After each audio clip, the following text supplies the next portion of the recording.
Yo, what's going on? We are now starting the stream.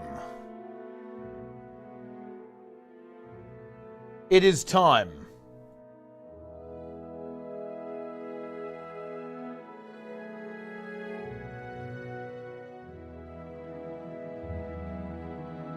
Oh.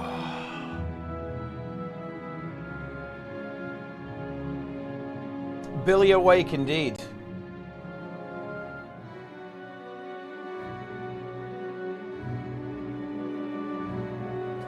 Let's do it. Are we the ooze? Guess it's up to you. We could have had Billy on tea time. It's true. We could have. We didn't, but we could have. Very nice.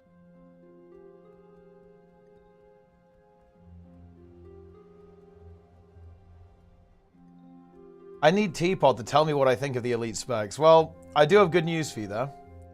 You've come to the right place. And we've got to get a bit of a move on as well. Because I actually do have I've got a lot to catch up on in WoW.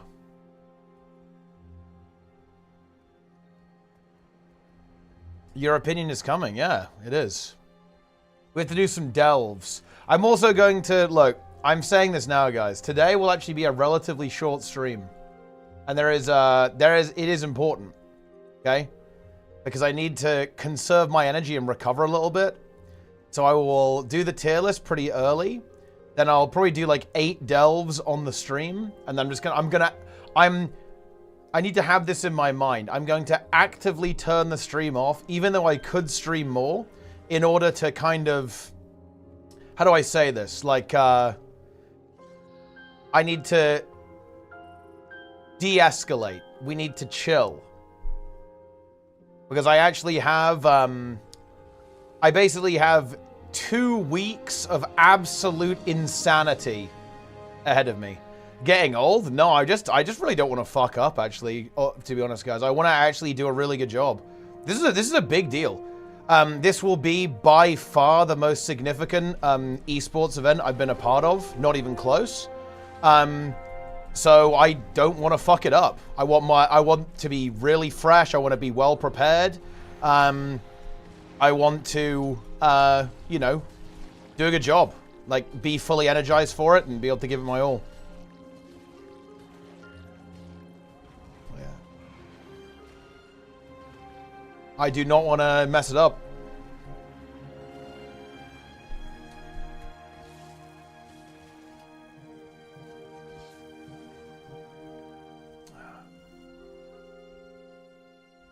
Make sure to have a good time, of course. I always do. Oh, look who it is. This is the frog is in the chat. That's what we like to see. ERP3 was 2k viewers and 28k view bots. Dude, I wish it was 28k view bots. 30k would have been insane.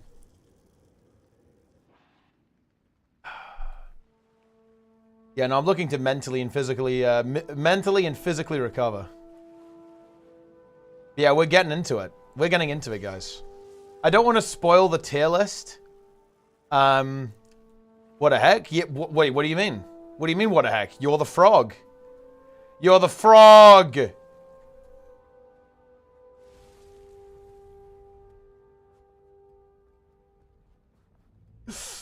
Or the Guild Wars 2 references. I'm not sure we can get those in there. Thoughts on misinforming new streamers leading them to break? I think that's not a good thing. Amalgam S tier, who would have guessed? I mean, yeah, Amalgam is definitely S tier. Let's recover hitting squats PR. Oh, I'm actually going a little bit, well, I don't want to derail too much, but I'm going pretty easy in the gym on legs, actually, because, oh, man. Dude, this running thing is tough, dude. Like, my legs are really sore from running, actually. I haven't felt that good. I haven't felt that good on leg days for a while, actually, because I've been trying to push my running endurance. And it's, oh man, like doing like legs and running is difficult.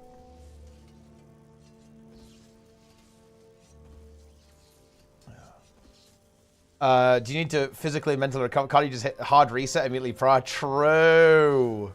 True. No, we're gonna have to take it a little bit more seriously. Well, yeah, I don't think Wooden Potatoes really likes the RP of Amalgam. I think he also didn't like the kind of shitty animation for the puddle utility skill. Do I want to have 32 gigabytes or 64 gigabytes of memory for a new 900X3D? I'd honestly lean towards 64. A lot of games use quite a lot, and 32 is honestly fine.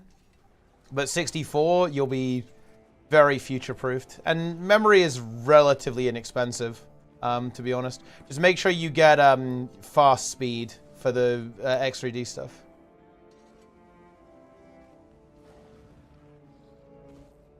$32 is a base point. Yeah. There's absolutely nothing wrong there's nothing wrong with 32 gigabytes of RAM. But if you're splashing out for a 9800X3D, like you're probably spending like a decent amount. You've probably got a relatively big budget.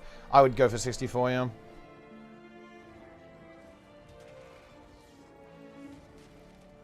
Because again, like, you know, even just like base operating systems use a decent amount, and a lot of games like use a fair bit of memory, to be honest. Like especially more modern ones and more intensive ones, like they're pretty hungry. And then I don't know, maybe you're like doing a lot of multitasking, you got like 50 Chrome tabs open. That's also going to eat into it as well.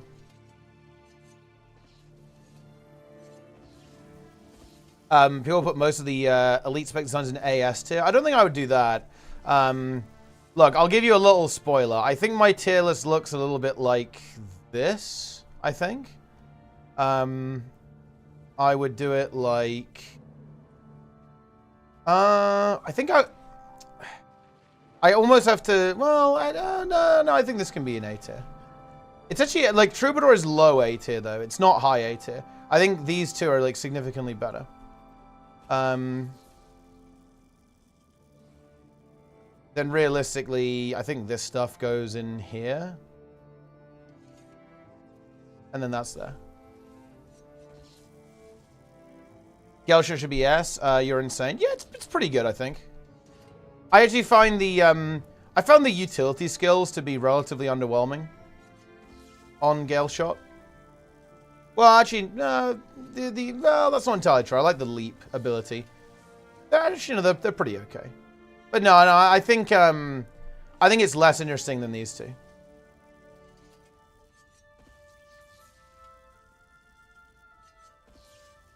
That is what I would say. But yeah, I'll flesh it out when we actually get to it.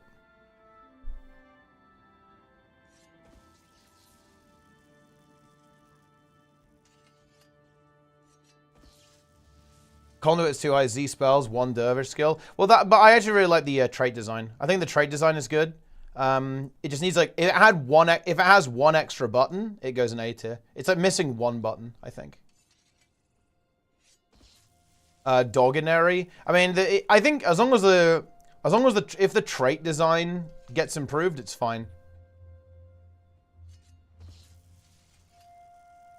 Why Troubadour sucks? I think its design is not that exciting. That's why.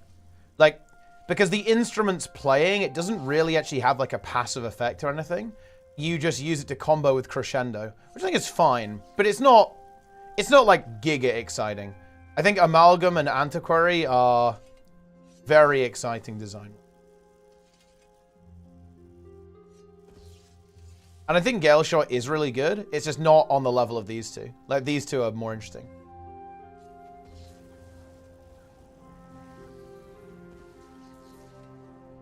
Then Ritualist is good.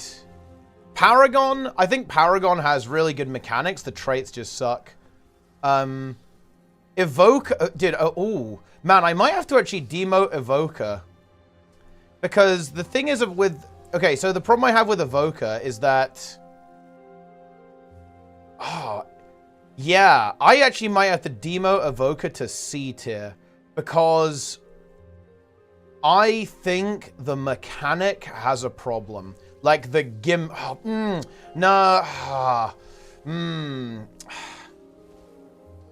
The mechanic is a big problem. Is like a really big problem, I think, with Evoker. Yeah, the way it is mechanically is problematic. It's very restrictive. And that gives me some questions about, like, what does this build actually do? Like, how does it work? Like, it might have to be like that. Because I do think Evoker is worse than both of these two. Because...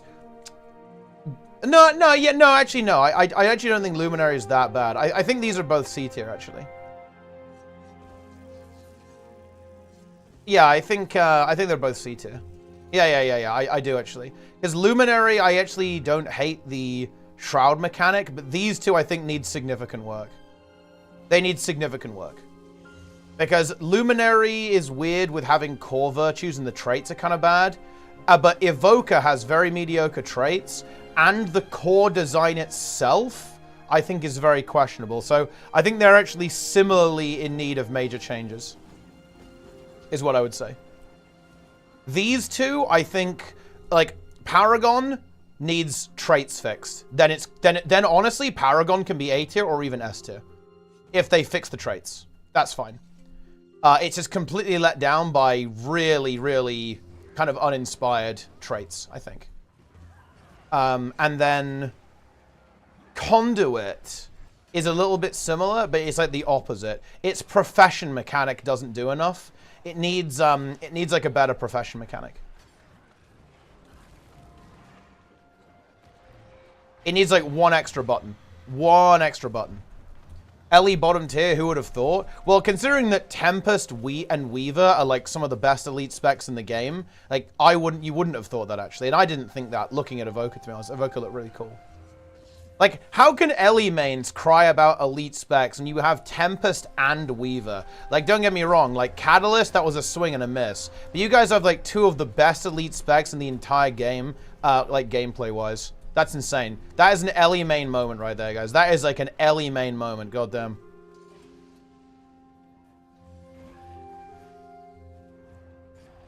Like, Weaver is one of the coolest specs, mechanically, they've ever released.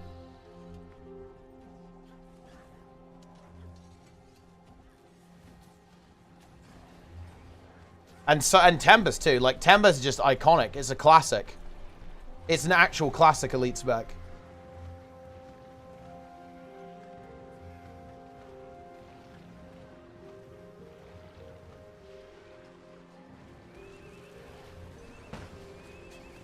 Huge. New elite specs. I'll do that, but not today. That'll be a separate tier list, Jam.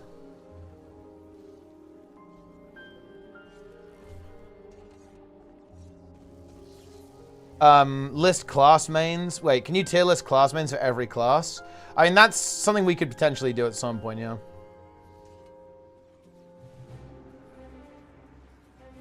Ooh.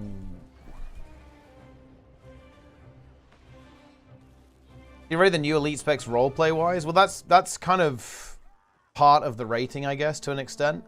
I think the RP of Antiquary and Amalgam is very good, and then it's pretty good on A tier.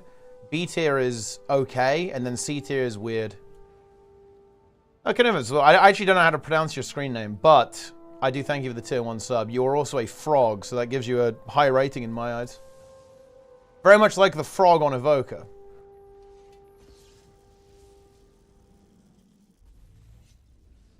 Antiquary S tier? Yeah. I think the trait design is excellent. I think the RP is hilarious. And I think they actually, I like the utility skills. I think they're well designed. They need to do some tuning. I think the coins ability in particular is a bit wonky, but I actually think the design on Antiquary is very good.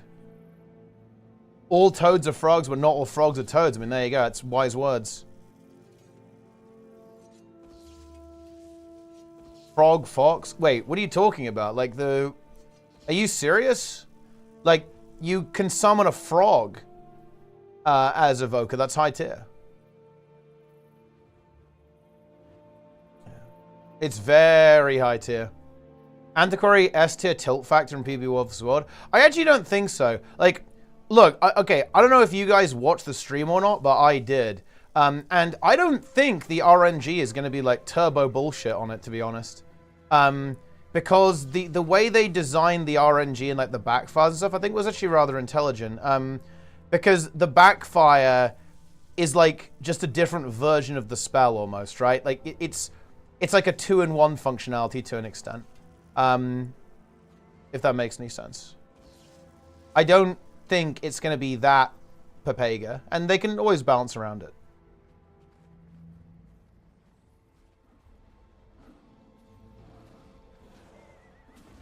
But people hate Thief regardless. I mean, people hate Thief because a lot of Thief builds in PvP, in particular, have been incredibly unfun and uninteractive to play against. Right? Like, for the reason why people don't like stuff like Shadow Arts, DP Thief, is because that build is just uninteractive. Like, you can't really do anything against it, like, in a 1v1 situation. That's fine in PvP, but, well, it's not that fine, but it's like a little bit more fine in PvP because you can just get the point and then they have to leave. But in World versus World, like, you have basically zero counterplay against a Shadow Arts DP Thief. You can't do anything.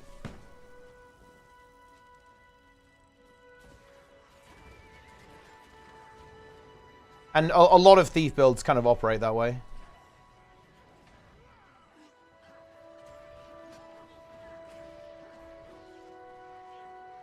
I think some of the less cancerous builds are kind of like the SD builds, to be honest. Like, those are a bit more interactive. But they can also be pretty frustrating as well. Flesh-eating flies. What the fuck? That's not good.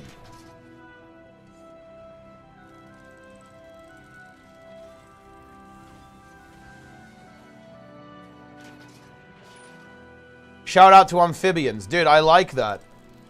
Scott bringing some very high-tier shoutouts.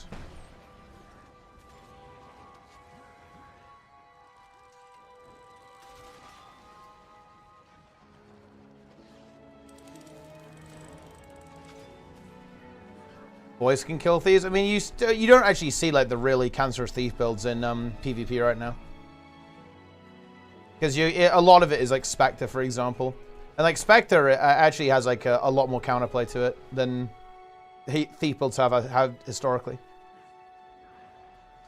Reroll Ellie for Evoker instead of Gunjanir. I mean, look, both are good choices. You can summon a giant frog. The red taunt was good. Yeah, it turned out pretty well. I chipped off a bit of my soul to actually make it work, but we got there.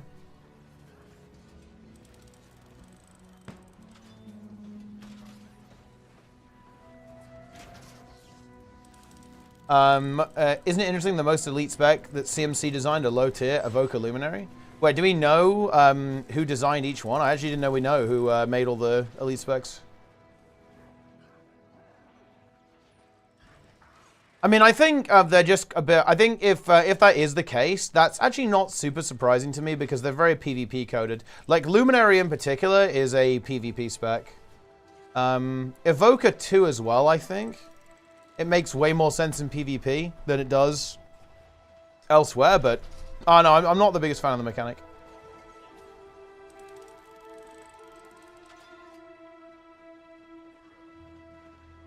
Huge.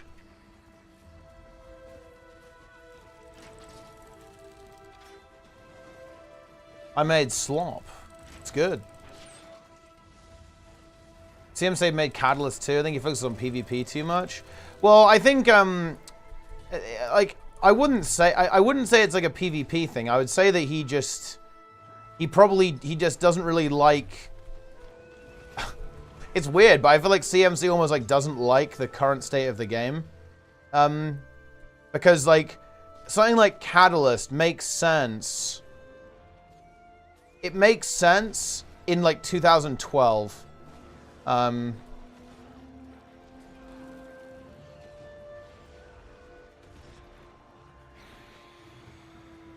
But the thing is, we aren't in 2012. You have to kind of you have to embrace Mickey Mouse for modern Guild Wars 2. If you combine two professions, I can go back to Guild Wars 1 for that one. How do we put dog with them? Okay, so let's see. We have dog malgam, dog voca, dog dualist, dogagon. That's pretty easy. Antiquary would be doguary.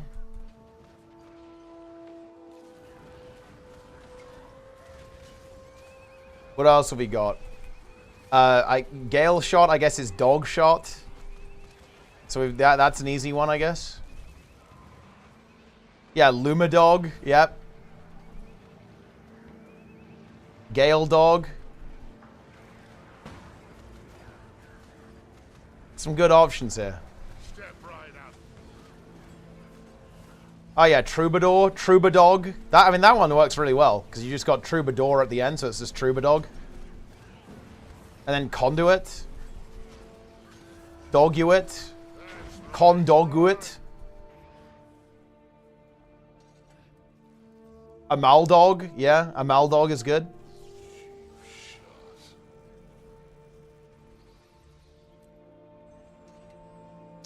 Dogs.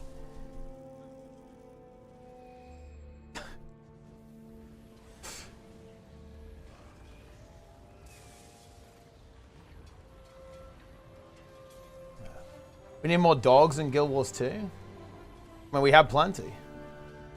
Exit the desktop, log in. I mean, look, I have to do delve, so I'm gonna delve after we do the tier list. It's time.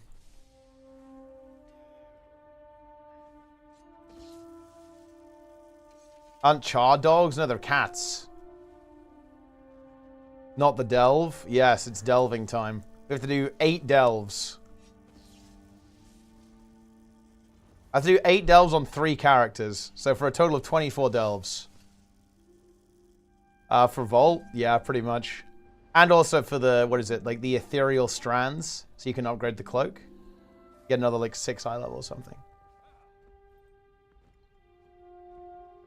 I noticed in Canonco's progression stream, Emmy was laughing at them after every wipe and actively celebrating their mistakes. I saw that too, actually. That's true. That's crazy. It was definitely a dark Emmy moment.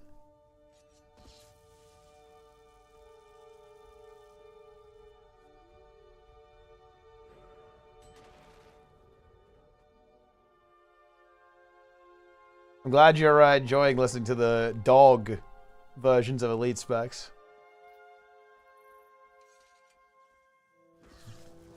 There's a great potential for Elemental's Elite Specs. And has dropped the ball with Catalyst and Evoker. No different ideas that would be better. I actually think Evoker's idea is really good. It's just like not quite flexible enough. I don't know how I would change it.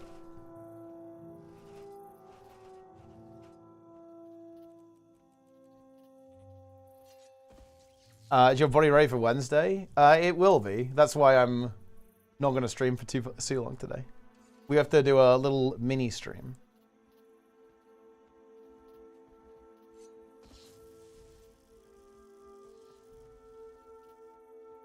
Just a micro stream, if you will.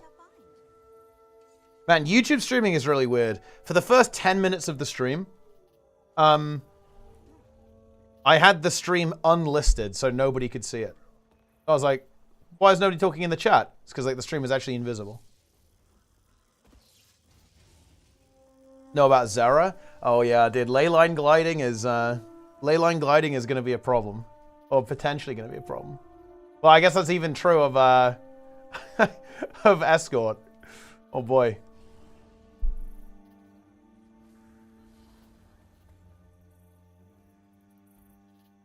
Oh man. The LE pet spec should be similar, separate from the single element spec. Well, I mean, I actually really like the single element part of Evoker. It basically gives you fresh air for any element. I think that's very good. I think the problem is that it's weird. There's almost like a little bit too much going on. Need mushrooms, right? I mean, you don't. Do you need mushrooms for Wing 2? I don't think you do. Because you can just GG and get to the top of the hill. I don't think you actually need the bouncy mushrooms. You need like the Spirit Veil mastery though, like the Poison mastery. For Matthias.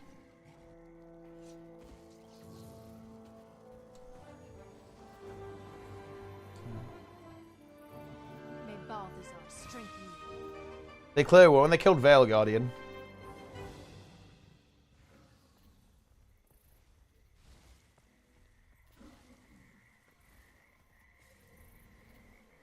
Incredible.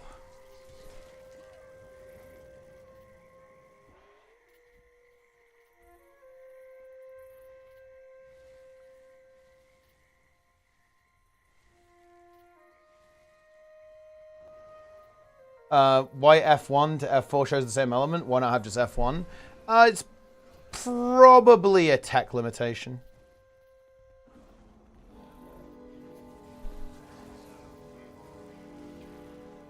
I would say. They might update that eventually. You'll need to clear VG again? Oh yeah, he's back. Veil Guardian is back. Log in. Holy shit. The respawn. Want to buy frog versions of elite specs? I mean, that would be good.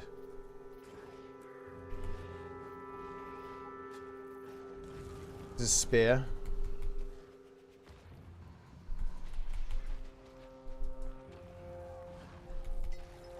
Come back here.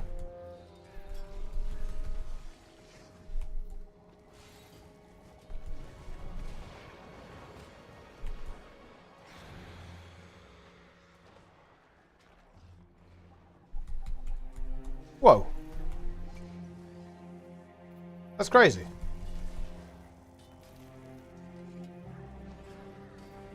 Okay.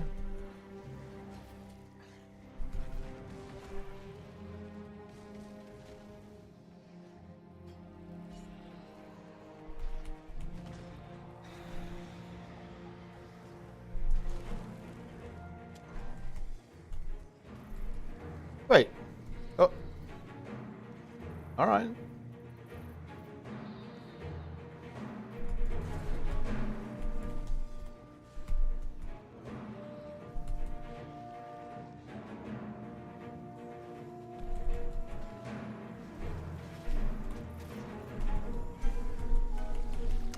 Okay. Dude, look, I'm going to be honest with you guys. This is a classic mistake. This guy is playing like some really tanky, no damage build because he's scared of dying. But it means you just don't do anything, right? Like, it doesn't do anything. It does like literally nothing. It's not the way, guys. You need to play something that actually does damage.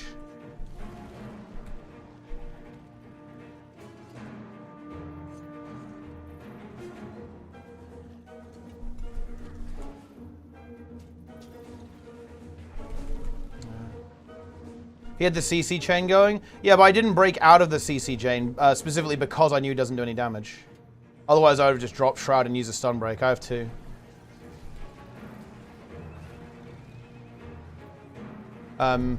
Like, knowing when to stun break is a really important skill. I was in no danger there, right? I was, like, not in, I wasn't at risk, so I didn't bother to stun break.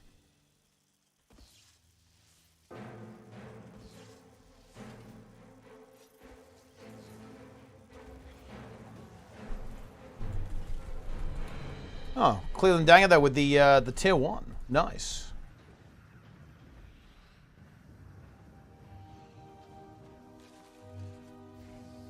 Missing high tier gaming the pavilion. The pavilion is kind of fun actually. Yeah.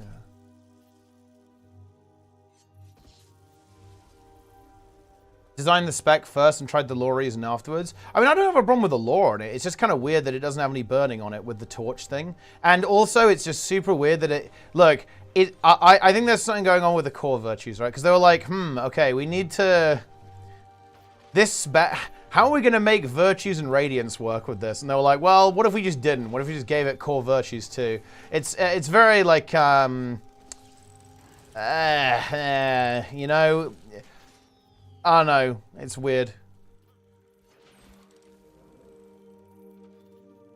Gale shot. Had they pretend the territory of another elite spec in the same profession? Gale shot, Luminary, and Amalgam all the most guilty. I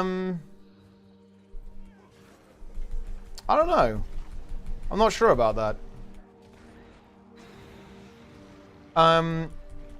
Amalgam? An amalgam is, I think, a pretty different approach. Like, it doesn't have, like, a specific role in mind. I think that's kind of how a lot of these specs are. Like, a lot of the specs, they're not really supposed to be...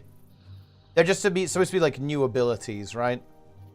They're not really supposed to be adding a new role to the table. That's why some of them don't have quickness and a lack. It's like a different playstyle, I think. Ritualist conflicts with Scourge. I don't think so, actually. I think it's very, very notable that they didn't add barrier to it. It's just like a pure boon healing spec with some damage reduction.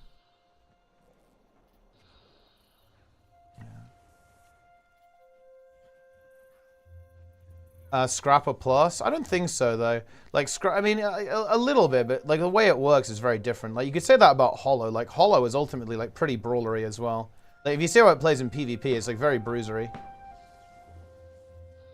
Oh, that's how it's kind of supposed to be. Like, right now it's a little squishy, but get the idea. Dude, this is always... Whoa, whoa! What is this lag, actually? What? Dude, we have skill lag with, like, 50 people? What the hell is going on? Jesus. God damn. Wow, it's really bad, too. What? Dude, I can't press any skills. Dude, this is like a 20-second plus skill lag with 50 players. What the hell is going on?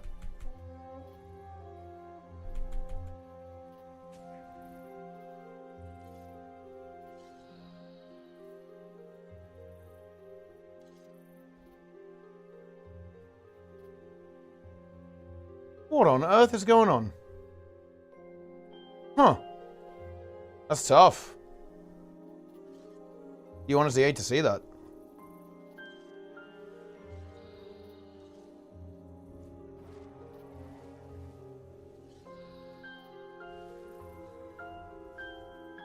Bad's the vessel started? Yeah, that's unfortunate. Yeah. You hate to see it. The skills are not working. Yeah, I was actually wondering if I, like, DC'd my internet went out there. That was really bad.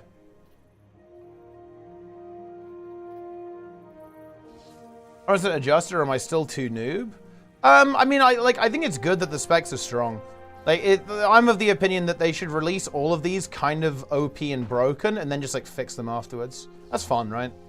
I think, like, imagine the scenario, right? You release a new elite spec, and it's just dog shit. Like, how is that good? Like, why would you want that, right? Like, you obviously don't want that.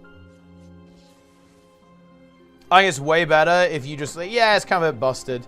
Because there's obviously, like, the expectation that if something's, like, really OP, you just fix it. You know? This is not what we like to see.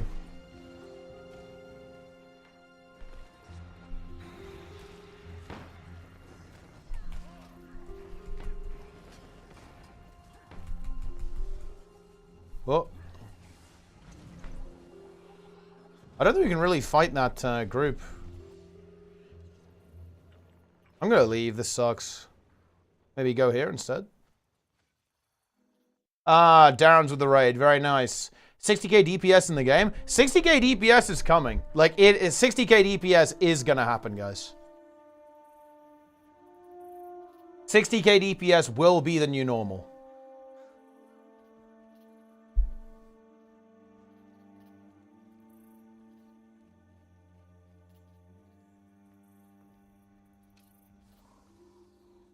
$50k DPS isn't happening on any fight. Oh, it definitely is. It's just that, look, this is, okay, you need to be very careful when you say stuff like that.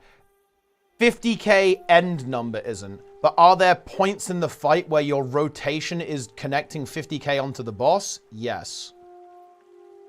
And it's very important to say that. The way that you're phrasing it there sounds like you'll never be doing 50,000 damage per second. That's not true. You absolutely will be.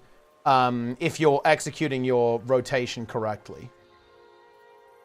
But obviously, bosses go invulnerable. They, you know, you've got phases, right? Like intermissions. And obviously, you're not going to get 50k overall DPS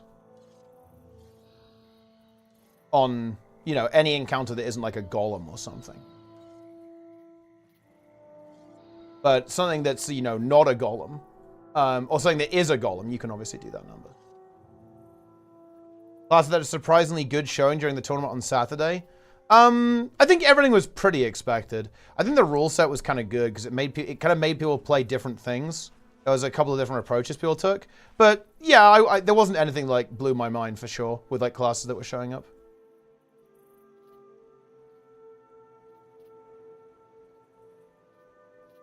Poor old Veil Guardian facing 60. Look, I'm just going to say it.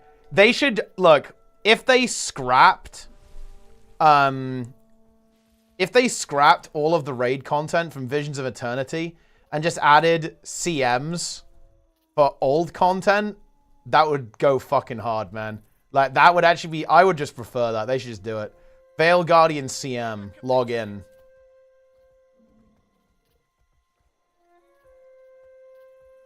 If you're doing 40k overall, but you have the stupidly high burst and the boss has a lot of downtime, you take the 40k overall spec. Wait, what do you mean? You can't determine if a spec is bursty or not by looking at its end number. Like, for example, you could have a spec that does 40k overall, but it bursts like 100k. And you could have a spec that does 50k DPS that doesn't burst at all. It's got like a flat DPS curve.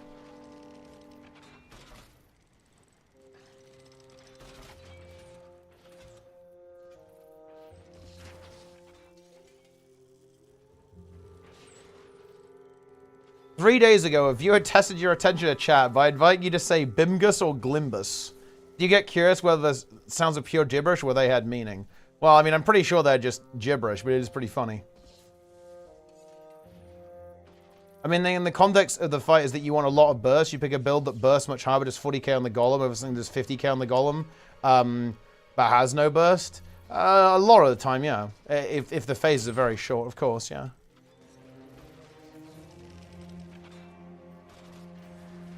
But, like, I don't know why that's not relevant. When people are talking about, oh, the benchmark numbers are going up, that they're saying the game is being power crept, right?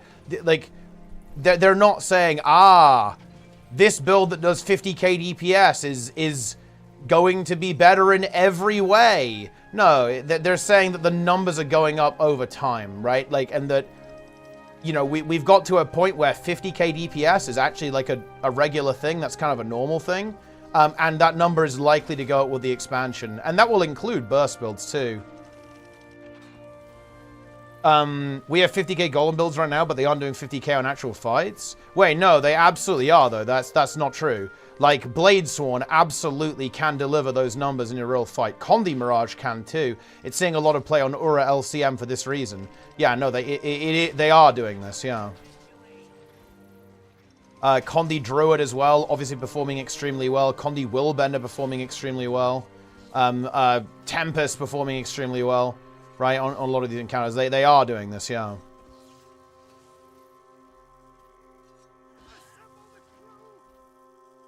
Again, like, not end number, but yeah, they are doing that amount of DPS.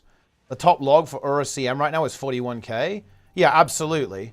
Yeah, but the boss has, like, permanent damage reduction, and you have to do mechanics. So when you're actually applying the rotation to the fight, yeah, you're doing 50k. But obviously it's being affected by DR and, like, mechanics. Yeah.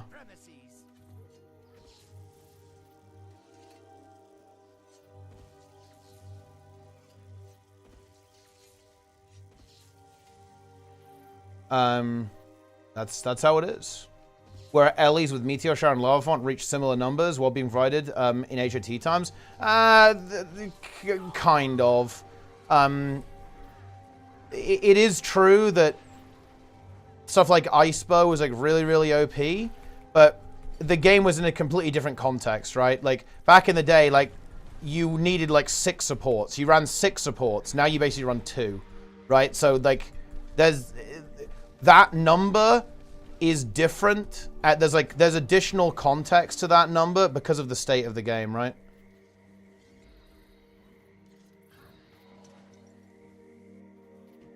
Recommend for a return to play with a couple of 18s, no idea what's going on. Psst, play Reaper, log in.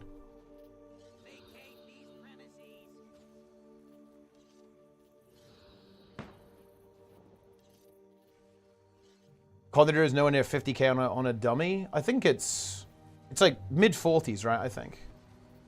For Pondi Druid. It's over.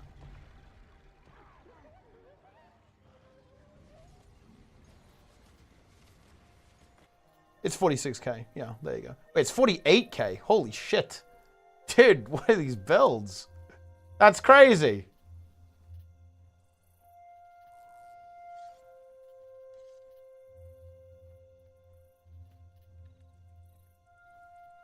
Paying 50k plus? Yeah.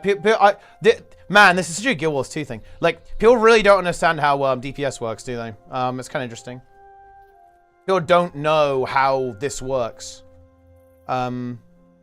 Which is very interesting. I need a log. Hold on. Okay.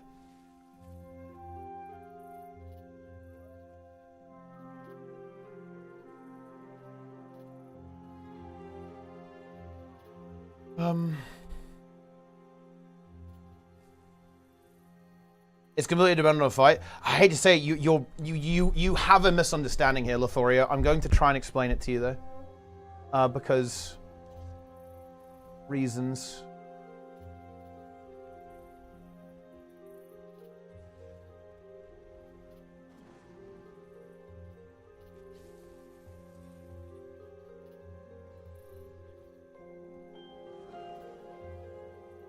Okay. So here's the Aura LCM log, yeah? You can see here that the Mirage is applying 51k DPS to the boss. Yeah? And the reason why this number goes down is because 1, the boss has got DR. 2, the Mirage obviously is going to have to do mechanics as well. Right? At some point. There will be mechanics going on. But to be clear, yes, this build is applying a very consistent 50k DPS, to be honest, to the boss. And then DR, then mechanics. But no, to be clear, this boss is applying that number to the fight. It just is, right? It just is.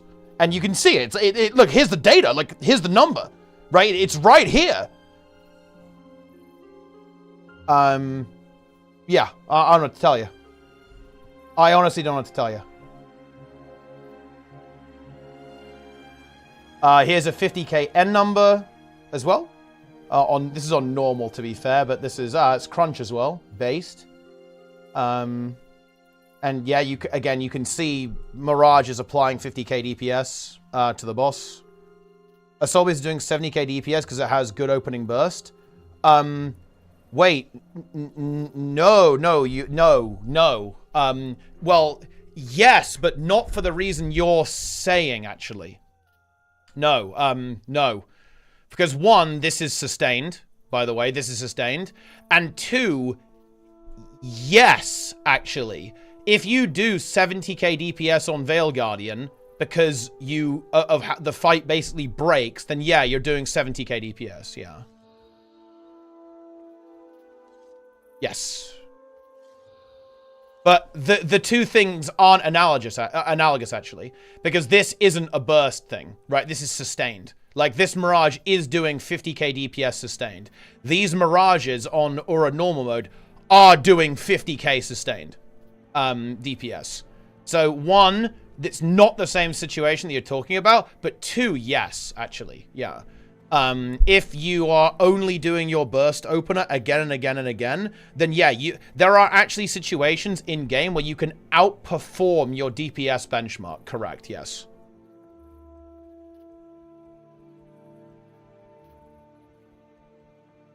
And if every fight was like that, yes, you should balance around that, by the way. That's the follow-up question.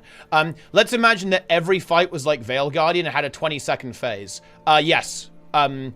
it would be sensible to say that Soul Beast does 70k DPS. And it would obviously have to be balanced around the fact that every fight operates that way. Because balance is not just the number. Balance is the intersection between the encounter and the number.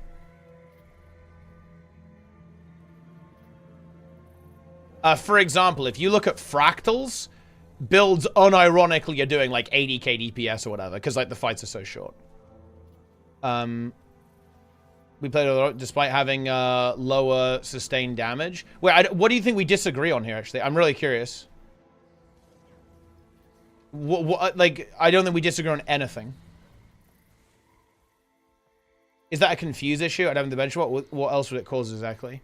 I don't know what you're referring to. Because at 10k on average, yeah, the number, it's going up. It's going up. Yeah, you know, what the fuck is this? What is this, guys? Yeah, 135k DPS. The meter stops running on phase? No, it doesn't. No, that's not how it works. It's just that the boss dies in 8 seconds. I don't have to tell you. Nobody's doing golem deepers in a real fight because there are mechanics, downtime, invulns. Whoa. No, that's a very bad point. And that's kind of a misunderstanding of what DPS is, because you've missed something here, right? Doing the rotation on the fight absolutely does that damage, but the overall number is lower because you get interrupted. But it is doing 50k DPS, yes. Absolutely. Can we zoom in? Oh, thank you. And I can show you. Look. Look. You'll notice that, yes, the Mirage is absolutely delivering this type of number, right? Consistently throughout the encounter. You are doing 50k DPS at many points in the fight.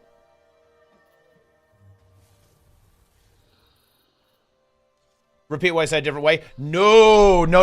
I don't think so. I don't think I am. I don't think I am, actually. Because you are saying the build doesn't do golem DPS, but it does. It absolutely does golem DPS. Because the way you put it made it sound like you don't think you can get 50k DPS in a real fight. But you can.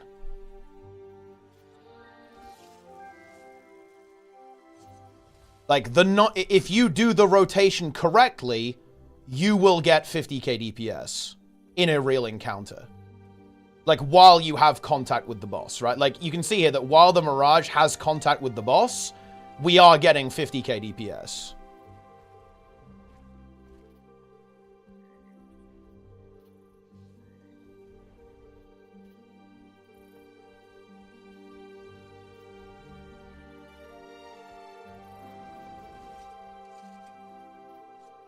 But that's not really relevant. It is relevant, though. Yeah, see, this is why we're not repeating the same thing, because that's incorrect. It is relevant, actually. Yeah. Is title undamageable? Yeah, and I'm saying that that's the important thing. Looking at the N number is kind of a bait. And yeah. Not doing golden videos is what you mean? I don't think so, actually, no. Astounded SS of sustained damage. Yeah, but you can get that number in a real fight. Just not for the whole fight.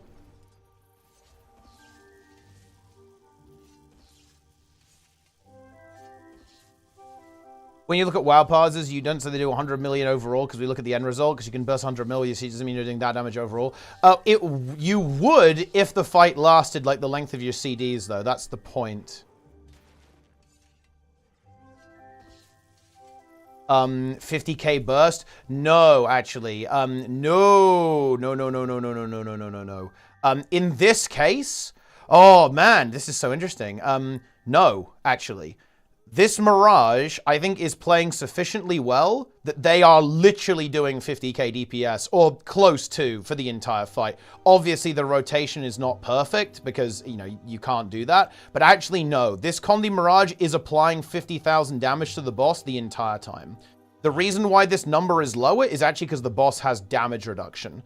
The boss is going to have, like, for every stack of the thing, right? Whatever it's called, like rising pressure, the boss gets 5% DR. Can we actually see, like, the average... here we go. Can we see the average stacks? Oh, wait. Is there a way to actually see how many stacks the boss has on average or at any given time? Because it's going to have, like, a good chunk.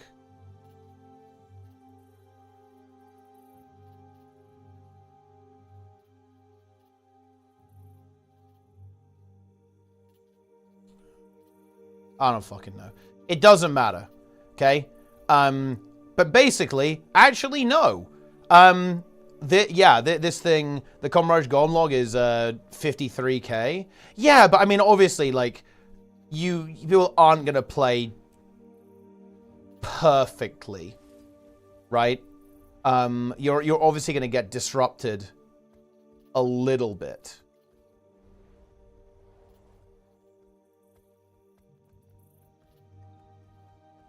Oh shit. What is this? Okay.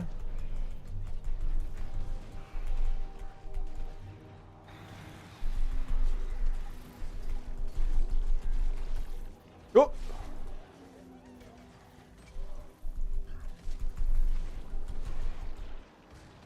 Chicken chaser.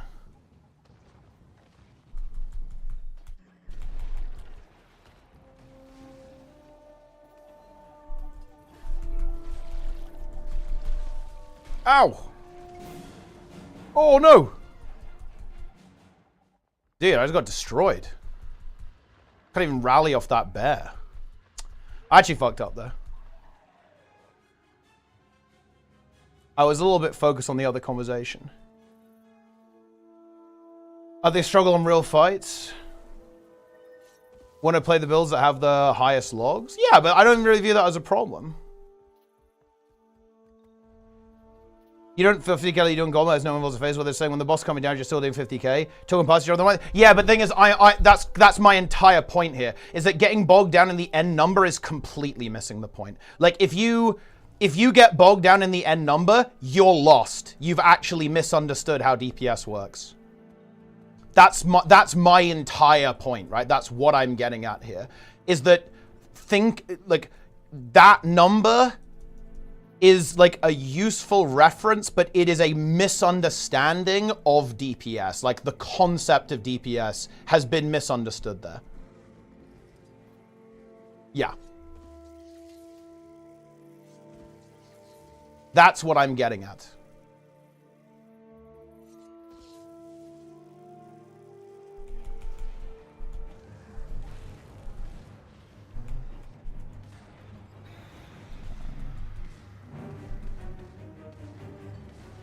Okay. I made a tier list. Nice. I'm glad to hear it.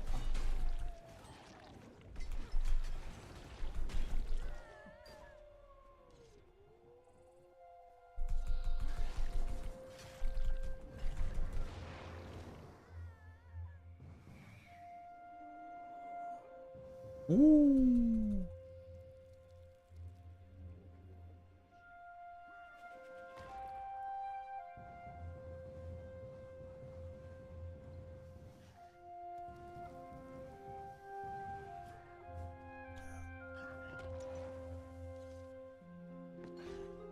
It's over.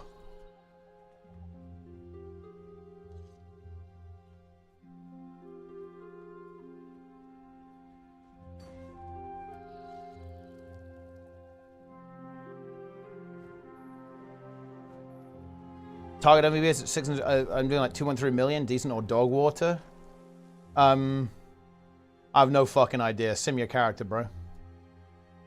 Sim your character, and then it will tell you.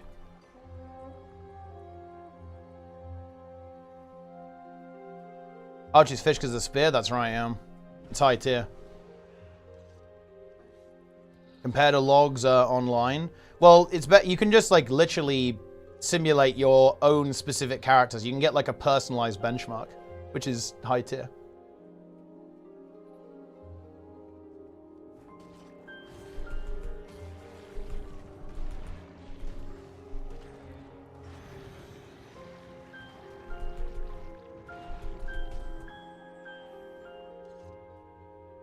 "25 seconds.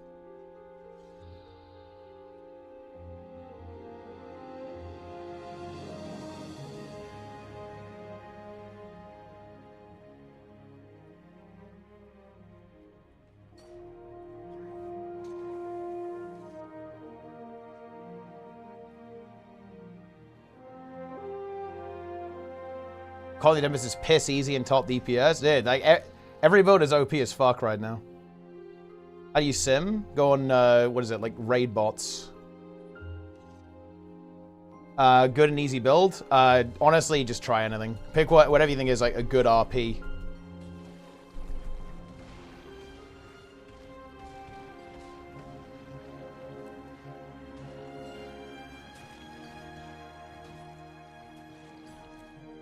Shit.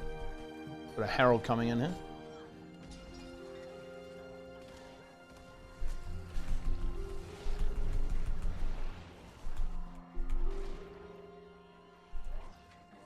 Oh.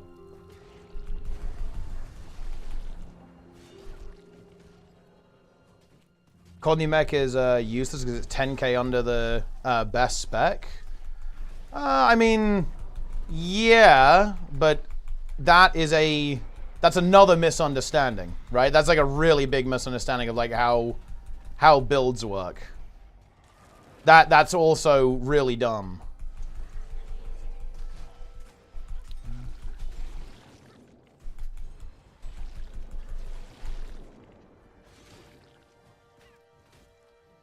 Sure, I'll say yeah.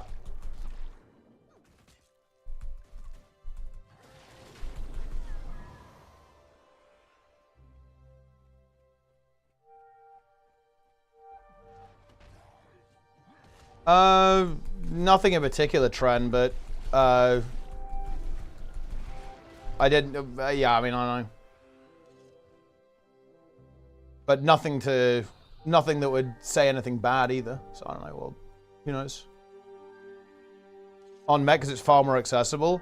That's true, but this is now a completely different conversation, right? Like if you wanna say that if you want to say that people don't understand, like, if you want to say people don't understand, like, what builds do well, especially when you're, like, learning the game and, like, how difficult some builds are to play and how, like, you can, how that interacts, then I'd obviously agree, yeah. But that's a completely different issue, right? Blade Swan, yeah. Same.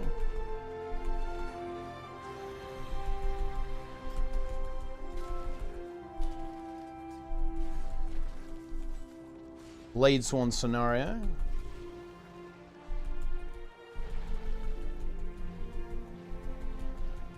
I think Blade Swan's pretty okay in Worldless as well, but I'm not sure it's that good. Yeah, it's... Pickles killing to the prime. Appreciate you.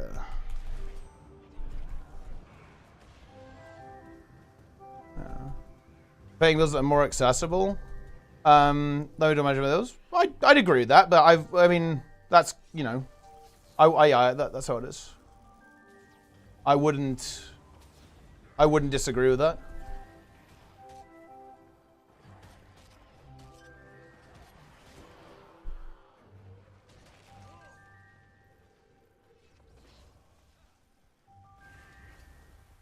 That is what I'm saying, yeah. But it's a completely different conversation, right? To what we were having previously. Like I would 100% agree with everything you just said there, but I also think it's a very different topic, right?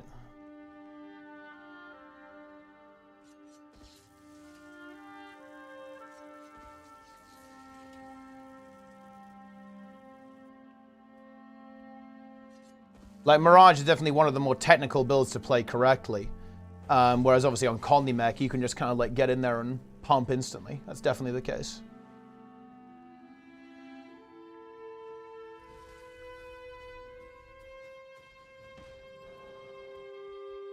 But like I'd say, could a new player learn Mirage? Of course. I think a new player could obviously get good at Mirage.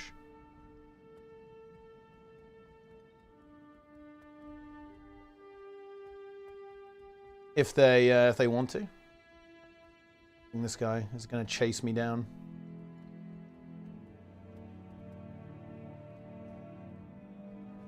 Is he chasing me down? Oh. This guy's got a cool guild name.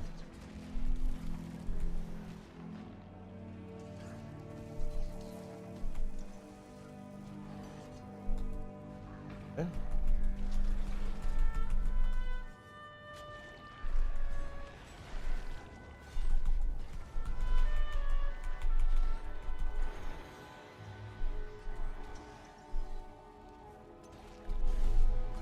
Oof. This is a nasty build, man. Oh, goddamn. I need more Conicons versus this, I think.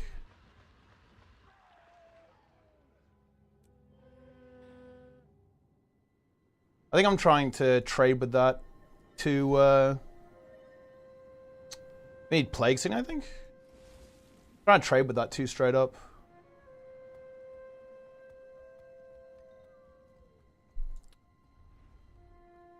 Conan Berserker, yeah, Conan Berserker is very scary, I think. A lot of pressure. I think it's hard to it's hard for me to trade with that. Maybe I need Unholy Martyr even, actually. I think that would be good. I think this is actually where you'd want to play the Transfusion build almost. I think that would be pretty strong.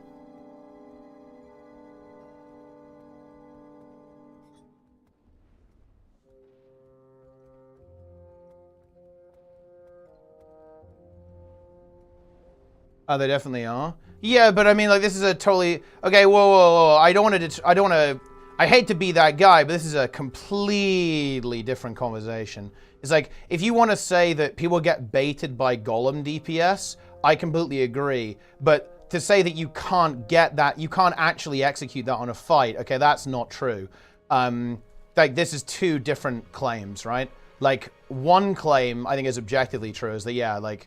I think playing a more chill build to, while you're figuring out the game, I think, that's not a bad idea, for sure. And do people get baited by the number? Absolutely they get baited by the number. But I don't think that's a reason, that's not a reason to not play the build necessarily. And also, it doesn't mean that you can't actually get that number. And you can. It's just, you just have to actually execute. Ow.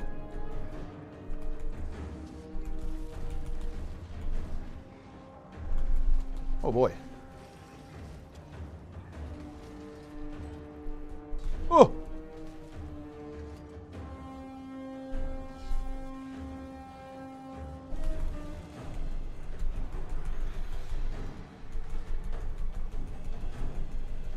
Okay.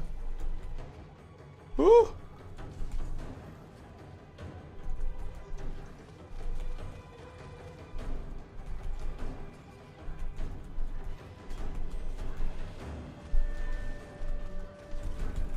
The guard is actually going to be a problem here.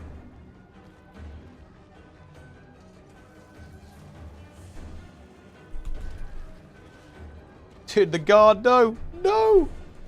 I can't get that, I can't get him. The guard is winning. The guard even pulled me. The NPCs are popping off, man. It's over. Only a handful of people actually execute the rotation. I mean, to be fair, that's because only a handful of people try. Like,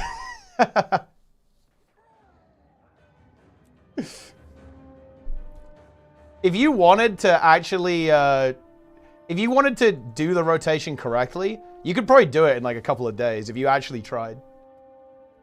It's not that difficult.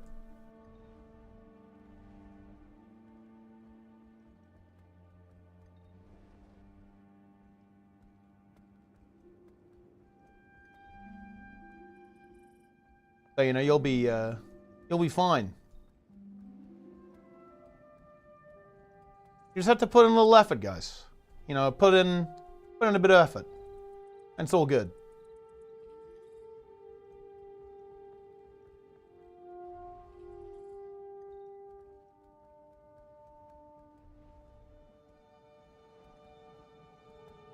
Devouring Darkness so good on Scepter. It makes the skill so good. It gives you more life also, and it does more damage. It's AoE. And also the trait attached to it gives you 200 comedy damage. So it's kind of got everything.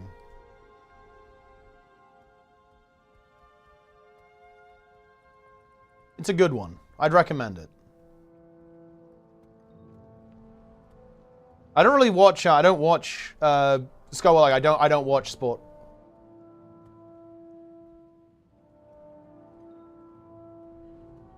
I have never watched sport. It's actually not something I particularly enjoy, to be honest. I don't enjoy watching sport. It's not for me.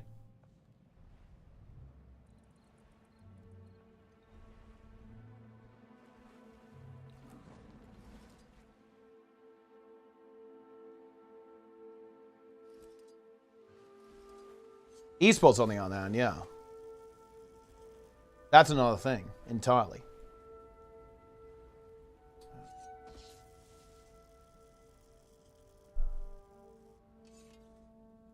Veteran Guard is here. No, I agree. People, I think people really underestimate new players a lot, actually.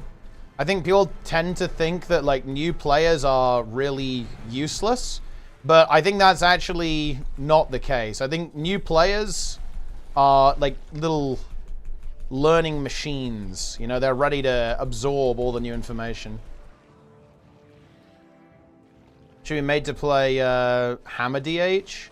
I mean, I think this is a slight meme. I don't think people would do a whole lot better, actually, even on a build like that. Because they do a bit better, maybe, but the problem that people have is actually just actually doing anything. Like, people don't struggle that much with doing a rotation. People can do a rotation. What people struggle with is, like, actually attacking the boss at all. More than 7k DPS with the right traits. Yeah, but nah, that's not what people struggle with. People struggle with, like, having the boss targeted. People struggle with being in melee range. People struggle with, like, actually being in contact with the boss and pressing something.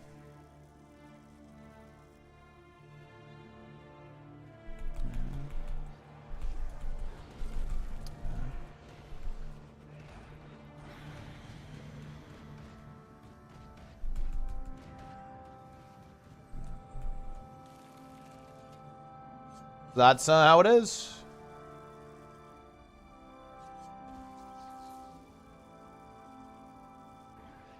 So militantly against putting in effort. Oh, I think it's pretty obvious. It's because I think a lot of people who play this game play it specifically because the game isn't like other MMOs, right?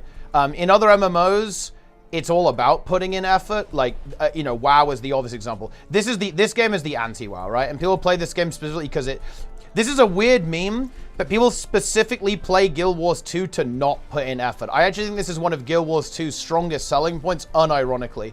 It's that the game doesn't require effort, and the game will not prevent you from getting rewarded if you don't put any effort in. Like, the amount of effort you put in is not really that relevant to the reward you get out. And that's something that people actually like about this game, and I think it's actually a key distinction and a key selling point of Guild Wars 2 compared to other MMOs.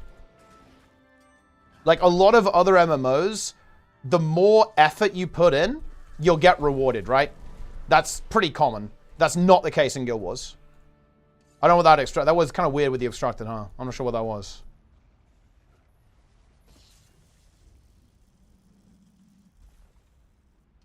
Back nasty with the prime, nice.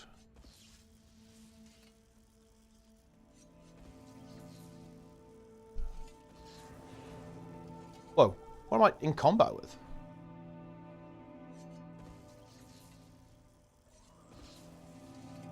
As a casual non-meta build player, I formed a lot of opinions I'm concerned to share because of fear of being laughed at. Give me an example of one of those opinions.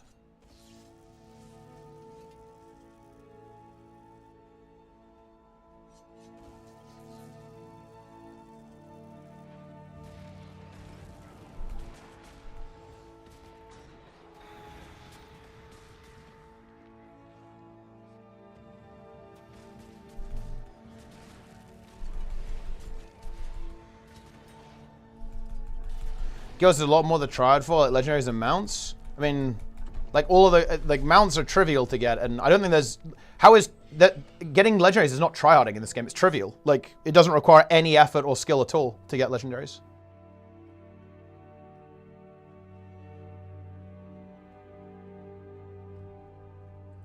It's just time. There's not like any skill or effort involved. Ascension backpack? You could literally, like, I guess you have to win PvP games, but you could win in silver, like, or bronze. I guess, I don't know.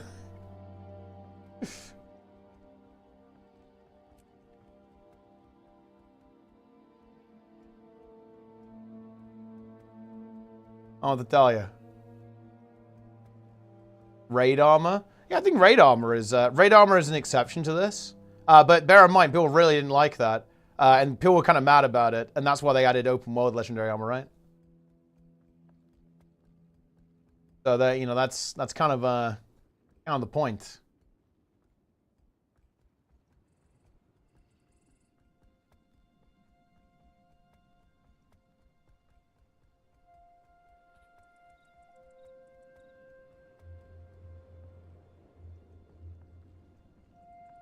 And yeah, a legendary is very different because, you know, if you want to get best in slot in WoW, you have to do mythic raids. You have to kill the end boss on mythic to get some best in slot items. That's kind of a tall order. It's a little bit of a different situation.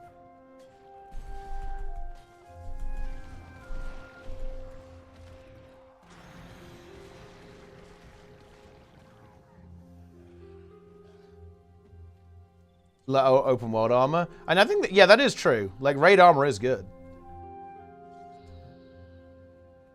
Got him good. Yeah, look.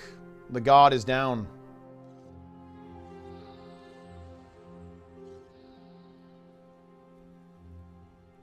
Hey, the WoW seasonal gear treadmill now. I mean, I don't really like vertical progression either, but I like that the game's competitive, I guess, is the main thing.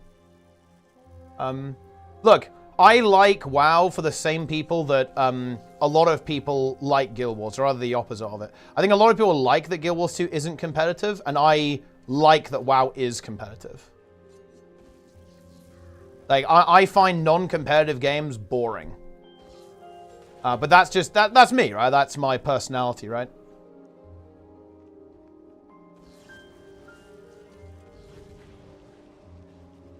How much percent of WoW population plays Mythic Raid? It's like 1% probably. Based.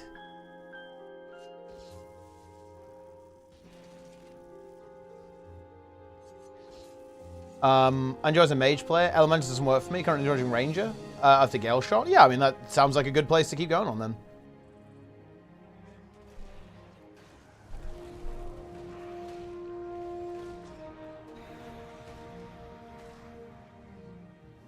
Grinding M+ to get gear, log into Guild Wars 2. I mean, to be honest, just do raids then. Just do like normal raids until you have gear for heroic, and then just go from there. What about with full speed? I'm using about face. But yeah, I'm not really a big fan of vertical progression in general. But for me, it's like a fine trade-off because you get, you know, the game has a lot of content. It's competitive. So.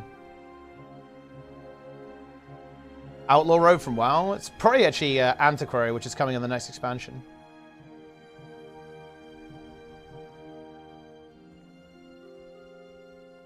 That is the trade-off you make, guys.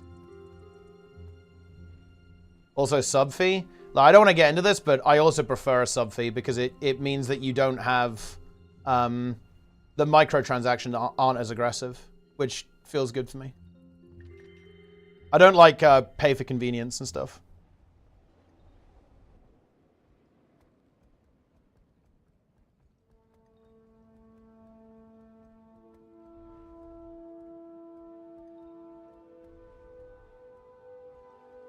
A very aggressive regardless? Nah, it's nothing compared to Guild Wars 2, and I say that as a Guild Wars 2 simp. Even retail WoW is nowhere near as aggressive.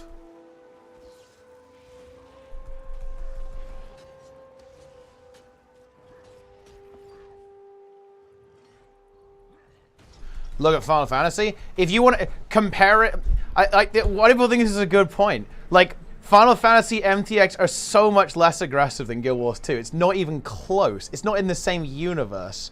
Like, it's so much more aggressive in this game. Would make players value efficiency? Yeah, players in Guild Wars 2 definitely don't value efficiency, right? Nobody values efficiency in this game. It's still aggressive nonetheless. I don't think so, actually. Well, actually, no, I can't speak for Final Fantasy, but definitely not WoW. WoW MTX are not that aggressive. Can you rate him WoW with that latest X-Pack? Not really, no.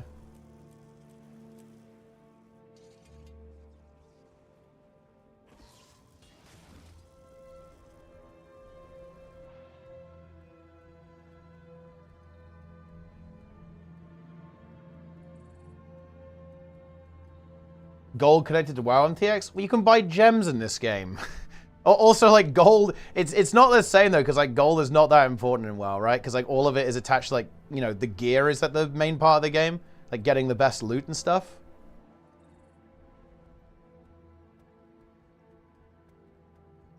It's pretty expensive. Yeah, I think bundling will be a good idea, yeah. I think they can do that when they release, they can do, like, the Wizard trilogy for Soto, Jamthir, and VOE.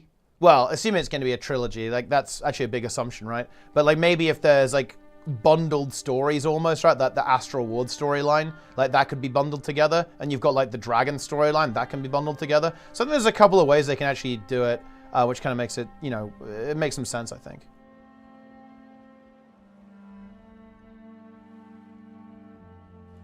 Why do you challenging content? Wow, I'm losing gold. Yeah, you're converting gold into gear, basically. That's what that's how, like, WoW in game works.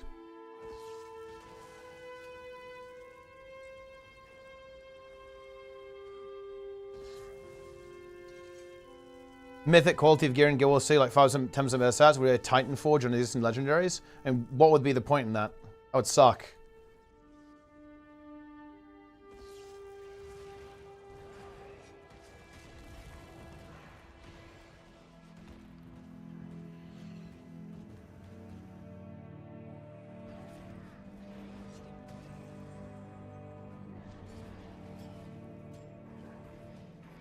That's what min-max the numbers are. Well, you can just do that now, like with the current gear.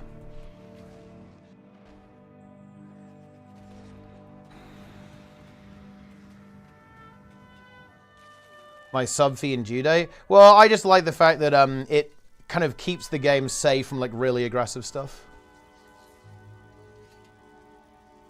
What's your favorite category of conversation with your viewers? On Dirt Wizardry, obviously. I really like talking about,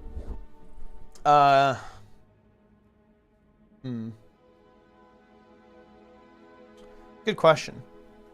I like talking about game design quite a lot. I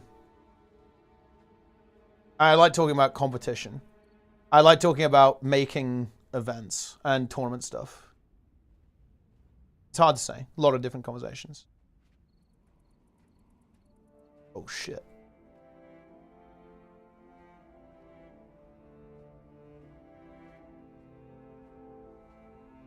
Is that the same stats, different things for different classes? Yeah, that's pretty cool. Like, well, mostly mastery, really. Like, the other ones are the same.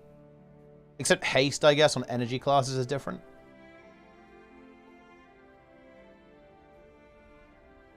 Fucking Minotaurs here.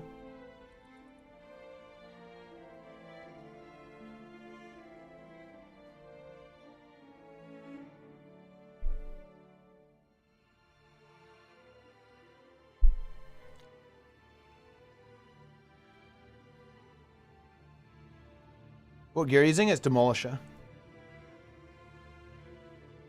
Yo, Snub. Whatever get into arenas in WoW. I have limited interest in... I don't find any PvP in MMOs super attractive right now, to be honest with you. That, yeah, I guess I'd say that, yeah.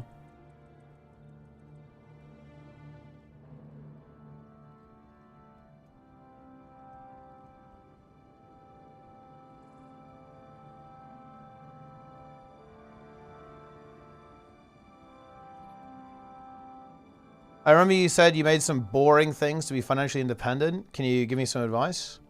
Honestly, I'm not a professional, so no. Because I am a very boring person, I would say that if you're looking for financial advice, you should get it from someone who actually knows what they're talking about.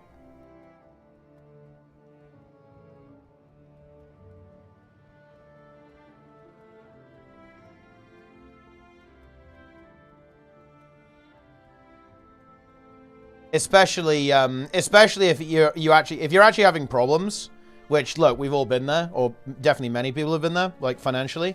Talk to someone who actually knows what they're talking about with finances.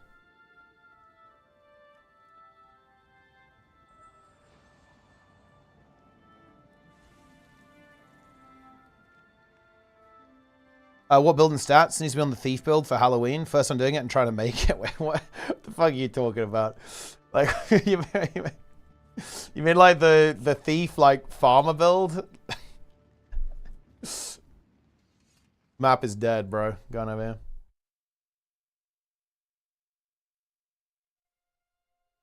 Yeah.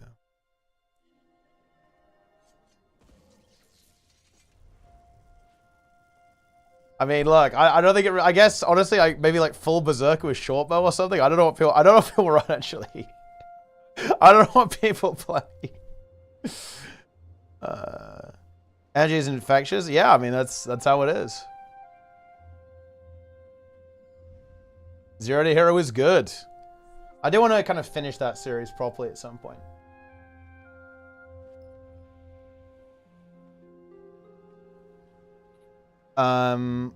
System infrastructure changes in VOE. Open world, like adding trackers in the game. That would be kind of nice actually.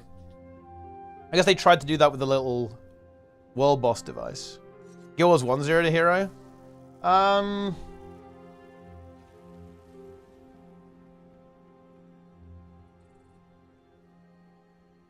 Nah. I don't think I'm interested enough in that game in that way to do that. I actually don't find the Guild Wars 1 endgame loop to be very compelling, actually. I don't like it that much. I think if it was PvP, I think I'd connect with it a bit more. But the endgame PvE, I don't connect with that much in Guild Wars 1.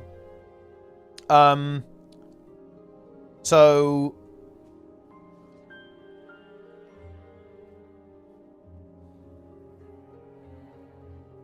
like...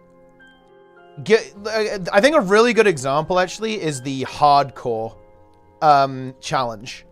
I have lost a fair bit of interest in... I've lost a fair bit of interest in that challenge. But the reason is because the endgame has, like, become mush. But because we've got so much fucking power creep now, we're so strong in Nightfall, and we're only going to get stronger, that it's kind of lost its energy in a way. Whereas, like, the best part of hardcore was basically at the start of Prophecies when we were kind of weak. And we were trying to do shit under-leveled. And when we were, like, really, when we were quite weak.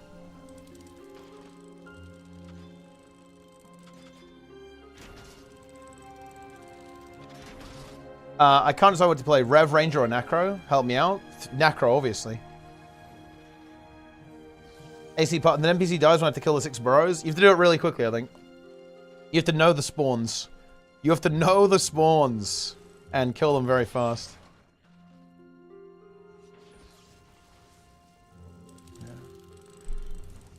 Why do you keep playing Guild Wars 2 if you don't like that it's not competitive like WoW? Just stream? Oh, there's other things about it I like. I like talking about this game, and I like entertaining people, and this is a game where I can entertain people. I'd like to do that in WoW too. That's why I'm casting the Race to Worlds first in WoW for Method over the next 2 weeks. And like, if you're asking me if I could get like the same streamer experience in WoW that I do in Guild Wars 2, would I say play Guild Wars 2? No, is the answer, yeah. But you know, that's a work in progress. So hopefully that makes sense. But a lot of my friends are here as well. Like, and they're not going to follow me to WoW. Like, I don't think Sneb is going to become a WoW tryhard, right? And there's a lot of people here I like in Guild Wars 2, so I would never, like, stop playing, right? I would never stop playing because, again, I would, even if I thought the game was dog shit, which I don't, by the way, I would still play because I have people in this game who I really like. Like, you know, I would always want to hang out with Sneb or Lara or Emmy, right, or Darren's, and you know, all the crew. Like, even if I thought the game was genuinely fucking horrible, I would still hang out with those guys. 100%, yeah.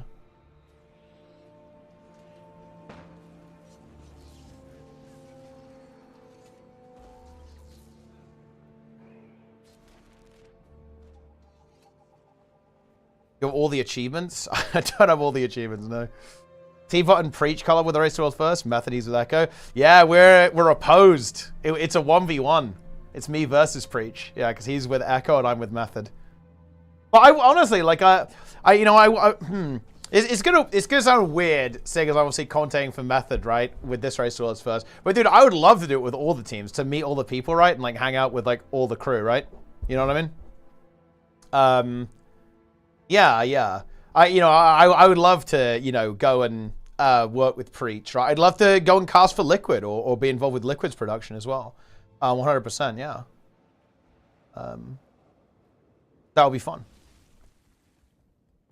That would be fun.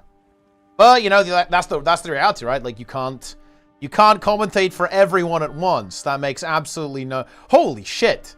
Dude, imagine if I scheduled it so I was casting for all 3 teams, but I, like, rotated my shift for each team over the course of the entire day. And it was, like, 12 hours of casting a day.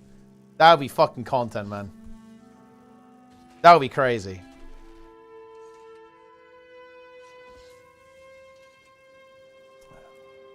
Do the tier list? Ah, yeah. We had better do the tier list, actually.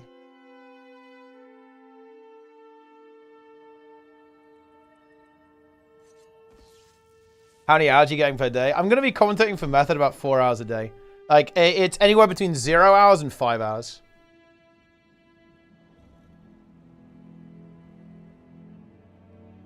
Like, because there's obviously a bunch of people... There's a bunch of people casting. What times are going to be announced? I can tell you. I should maybe post it in my Discord or something. Because, yeah, I don't think Method is going to post it, obviously. That wouldn't really make a lot of sense. But,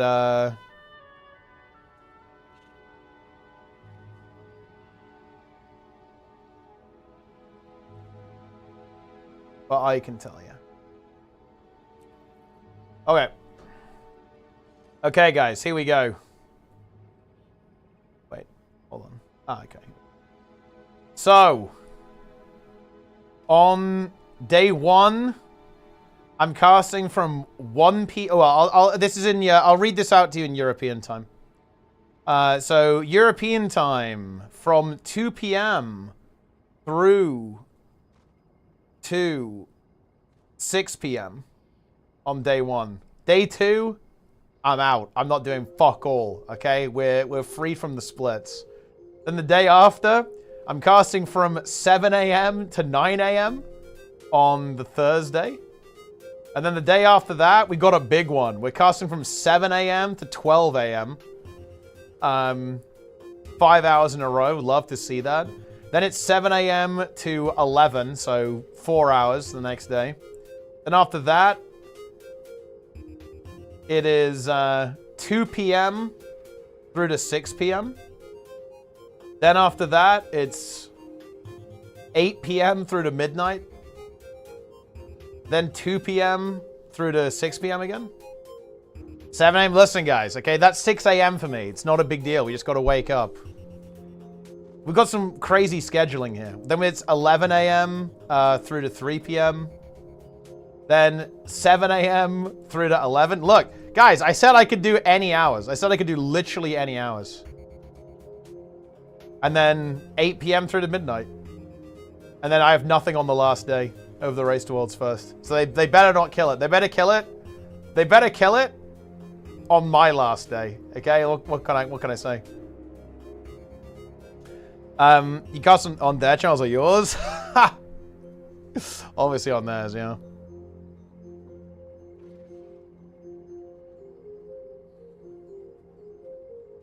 I'm unleashed. I am unleashed. We have a set up to raid while there. You're gonna skip it? Nah, I will be raiding as well. Like, it's actually an online event, so it's very easy to work around, but even if it wasn't, you'd still raid, yeah. It's gonna be a really intense couple of weeks, because I'm basically gonna have to, like, cast for 4 hours a day, raid for 4 to 5 hours a day, and grind Mythic Plus. So it is gonna be absolutely fucked. Not on-site casting? No. And they actually spoke about this. They spoke about why they're not doing that. It's basically because of costs, essentially. Sko uploaded a video talking about it. Basically, oh well, look, I'll read between the lines for you guys. They basically spent a huge amount of fucking money getting players on the team. Like, specifically the guys from Echo they brought over. To make their team more competitive. So they didn't want to spend any more cash.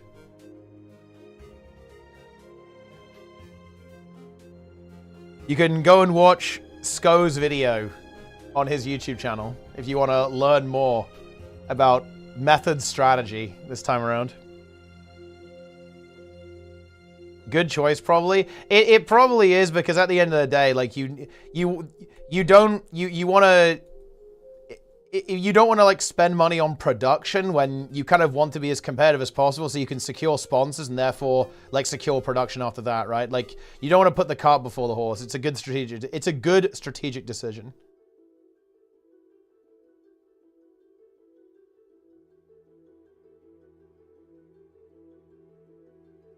How much screen real estate is taken by WoW's UI? I haven't seen it in years. I mean, it's very much up to you as the user.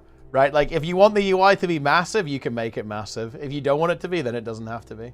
Like, look, do you guys not realize how fucked up it is? Like, how small and immobile the squad UI is in Guild Wars 2? Like, look at this. This is fucking insipid. Like, even this is not actually big enough to, like, process information effectively, right? Let's say, yeah, obviously people make it bigger if they can make it bigger. And you also can't move it. And you also can't move the target panel. I can't move my abilities up either. Like, if I could, I would move, like, all of this UI, like, to the middle of the screen. And I'd move this, like, here. Or, like, ideally, I like it the healer approach. I have it, like, underneath the skill bar.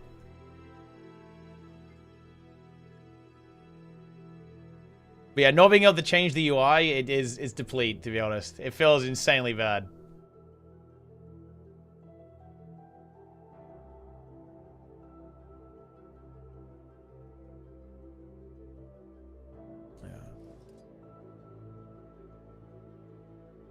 Incredible. Another thing Guild Wars 3 to have it? Yes. Guild Wars 3 must have UI. If it doesn't have UI customization, it's over. Middle of the screen. I mean, I just feel so much better, though. It's like so much easier to, it's so much easier to process the information. If you have everything in the middle, it's just so much easier to play the game. To be honest. Yeah, oh god, yeah, you can't even change, like, Boon or Condi size. It's so brutal. Oh my god. Absolute disaster. Ever release of the WoW stock. I think that's such a mistake, though. Like, I think, you know, well, I maybe wouldn't go as far as WoW, but, dude, I just love the fact that you can literally make the UI look exactly how you want it. Like, you can build your own UI from scratch. That's just so amazing. I wish I could do that in this game. Oh yeah, Trig. Oh yeah, Trig wants the tier list. Fine. Okay, it's tier list time. Trig Trig craves slop. But I know all of you guys crave slop anyway.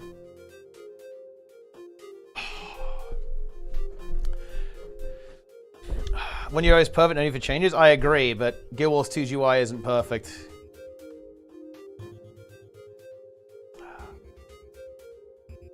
Time to analyze your threshold for slop. Can you adapt to new content? Studying your resilience to extreme streaming. Tier lists. Your assistance is required. Another quick news reading. This is only a precursor to your brain rot.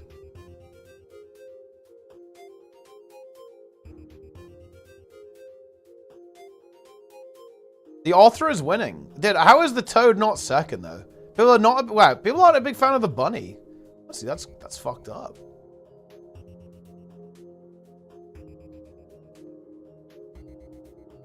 That's crazy.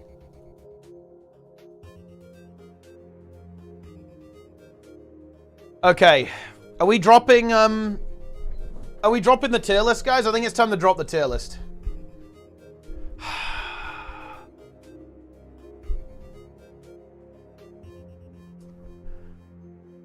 Prepare yourselves.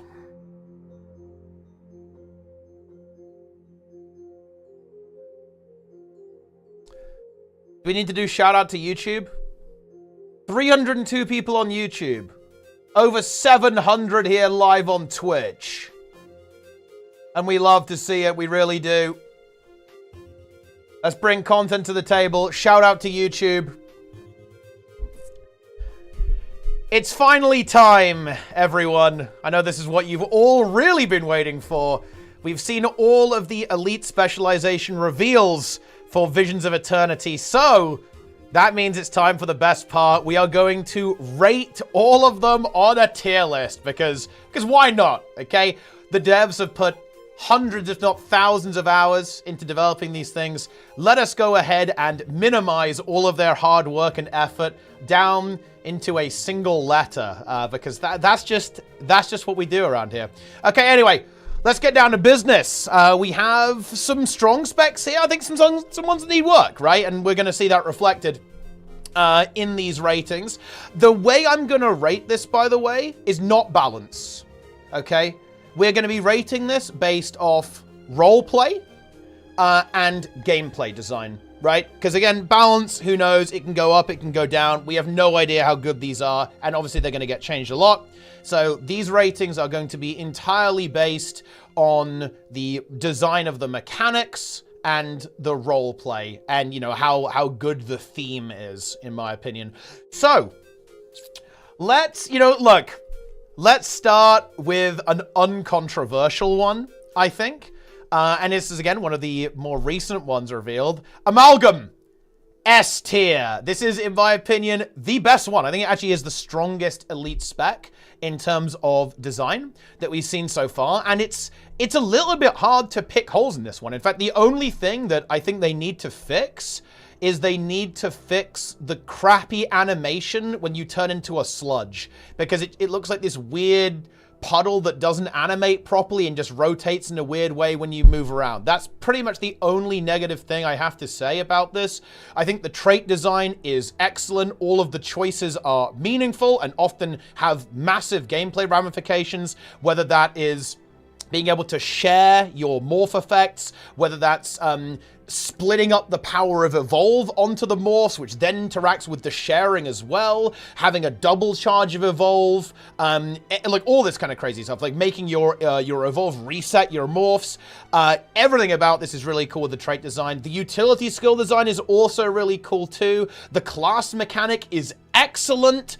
Being able to pick additional utility skills is a really fun spin on the way that Engineer works with tool belt abilities. Aesthetically, it's excellent. I love the role play. You know, from the moment Trig went live and said what was his first words? What were they?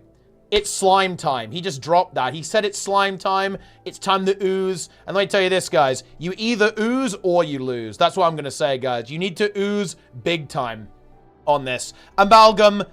Gameplay is really cool. I think it's going to work well in all game modes. I like that they didn't feel compelled to give it quickness or alacrity or make it a support. This is very much a damage dealer kind of brawlery thing, which I guess a lot of the NG Elite specs have turned out, though, where like Hollow and Scrapper and now Amalgam, two very brawlery. Mech, I guess a little bit less so, obviously, but yeah.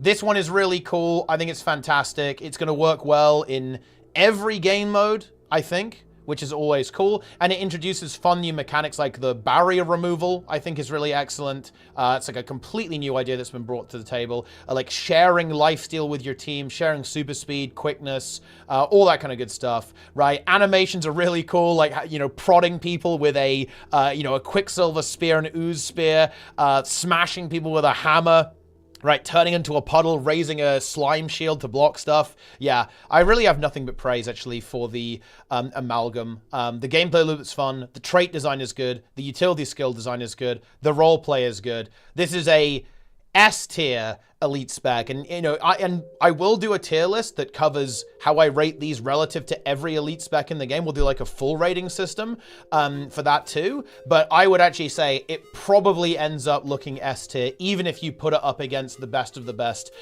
in the game. So yeah, I don't think we need to ramble any longer about this. I think it's fantastic. Obviously, if you want to hear like really in-depth thoughts on these, go check out my deep dives. I've done a deep dive for every single one, kind of reviewing the footage from the stream, and obviously the information that we know, like about the traits and all that kind of stuff. So I'm not going to repeat all of that here, but in my opinion, very clear-cut S-tier. If you're an engineer, or if you're just looking to maybe play engineer for the first time, or just looking for a new spec to play, Amalgam is well up there. It absolutely is. Okay, where are we going next? I don't want to do this in any particular order, right? I kind of want to almost bamboozle you guys. Let's do Paragon. Let's do Paragon next, because this one is really interesting to me. I think this is going in B tier for now. Why? Let's explain that. So, I really like the gameplay loop of Paragon. It's filling a role that Warrior hasn't had with the support, and I think it has the tools to do that, right? With the chance, that makes a lot of sense, and with the command abilities, those two tools give this build a function, and it's very clear where that's going to go. Now, I also really like the gameplay loop. I like the gameplay loop a lot. You know, you build up these chants, you maintain them, they give you pulsing effects, and you spam more burst skills to keep your motivation up to get stronger effects. The echoes like interact with chance and burst skills on the utility skills. I think that mechanic is excellent. So you can time your bursts to get a quick duplication or a quick bonus effect out of your echoes.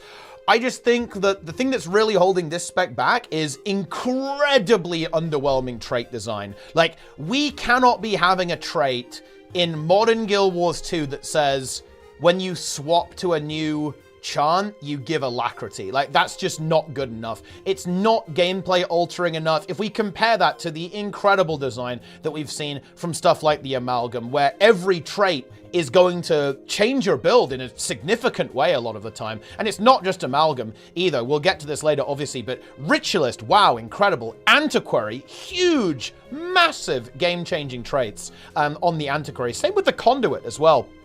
Too, and Troubadour as well. Like, yeah, some really impressive trait designs there. This is just not there. I think in general, the effects on a lot of these spells have actually been relatively conservative too. That's a little bit of a Warrior thing. People always say, oh yeah, but Warrior is a simple class. It's like, well, okay, I get it, but in modern Guild Wars 2, look, I logged onto my Tempest before this stream, and I pressed 3 abilities. I pressed all of my 3 utility skills. I had Feel the Burn, Aftershock, and Eye of the Storm. I pressed those 3 abilities, and it gave me 10 boons, or something ridiculous like that.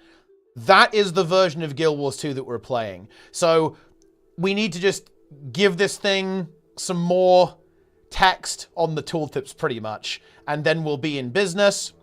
And I think it's going to work really well. So that's why I'm giving it a B tier. I actually feel very confident that this will be fixed. It feels very fixable to me. It doesn't feel like fundamentally problematic because the actual skeleton here, the core design is excellent. The other thing that I would say is holding it back a little bit is actually that I think the RP is not quite intense enough.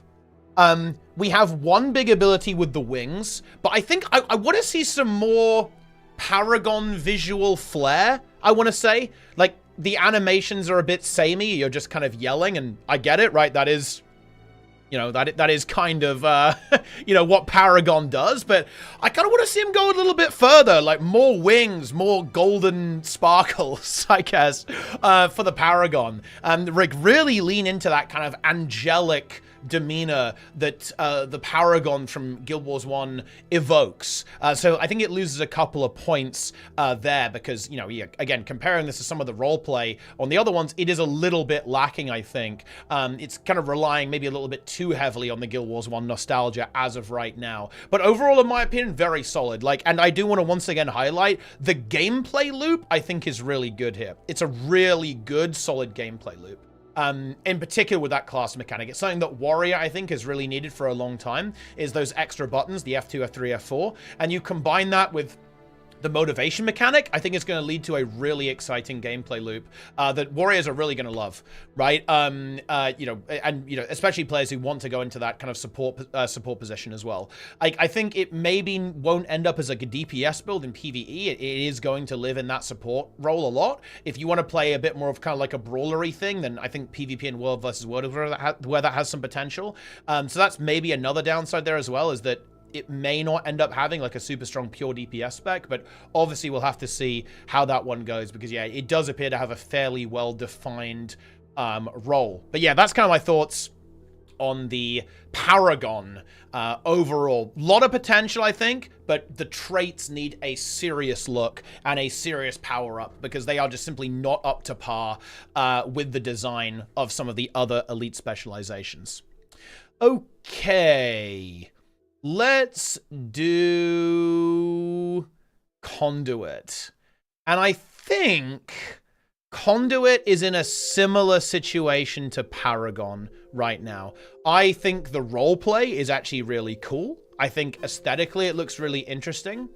And the trait design is good. And the utility skill design is really good. I think in particular, the kind of leap you can use 3 times, the port you can use 3 times, basically, that's a really exciting ability. I think the stun break that has the conditional energy cost, and otherwise you can use it for boons, you can use it as stun break, but it's going to cost you energy, is really exciting. I think the elite skill that interfaces with your other legend is really cool. And that theme in general, where your Raza entity utility skills depend on what legend you have, that's really cool. That's a fresh take on Rev, and I think that's actually really exciting. And even the Cosmic Wisdom mechanic, where you kind of get a super cool bonus, like a passive effect, when you know, charge up your affinity, basically, to that legend, and then you can unleash, is really cool. And I actually really do like the trait interactions, right? Like, you can have 5 affinity, your weapon skills give affinity, your Cosmic Wisdom becomes a toggle, a maintenance ability, as opposed to an active ability, right? Like, that's all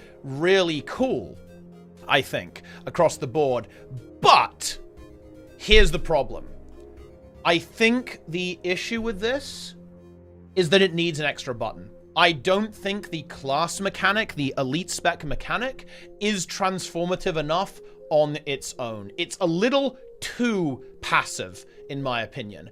You're not getting a cool super move that you can use. And yeah, you have the Scythe ability, but that's a utility skill. That's an elite skill. So that's not quite the same thing. So I think this needs an F3, I think. It needs one more button.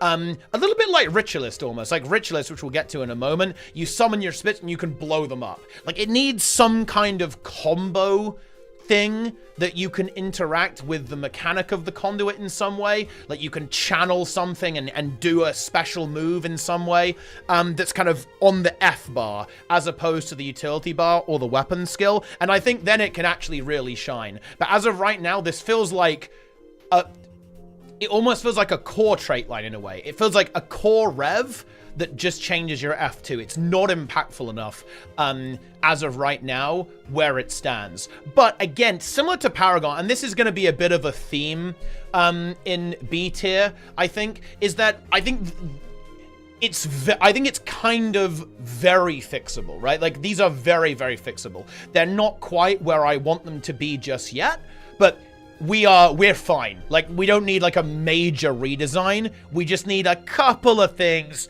and then we're going to be cooking with gas. So we're going to be super happy with the conduit. I think there's a lot of potential here overall with that one. So yeah, I think that kind of expresses my thoughts on the conduit. I guess I didn't talk about the RP that much, but I think it's pretty cool. But yeah, I don't know. It's pretty good. Next. Oh, there's so many to choose from. Let's do the Troubadour.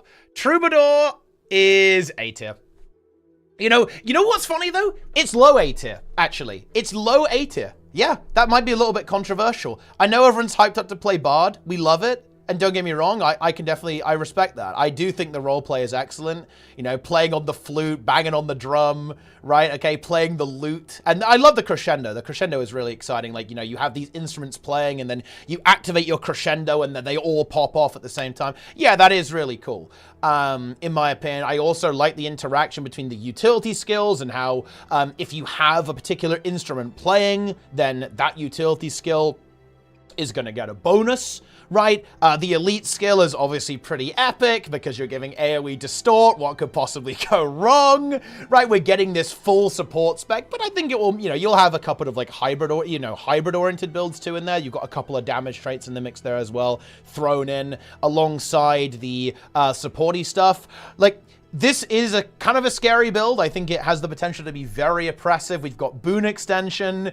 We've got really strong healing capabilities. We've got baseline barrier. You combine this with rifle, and my goodness me, like, this is going to be a monster. This is going to be such a monstrous build, I think, in terms of supports.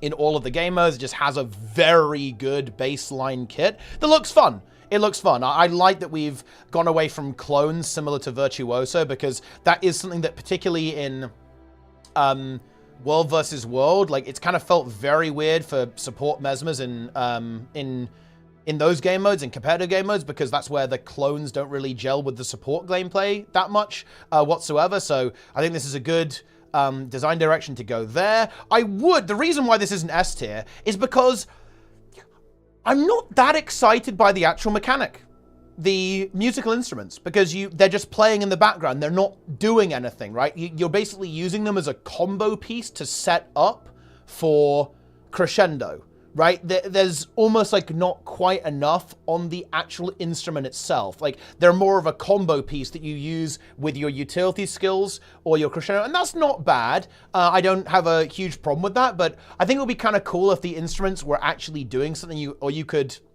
you know, if there was something going on while they were playing in the background. I imagine they didn't want to make it a little bit too much like Herald, because Herald is kind of like that, with just like some kind of pulsing effect or baseline effect there as well. So maybe there's something that could go on there, maybe with a trait interaction or something like that. But yeah, that would be like the only thing about the design, is that I don't find it super exciting, but I think the gameplay will be fun, and it will also be extremely powerful. And of course, the roleplay is excellent, right? Like, the roleplay is really good. You know, I think that everyone loves a kind of Bard-style spec in your RPG. So I think it's really good that it's been added here. I think it's visually very impressive as well. Like, all the instruments look really cool. The crescendo animation looks really cool too. And look, the spec icon even makes sense. It's a win-win right there. So yeah, I give Troubadour a very solid A tier. If you are just kind of like someone who likes the Bard RP, or someone who wants to play a support build, then this is just a very obvious massive win for anyone who's looking for that type of playstyle. 100%. Looks like it's going to be a whole lot of fun, and also incredibly powerful at the same time. You know, next up, okay, I'm sorry, I have to do it. I have to do it. People are not going to like this. And you know what? I like that people aren't going to like this. Cry harder. Antiquary is S tier. The Scrit is hot. Rat Jam, Ratga Clap. I'm sorry. This spec is hilarious the RP is extremely funny. You have Scrit Party Elite Skill, Scrit Snatch, Pilfer, Scrit with Rocket Launcher.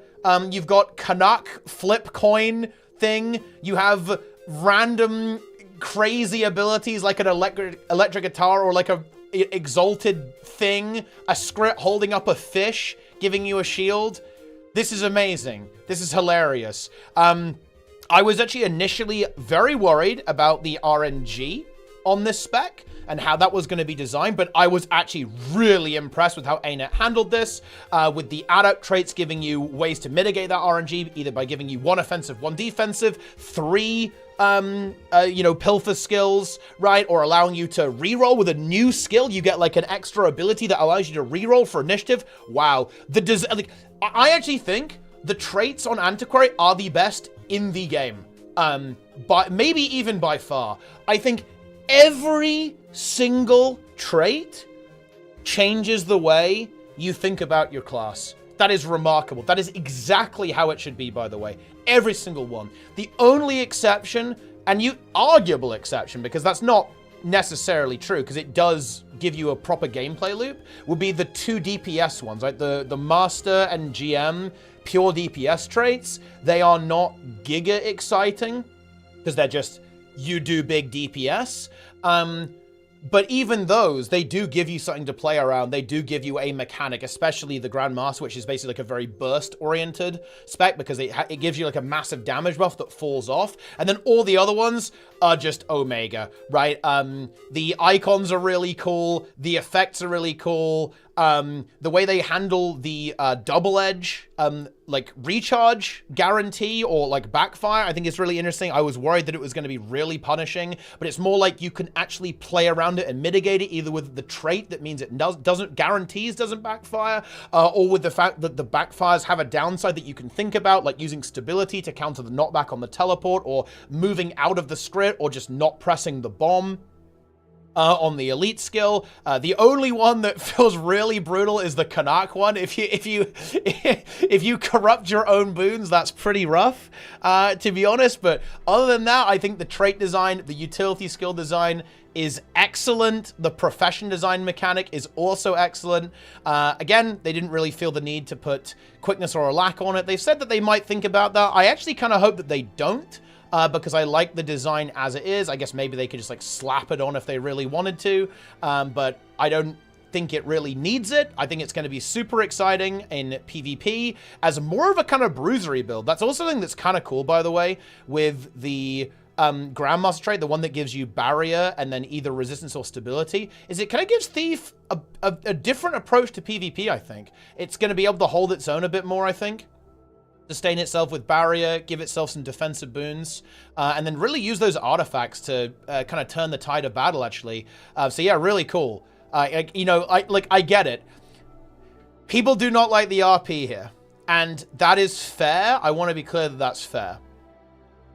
But what I would ask people who don't like the RP here to consider is that if this was actually Ninja, and it was like you were pulling out random ninja equipment, right? And then like using it in some way, everyone would think this is the best thing ever, okay? I'm just saying. If it wasn't script themed and a bit of a meme spec, everybody would think this is like the coolest shit ever. And I'm not saying that that justifies it. I'm just saying that you can say that you don't like the RP, but acknowledge that the mechanical design is actually very robust and really exciting.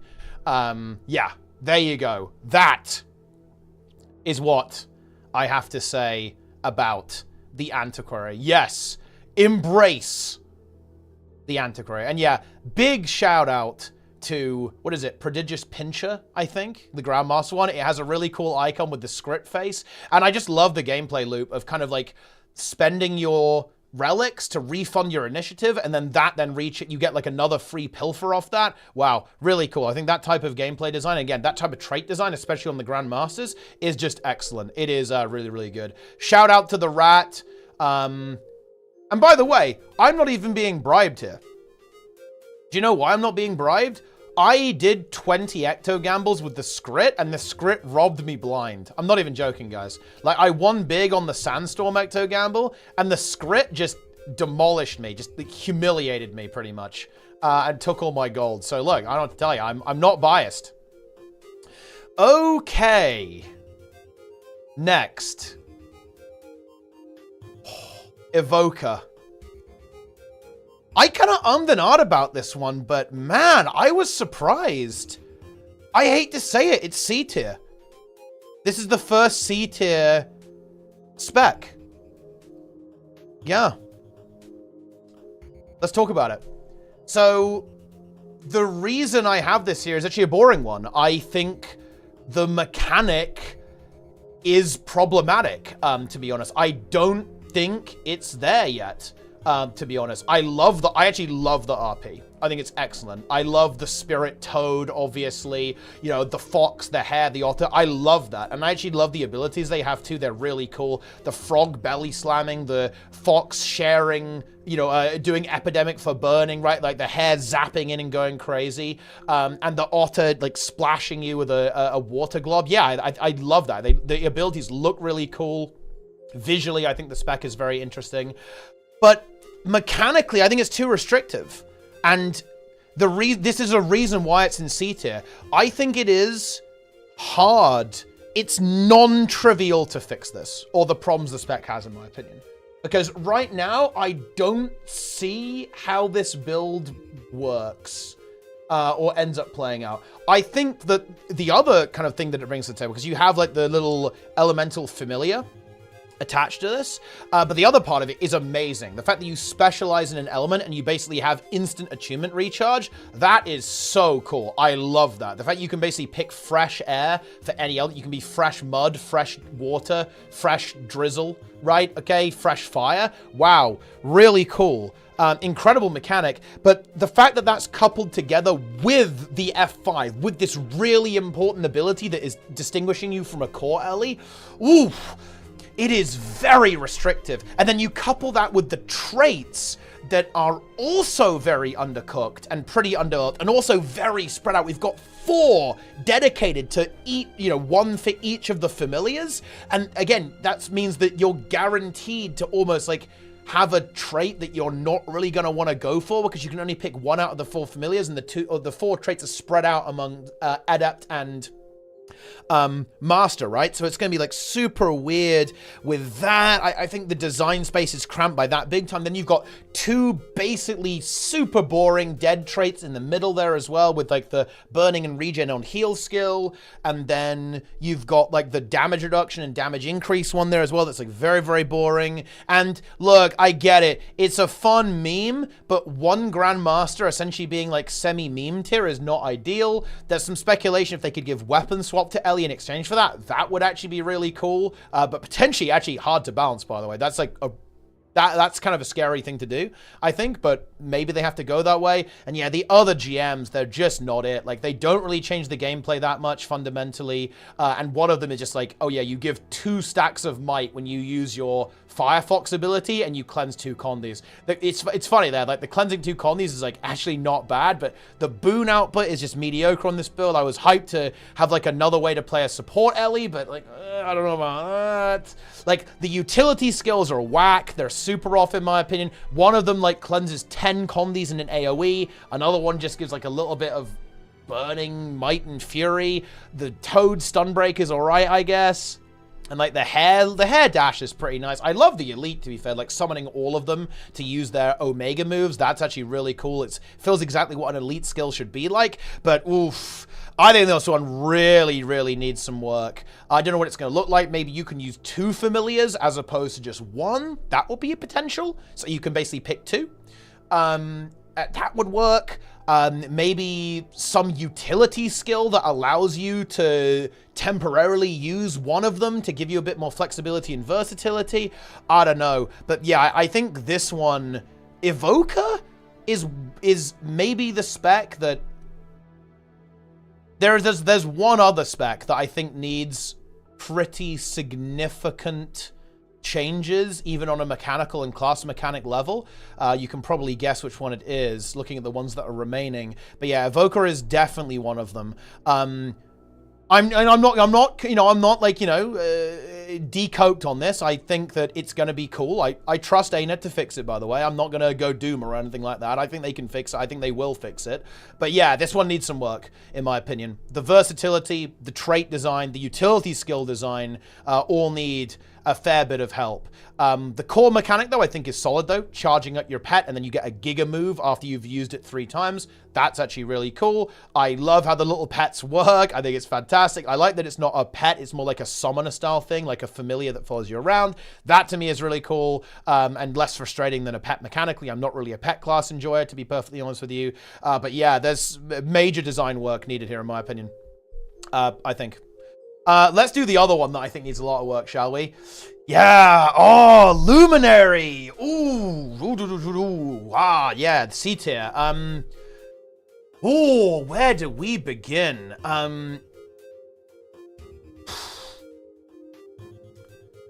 This is tough. I think the main issue is kind of the trait design.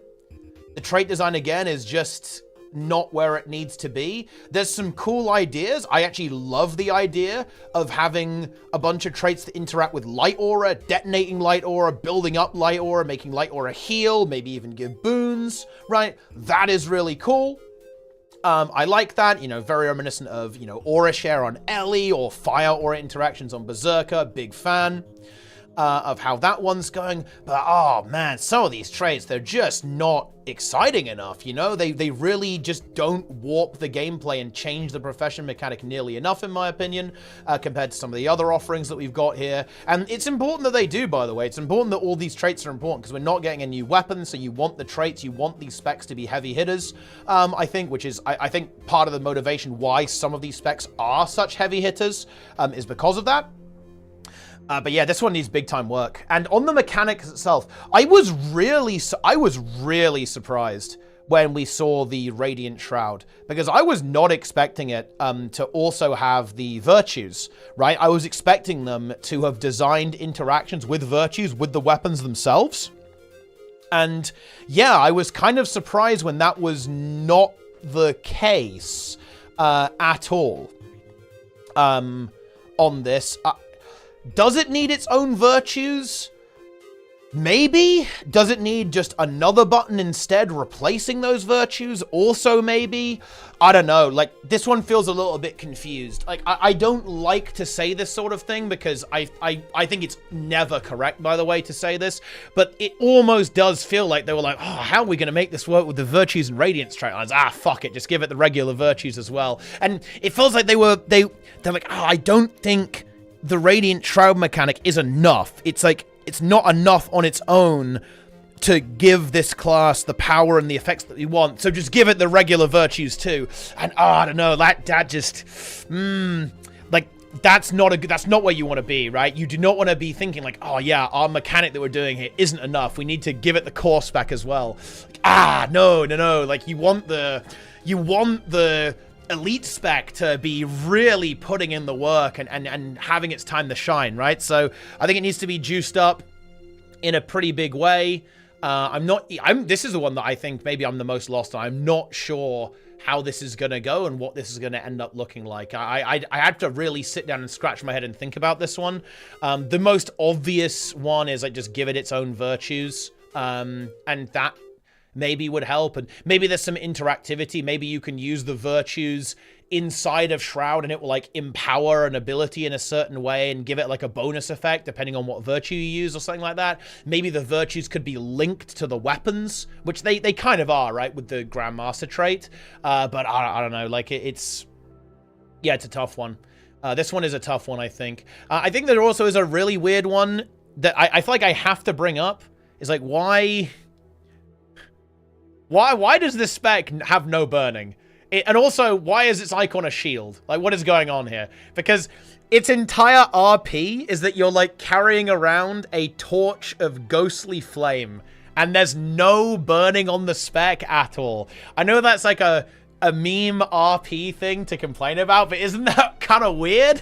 Like, don't get me wrong, I don't think every spec needs to be a Condi spec and every spec needs to have a power build, but it just feels really strange to me that we're kind of going in this holy fire direction, light aura, like blazing you know, the blazing brazier following you around, the radiant shroud, and then it's got no burning on. Like, what is going? It's super weird, I think, with the way Luminary is. I don't know.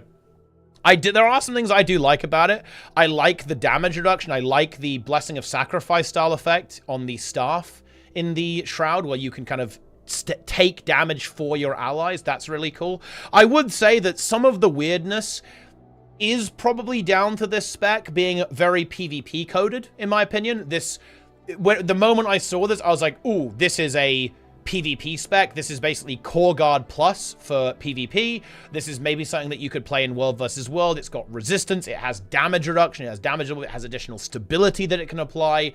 That's obviously going to work out really well in those types of environments, right? Like, it's, you know, it's got some tools that I think can be potent, can be effective in those game modes. A little bit more confusing in PvE, I think. We'll have to see how that one ends up kind of working out. It's got some really stiff competition, though, obviously, on the support area with Firebrand.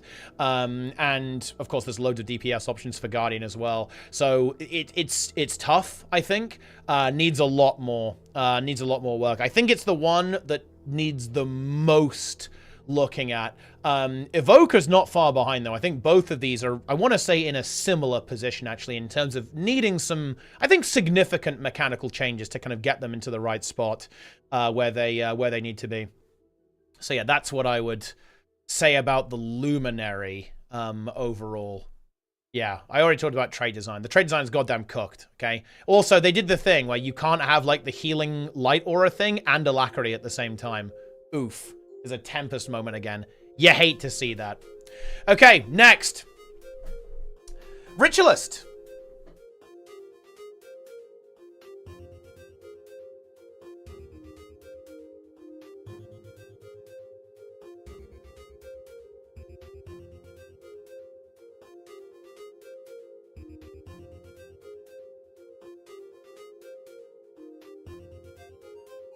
A-tier.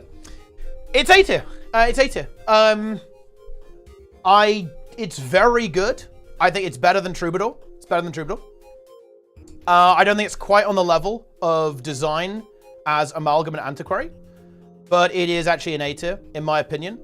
I'm not sure how I feel about the detonate skills. That would be like the thing that I would say here, actually, would be like the #1 thing. I was kind of expecting it to just have a Shroud replacement and not have the detonate abilities. I'm not sure if it needs that. Or I'm not sure if no, it does need that, actually, because a lot of the power is in those, so they shouldn't take them away. But I almost would have preferred if it had gone a different direction there as well. I'm not sure I really wanted those extra buttons. You know, look, it's too hard, guys. Like, I can't press the F skills. It's like, I play Reaper, you know, I play Scourge. The game's too difficult for me, like, already as it stands. But yeah, it would have been cool if there was a bit more of like a spirit focus, maybe summoning more spirits, but you know, you still get 3 spirits you can summon.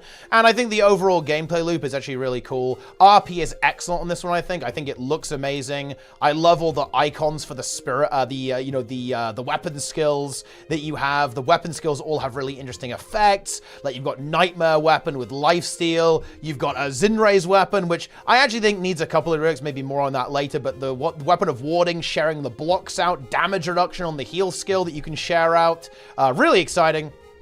I think that's really cool. The spirits all have interesting effects. They have like multi-layered combos. They do an initial attack, then they do their auto attack. They follow you around when you use the port ability. And then you can detonate them for an extra special effect there too. I think it's got some cool counterplay in it as well. You know, like, people can push you out of Ritualist Shroud and your spirits will all go up in a puff of smoke.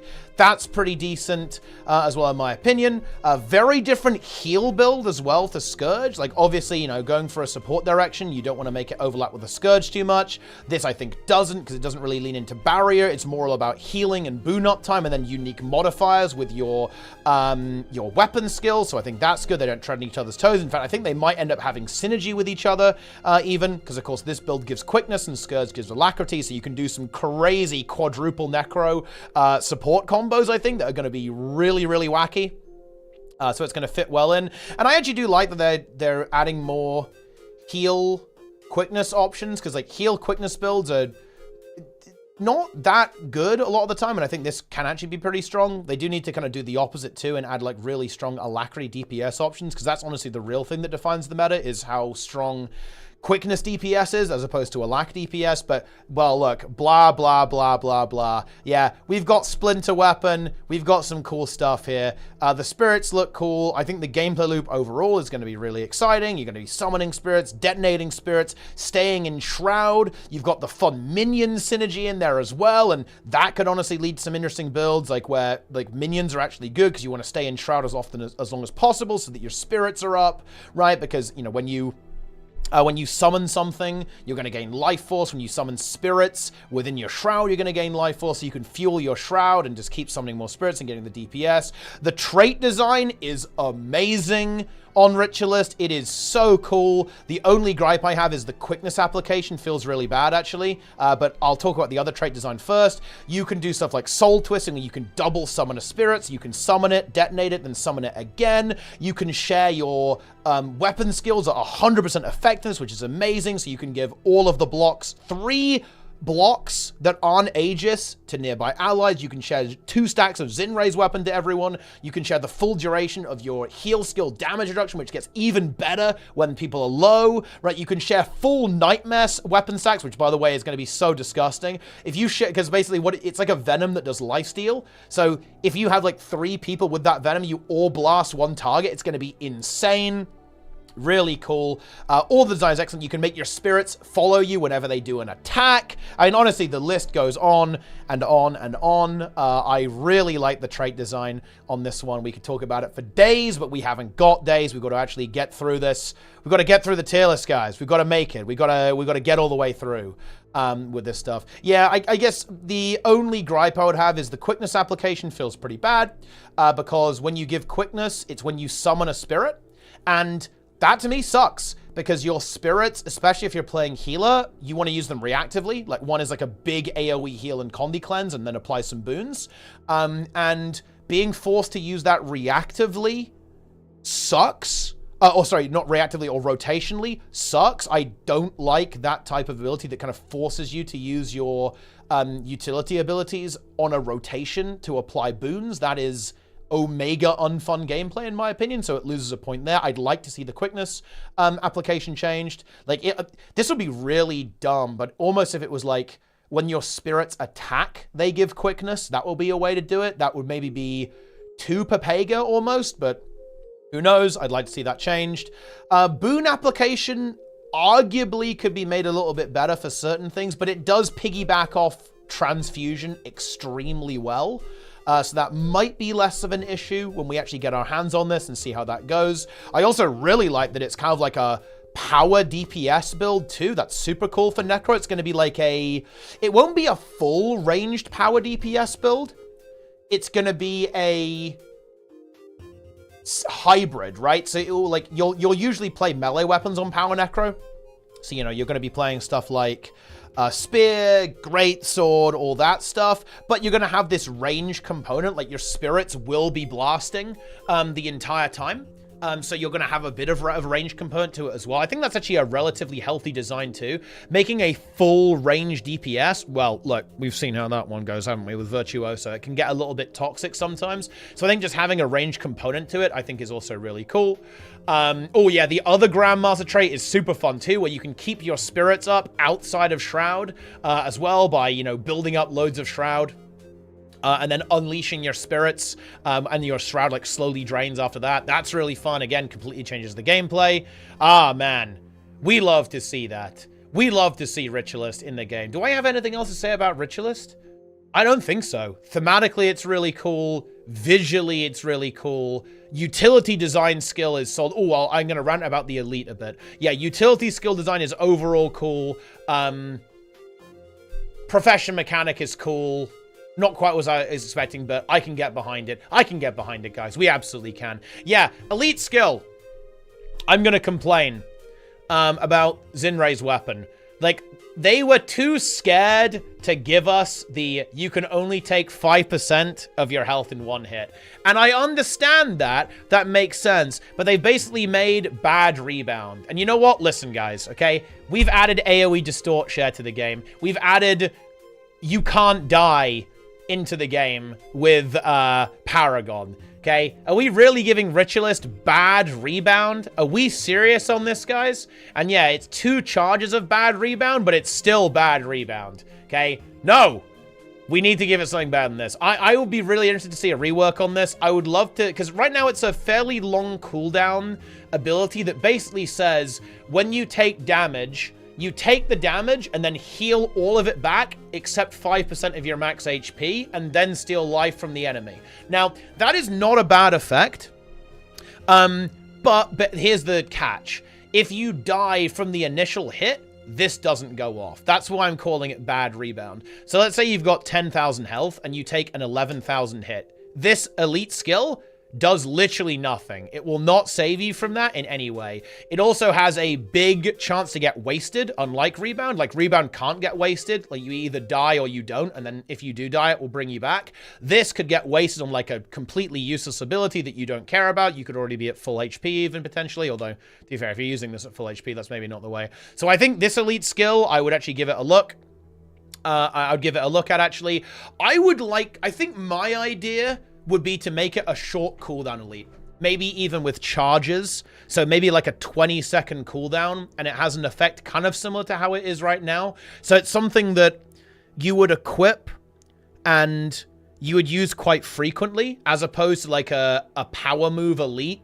Because the thing is, right, is that they tried to make it really potent, and you can see this because they just added random shit onto the tooltip. They basically said, it gives you this lifesteal effect. And it's an AoE stun break too, right? And it gives stability. Well, yeah, we've tried to like tack a bunch of stuff on to make it strong. I get that. But to be honest, I would really like to see them focus on the Zinray's weapon RP from Guild Wars 1. Cut the stun break, cut the stability, and focus on that. If you take a big hit, it helps you mitigate that big hit. And I think then you've got a really cool elite skill.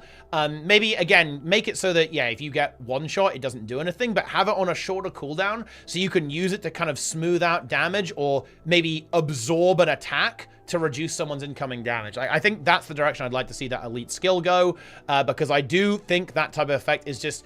Look, they're really going big on the nostalgia, right, from Guild Wars 1 and, like, the Guild Wars 1 RP. That type of effect, like Protective Spirit, Shelter, Zinray's weapon, all that kind of stuff, right? It's so iconic. So I would love to see them maybe push a little bit more on that, push the limits of how strong an effect like that can actually be. And lean into that rather than like where, because like right now the elite skill feels confused to me. It's actually one of the least interesting or least impressive elite skills, I think, out of all of these elite specs, which I actually think is a shame because I think they've done a really good job with a lot of the elite skills. But again, look, that is a minor gripe, right? Like, I think I'm nitpicking here a little bit because I think the rest of the spec and actually the utility skills are really cool, and I do love the artwork on the utility skills in particular. They look fantastic. That's kind of a minor thing. That's a minor anti-nitpick, I guess, but yeah, that's where I'm at on that one. Okay. Let's see. We've got one more, haven't we? Ooh. Gale Shot. Gale Shot, Gale Shot, Gale Shot. Oh.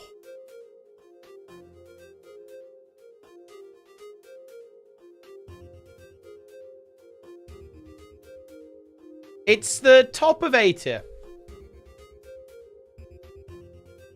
I think it's the top of A tier. Don't think it's S tier. I think it's not on the level of the Amalgam, the Ooze, or the Antiquary. But I do really like it. I think the gameplay loop is excellent. So you have your feathers that you can spend, and then you build up your wind force to get access to your Hawkeye. You can use your Cyclone Bow at any time, and I think this is going to be really exciting, especially in PvP, because that means you can very easily have 2 melee weapons, right? I'm kind of anticipating this build ends up like a giga skirmisher, right? So maybe with hammer, right? With greatsword, with sword, right? Like leaping around, super mobile, comboing with that baseline increased movement speed you get from the minor traits, right? With the leaping around and the powerful mobility of Ranger with a lot of Ranger's utility skills, the super speed application. I think it's going to be a really exciting spec, particularly in PvP. To us, but also I think it will end up being fun rotationally in PvE as well. So yeah, I think the gameplay loop is excellent. In fact, I want to say the gameplay loop might even be the most refined out of any elite spec. I want to say that. I think it is. Well, yeah. It's up there. It's definitely up there. I think it's going to be really exciting. Like if you enjoy kind of combos, movement, mobility, you're not going to find much better than the Gale shot. And I do like the design, like the builder-spender design that they've got going on there as well. Traits, I think, are also pretty damn solid overall. I wouldn't say the most exciting things ever, right? Not the sickest traits, and I think that's actually where it does kind of lose some points for me, actually, is the trait. I just love the traits of Amalgam and Antiquary in particular, but also Ritualist. Like if I had to pick standout traits, if I was doing this based on traits, it would be like this. I think these three have the most exciting build design like that, but I think Rit doesn't quite excite me as much as these two do for that. Yeah, whereas the Gale shot is a lot more, I think focus, that just got said in the chat, is the word for it.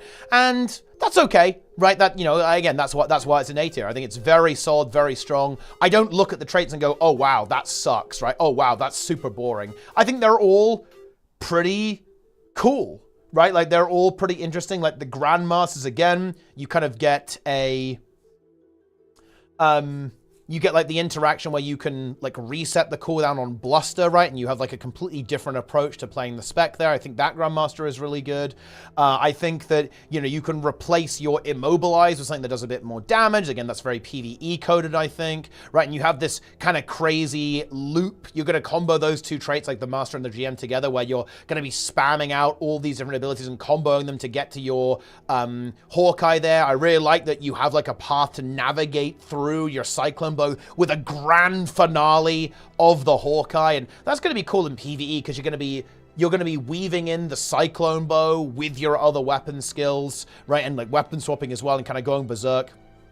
All that stuff too is really good. I will say quickness is entirely slapped onto this. That also needs a little bit of work in my opinion, because it literally only gives quickness, and in modern Guild Wars 2, that's not good enough. If you want to give a boon, you have to, at the very least, give Might and Fury. Easy to fix, obviously, so they can just like slap that on there without too much of an issue, I think, at least in PvE. So that needs a little bit of work. Utility skills are also really cool. The really big standout, I think, is the super mobility skill, like leaping around all over the place. And also, I really like the idea of like putting down your ice wall and then people firing projectiles through it, like does more damage. The elite skill is pretty cool as well. Sending out the tornado. You've got all these like wind-themed abilities attached to the Gale shot. So yeah, pretty good. Yeah, I don't have that much to say about the Gale shot, to be honest. I think roleplay-wise, it's very, very solid as well. People love that Tengu roleplay. I like the wind theme as well. That's very exciting. I think all the abilities look really cool. They have cool projectile animations. They have cool names, right? All that kind of stuff. Yeah, it's pretty good. Like we got some references in there that, they call the trait the joy of movement. That's pretty big. You're a bird wizard. You have a trait that makes it so your bird pets do giga DPS and give quickness. I mean, it's a good time, guys. It really is a good time, I guess, with the Gale shot. I think it will end up being very good. I'm very interested to see like how it will turn out, obviously, and what builds people are going to cook up. I think especially in PvP, but the other game modes as well. And yeah, I guess that is my tier list, right? There you go. So in the S tier, the best of the best in this stacks up against the best elite specs in Guild Wars 2. It is Amalgam and Antiquary, both beginning with A. That's kind of interesting. In A tier, the top, and this is in order. Yeah, this is in order. Best A tier is Gale Shot, just very solid all around, excellent roleplay, most developed gameplay loop that makes a huge amount of sense. Ritualist as well in A tier, kind of similar there as well. I really like how this one looks. I think the skills are all really exciting, and the RP is good. The visuals are really cool as well. I like how the spirits look. I like how the spirit with this, maybe the weapon skills could use a bit more animation, but listen, okay, you can't have everything. Troubadour, A tier, again, very respectable spec. Towards the lower end, to be honest. I like Gale Shot and Ritualist a fair bit more than Troubadour. I'll definitely admit that. Okay, I absolutely will. But overall, just super strong. Looks like a fun gameplay loop. Cool combos with the utility skills and the crescendo as well. And it's even getting chrono nerfed as well, just by existing. Shout out to Troubadour. For those who don't know, they're moving the the stability from Bountiful Disillusionment onto F5 purely to make this spec good. That is just based. Love to see that. Oh, I forgot to complain about this, actually. One thing that I don't like about this is that the alacrity is attached to your main heal. And that means you're going to end up using that rotationally. And it's also your distort as well. That feels weird as hell. Think about that. Because you have inspiration, that means your alacrity is attached to your main heal profession mechanic. And Aegis, because you do Aegis share on distort. So I want to see an alacrity redesign on this, because that is weird as hell. I don't like that. But anyway, there you go. Little bonus criticism on the Troubadour there. In B tier, we have Paragon and Conduit. I feel like these are actually pretty even in my mind. I think I would give the edge to Paragon, actually, because I think I really like the gameplay loop with the chance and motivation. That's a good mechanic, in my opinion. It's going to be fun. And I also think the chants are cool and strong and powerful. And I also really like the interaction that chants and burst skills in general have with commands. All that needs more fleshing out. The traits need more fleshing out. The commands need more fleshing out. 100%. But I think the gameplay loop is really good. Mechanically, it's very good. Very, very good overall. So that is exciting. Can't wait to see how they're going to improve it. Conduit, again, kind of talked about this. It just needs an extra button. Seriously, that's it. I don't have any, like, glaring, super huge complaints about the Conduit. It just needs an extra skill, I think. A bit too passive. Not enough of a game changer, I think, with the elite specialization. I do really like that it has this fresh twist on Rev that gives you different bonuses depending on what legends you slot. So you have that interactivity between the elite spec and what legends you have and your utility skills. That's really cool and a nice fresh idea being brought to the table. So big fan of that. But yeah, just needs an extra button. That's all I've got to say about that one, really. Good RP as well. Not too bad. Evoker, yeah, and now we get to the C tier. This is where, I think we need, these are the only two that I think need a fair bit of change. And it's complex to fix. Like, B tier, easy to fix, like, not hard. I think I feel very confident that the ones in B tier are going to end up good. C tier, though, is a challenge, I think. Doable, obviously. I think that there's some very solid things about both of these specs. You know, I like particularly with the Evoker, I really like the RP, and I think the Luminary, kind of like Hollow Forge, Radiant Shroud, is also cool, and I like some of the abilities that they have there. I think they're actually pretty exciting. They're pretty hyped, all the different skills. I like how you have 2 abilities per slot that, you know, flip over and you can combo them together. And, you know, if you can just use a couple, then you'll have a lower cooldown on your Shroud. You can go back in really quick and use another one, right? Or use all of them, right? And then you'll have a longer cooldown. There's some fun design there, I think, and some interesting possibilities, especially in PvP. But yeah, the trait design, man. The trait design, and what are those core virtue? What are those? What are they doing there, man? I don't know. And yeah, Evoker just feels very restrictive. Again, the Fresh Fire attunement cooldown reduction, super cool, really exciting gameplay in that regard, but the other mechanic just feels a bit too restrictive. Maybe we need 2 familiars, maybe we need some way to activate one of your choice with a utility skill or another mechanic or a trait or something. I don't know. Needs some pretty big work on the traits there as well, and the utility skills. It's the goddamn curse of Ellie, man. Ellie is never allowed to have good utility skills. Ever. Literally, ever. But yeah. That is the tier list. I have given my opinion, and my opinion is objectively correct. Anyone who disagrees with this tier list is just wrong and has no taste whatsoever. But obviously I'm joking. I am super curious, guys. I want to know what everyone thinks, okay? Don't take this too seriously. Like, I'm already like, I'm already scared of the comments. Guys, please, not in the face.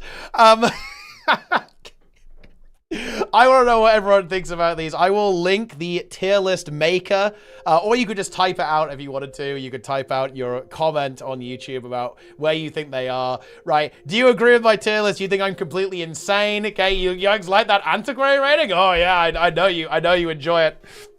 Okay, it's gonna be good. But yeah, let me know what you think about this stuff. Like, how would you, and for some of the issues too, like, what are some things that you like about these specs? How would you fix some of the problems? Do you have like a cool idea for maybe some of the issues with any of the elite specs? Not just the ones that are in B or C tier, but do you have like a kind of a pet peeve about some of the ones in S tier or A tier? Let me know. I'm really curious. Let's get a good discussion going about this stuff. Make your own tier list. Let's have some fun with it. And stay tuned for more, because I will do a full tier list rating these versus the other elite specializations in the game. And, well, I guess we might as well just rate every other elite specialization in the game while we're at it too. So stay tuned for more tier list content. I know you guys love that. It is the apex slop. Like, we have been climbing the mountain of slop recently with like 50-minute deep dives on a live stream, okay? And we have reached the pinnacle, the apex, and that is where the realm of the tier list is, guys. And oh boy, do we love to see that. So yeah, that is gonna do it for this video. I hope you guys enjoyed it. Have some fun talking it. Have some fun trash talking my tier list. Have some fun trash talking each other's tier lists in the YouTube comments. Okay, be sure to follow for more content. Subscribe, like the video, follow my stream, watch on YouTube. How many we got on YouTube right now? Whoa! 579 people watching on YouTube right now. That is big. And over 900 on Twitch. I mean, look, you know, the people have spoken. They want more tier list content, I guess. But that is how it is. But yep, that's it. That's all I've got. And of course, if you're hyped for these elite specs, you guys know what to do. Referral link for Guild Wars 2 Visions of Eternity.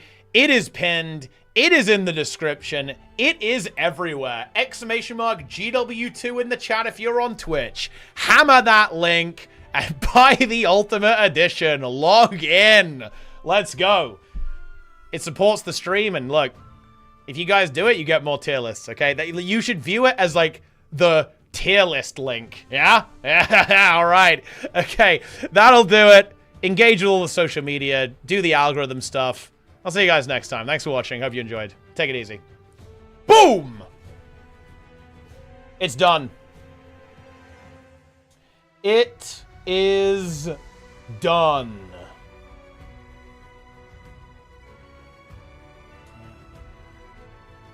We love to see it. Buy 100 Ultimate Editions. Yes. Rat Jam S tier. It is, yeah. Oh, man. We said that Evoker is better than Catalyst? Okay, spoiler alert. I will do a quick spoiler for you guys. So, this is a very rough and ready elite spec tier list. I'm not totally happy with this. I'm not sure how accurate it is, but I can do some guesstimates.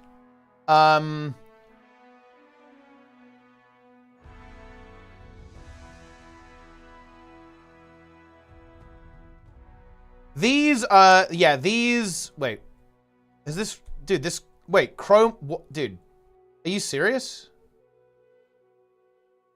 It just crashed. Chrome just died. Are we serious right now? Okay. I would say These are absolutely happy in A tier. 100%. Now, the big question.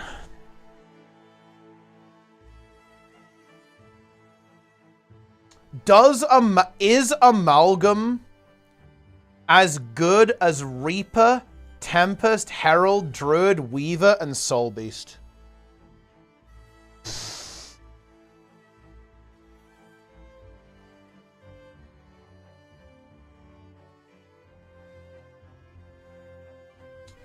That's tough. Honestly, I think we have to play it. I feel comfortable putting it in A tier, though. I feel comfortable putting it in A tier. Same with Antiquary. I think Gale Shot will be A tier too. This is, yeah, Luminary is currently in C tier. Conduit, I think, is also currently in C tier. Paragon.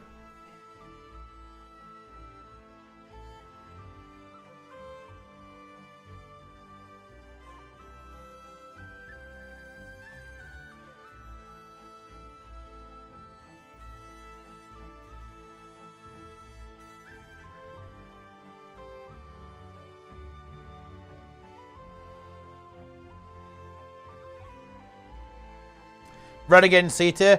Because Renegade is a dog shit elite spec and so is Vindicator. Would you want to do Racer with us in WoW? Yeah. See, dude, look. Look at this shit. This is from the dev. Look at this guy. Look at this. Look at this, chat. C is too high for Renegade. This is from a dev. Correct. Correct take, by the way. No, dude, Vindicator fucking sucks. How is Vindicator good in any way?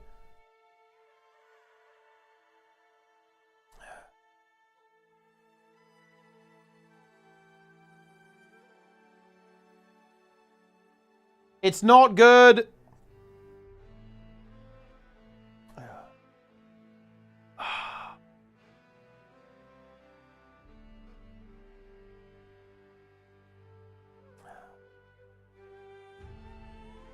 Vert in A tier? Yeah, Vert's actually pretty cool. I think Vert's actually pretty cool. Okay, so the way I did this tier list, was I rated like how much the spec like fucked the game up. So that like Firebrand is actually really fun to play. Oh no, I shouldn't. Nah. Nah, I shouldn't have done it that way. Like Firebrand actually should kind of be in S tier. Yeah, no, I actually agree. It should be like RP and like fun level. And that's yeah. Ah, no. It's fucking over. Okay, let's quickly do this. Okay. This is the tier list on RP and fun tier. Reaper, S tier. Firebrand, S tier. Tempest, S tier. Weaver, S tier. Hollow, S tier. Amalgam, honestly, probably S tier. Antiquary, probably S tier. Renegade, dog shit. Vindicator, rat mess.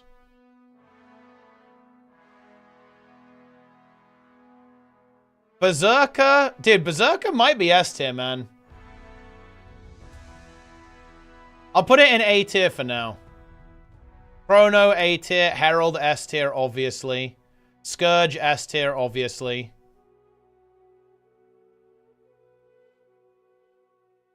Soul Beast, S tier, obviously. Druid is like A tier. Catalyst, C tier. Deadeye, bro, come on, man. What is this shit? Harbinger's like A tier. Scrapper, A tier. Spellbreaker, A tier. Vert, A tier. Daredevil, Dog Sworn. DH. DH is like B tier. Mirage. Mirage is actually pretty fun to play, I'm not gonna lie. Spectre. I actually quite like Spectre. Mech. Mech is boring as fuck. Untamed, A tier. Willbender, also A tier. There it is.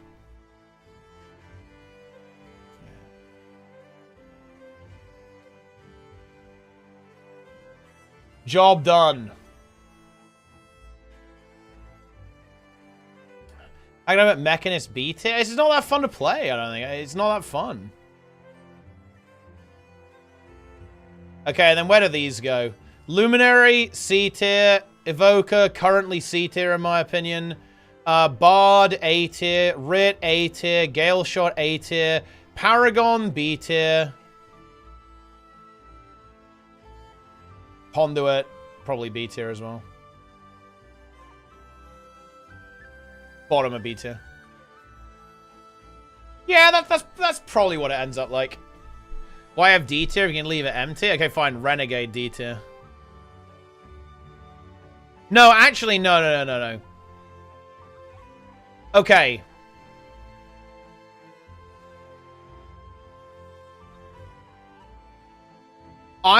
Okay. Renegade, if you only play Condi Renegade and no other builds, A tier. And I will actually be good faith. And, okay, yeah, assuming that you only play Condi Ren and none other of the insipid Renegade builds, A tier.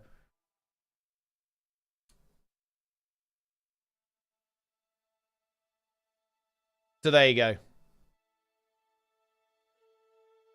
Yeah, no. Yeah, because I forgot about Condi Ren. Condi Ren is actually a very fun rotation. It is a very fun rotation. I will give it that. I will 100% give it that. Yeah. But you have to ignore every other build on Renegade.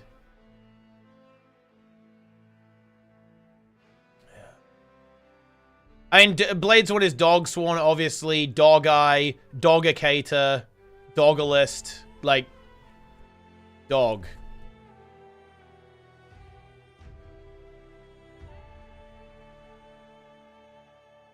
There it is.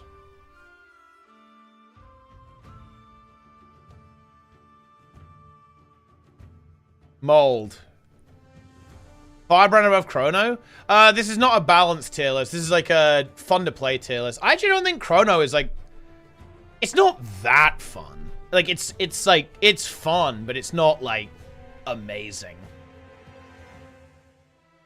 Weaver and S, it's incredibly fun to play, incredibly good RP. This is a fun and RP tier list, guys. Reaper, obviously S tier. Firebrand is really fun to play. It's busted, but it's really fun to play. Tempest, incredibly fun elite spec. Weaver, incredibly fun elite spec. Very good RP. Hollow, Omega fun. Catalyst is Rat. Okay, like, I'm referring to Rat. Okay, rats. Wait, okay. Infestation of rats, even. Infestation of rats.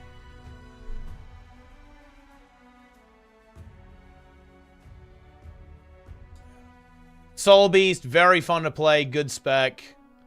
Berserker, it's very good, but it's not as good as that. Same with Willbender. Like, Willbender is really fun, but it's not as good as that. Druid is really fun. Untamed. Oh, dude, Untamed maybe deserves to be S tier.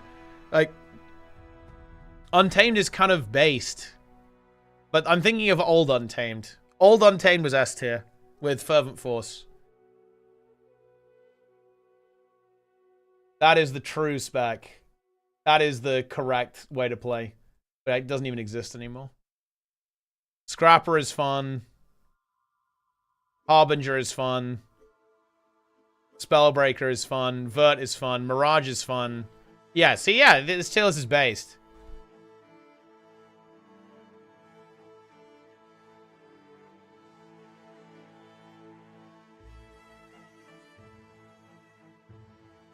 Here you go. I'd say this is where I think it's going to end up, but we'll do a full in-depth tier list at some point in the future, but not now. Oh, damn it.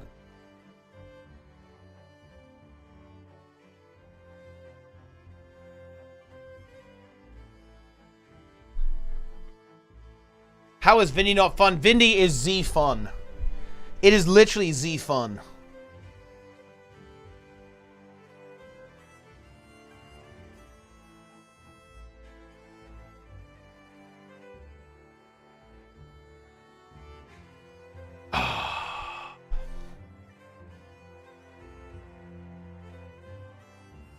That's tier maker.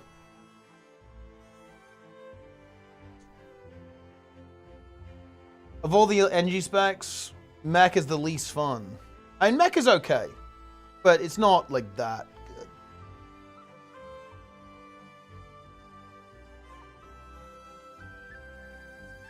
Stop passively hating on Thief. I actually, no. I'm not hating on Thief, Batusai. I actually, exactly the opposite. I think that Thief has had a real rough time with elite specs. I don't think Thief has had particularly good elite specs. Yeah, I'm not hating on Thief here. I just think that Daredevil and Deadeye are mid as fuck compared to other elite specs. I'm not hating on Thief. I think Spectre was like a huge feels good man because it feels like an actual good elite spec for Thief. Same with Antiquary, actually. I don't particularly like Daredevil and Deadeye that much. Yeah.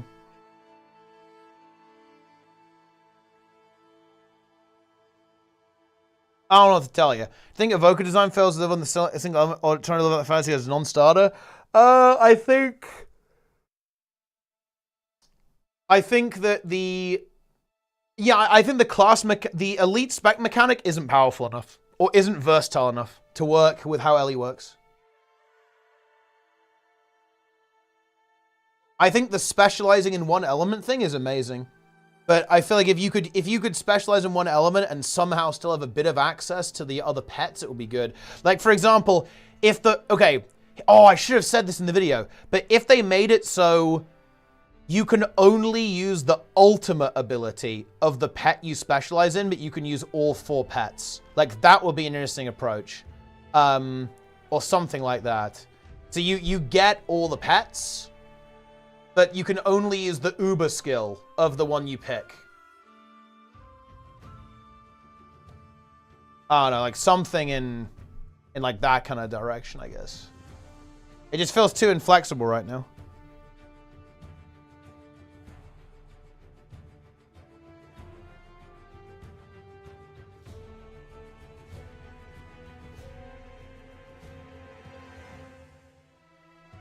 The Luminary is pretty interesting.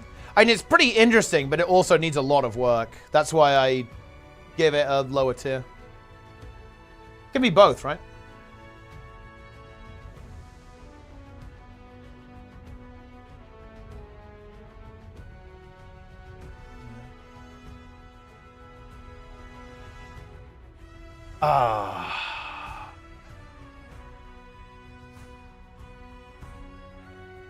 Does his basic attack? Yeah, I don't know. Maybe. I don't know. Should Familiar swap with elements? Maybe. I don't know. I trust in the devs. I think they'll fix it. Fuck it up so badly? Yeah, no, I wouldn't go that far. I think it's interesting. It's just...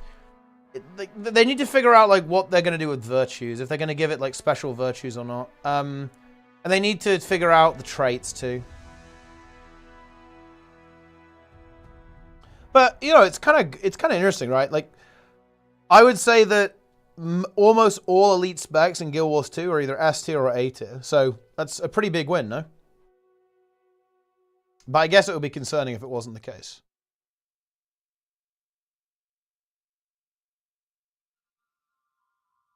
Planger. Wait, dude. Actually, no. There's only one tier that could be considered Planger. The highest tier possible.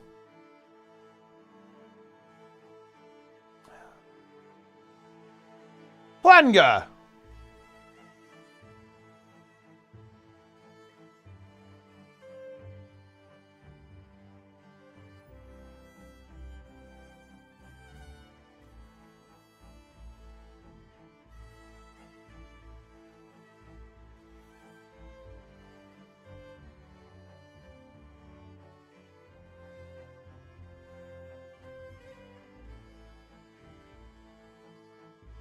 Your plan was guard.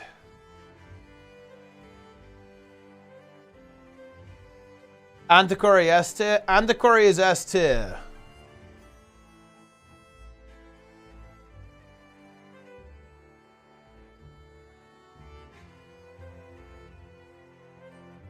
PvP tier list. I mean, I will do some tier lists at some point, but I need to actually play the game for that.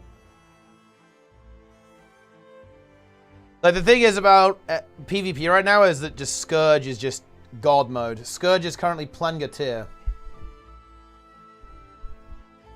Ellie's got 2 specs in C tier. Feels bad. Yeah, but I mean, Ellie also has 2 specs in S tier. So, it's not all bad. Wait, which class has the best overall specs? I think it's... Necro does really well. 2S, 2A. NG has... Yeah, that's better than NG. Ranger. Ranger does very well. It has 1S, 3A.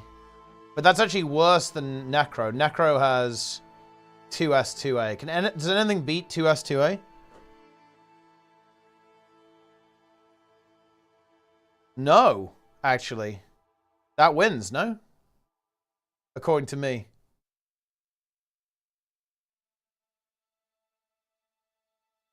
Druid not in S is a crime. Yeah, I mean, Druid is pretty fun, I think. Tambus is the only good Ellie spec. I mean, Tambus is very good. It's S tier. And why is there not Plenga tier? There's obviously Plenga tier. I wish I had a Plenga to drag up to the Plenga tier. Druid is barely an A. Dude, Trig, go live and do this tier list. Like, you need to drop the bomb, dude. You need to drop bombs. Hard.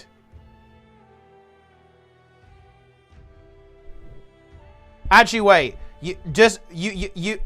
Trig can't do it because if he rates, like, a spec in D tier, what if it's someone who still works at the company who made it? Like, you can only rate the ones that people who, you know, made who aren't at the company anymore. It's the only way.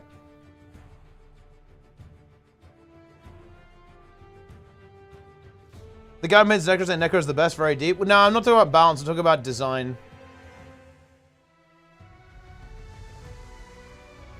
There's nowhere Weaver is nearly as good as Hollowsmith.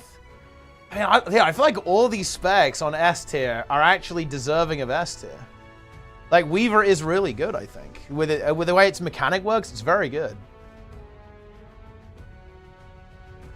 Why is Ranger in S tier? Like, I mean, it's good. Soul Beast is good. Soul Beast is not overrated. This is a God tier elite spec.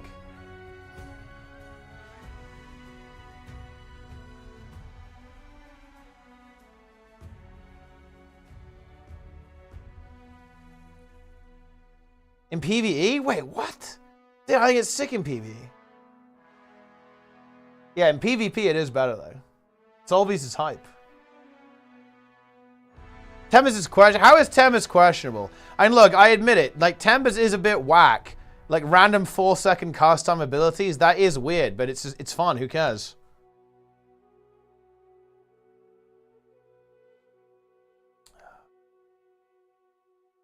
And also, Fresh Air Tempest is the best build in the entire game.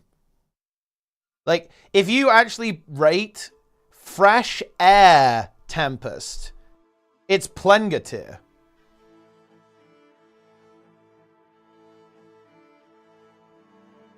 Actually, the best build in the game. You know, we're not rating on power level, though. It's fun tier list. Scourge is one of the most fun specs in the game.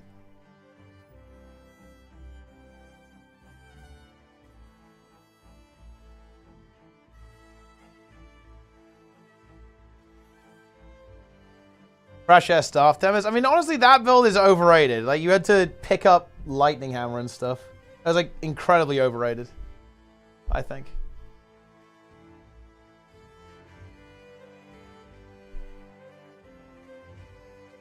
What point you're judging them? I guess now.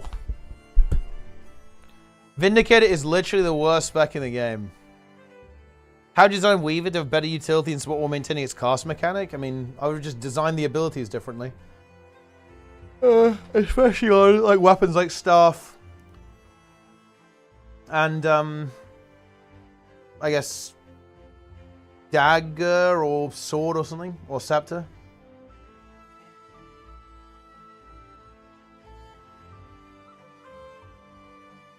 How is Firebrand not fun? You have like 20 skills.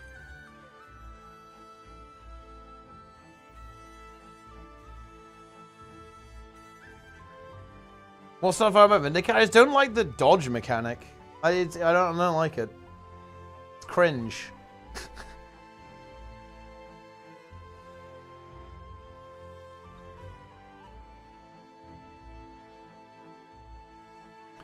No, dude.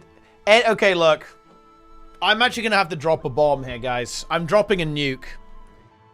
If you don't like new Firebrand more than old Firebrand, that's a self-report. I think the class is almost like objectively more fun to play now. There you go.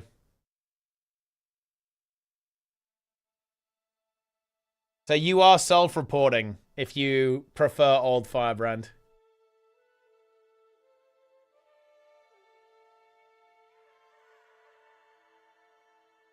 Mirage is A with dodge mechanic. Yeah, I mean, Mirage, it's different though. Like, you get, like, cool spells that you can use when you're dodging.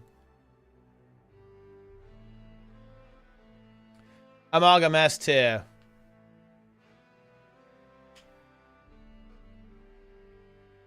Every second I give it boon up time. What do I miss? Well, I mean, I don't... It's not supposed to be a boon share build. How is that an issue? The fact that you know, it's really cringe to make it AoE boon share is good. Like, you don't want it to be AoE boon share. That's cringe. It's DPS only, yeah. All Mesmers are in A tier? What's wrong with you? I think that's pretty fair, actually. I don't think I'd put any Mesmer spec in S tier for fun factor. But I think they're all very consistently fun to play.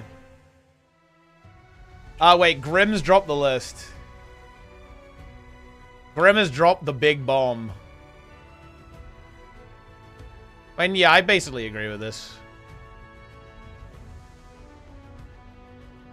Wow, dude. But, dude, Dog Sworn going into D tier with Renegade. What about Condi Ren, though?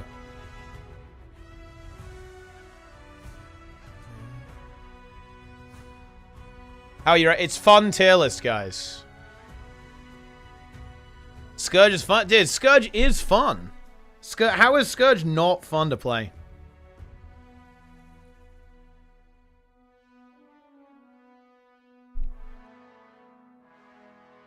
When is Trig...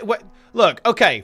Hold on, guys. I don't want to get toxic here. When is Trig delivering us memes?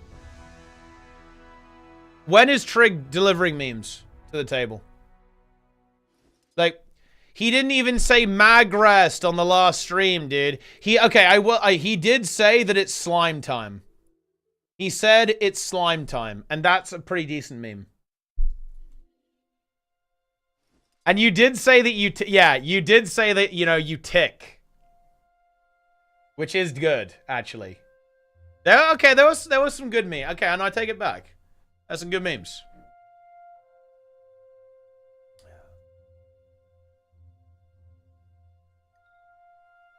That's some decent memes.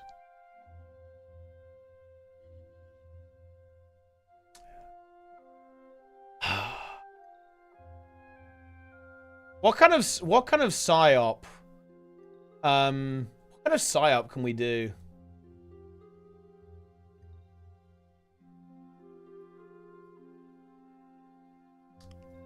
Wait, when are we getting awesomeness on one of these streams? Real talk.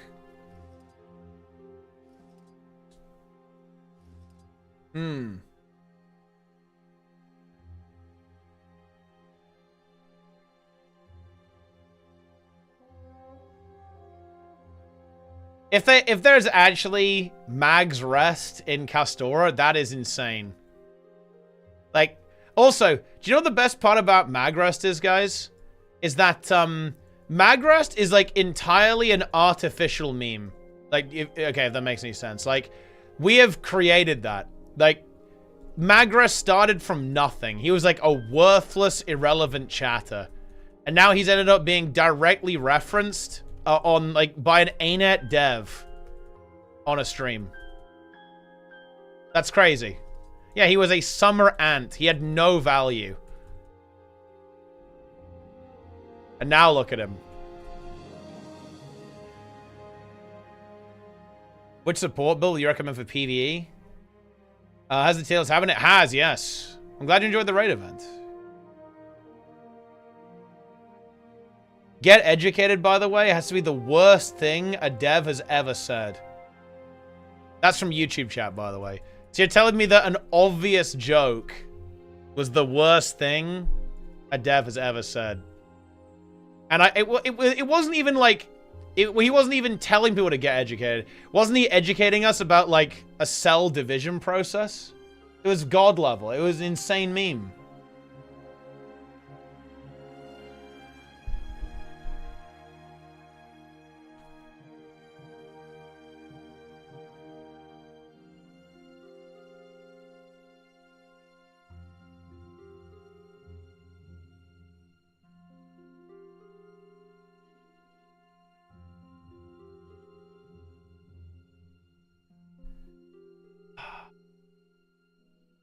Every time I get a cringe YouTube comment, I will now reply with get educated. Actually correct tier list. Okay, this is with core classes too. Core Ellie? I mean, Core Ellie actually is pretty good, to be fair. Wow. Dude, this is what, wait. Hollow in C tier? You're fucking cooked. You are, that is actual brain rot. Core Necro in S tier. That is also brain rot. Whoa, I fucking missed. Oh boy. Oh. We got him.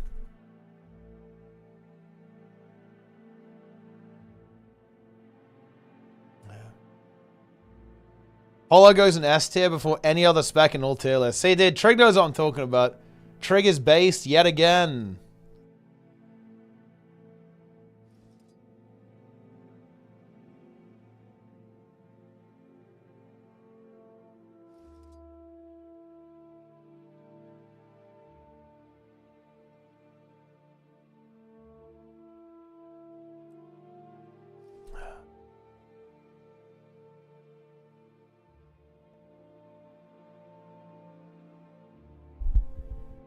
Korev. Korev is S tier always in honor of Garfried. That is true.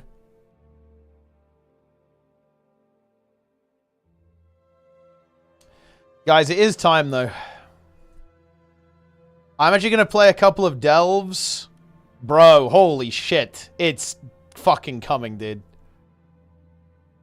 I am very excited to play Mana Forge Omega on Wednesday.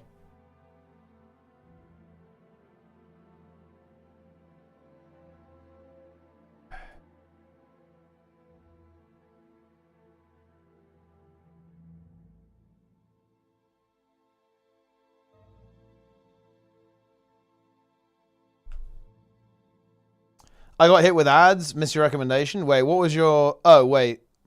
Which do you recommend for PvE for ease of learning and utility outside of Druid, Spectre, and Firebrand? Druid or Firebrand. Druid is probably the easiest to play out of that.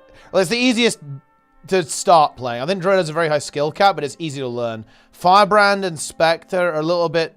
Firebrand is actually not that deep, but it's a little harder to pick up because you have so many skills. Same with Spectre as well. I think Spectre is also pretty tricky to play correctly as well.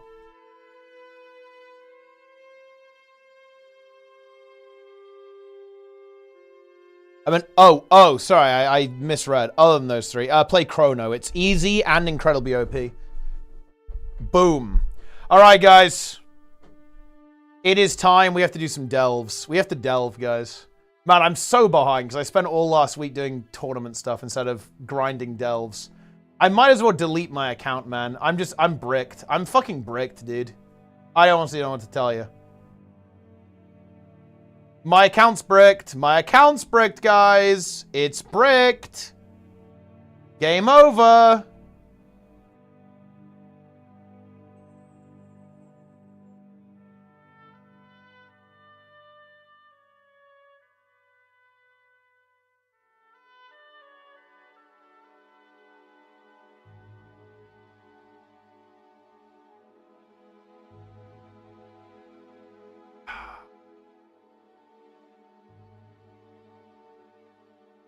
It's time. All right, I'm swapping over. Let's game. Wait, guys, what's the good delve to do today? What's going on? What's the correct? Wait, is fungal? Wait, can I just like farm fungal folly? Sinkhole? Oh, are you fucking serious? I hate that one. I hate the underwater ones, bro. Can't we do like some non-horrible delves? What about Slough Street? Wait, well, I'm gonna go do the fungus one. I'm going to the fungus. What is a delve? It's like a solo scalable dungeon. It's pretty much the only meaningful progression we have this week. And it's also not even that meaningful, but I guess we can level up. Oh, tier 4 delve. Okay, here we go. Let's see which one is it. What the fuck is this one? Wait, have they added new variants for all of these? What is this? Do damage. Oh, I have no curios. They removed the water from the underwater delves. That's actually high tier. By how the fuck you got a code? Yeah, if you do exclamation mark GW2, click that link. You don't get a discount, but it gives me money. What the hell is this? Right away. Oh, it's this one. Okay. We got to get the batteries back.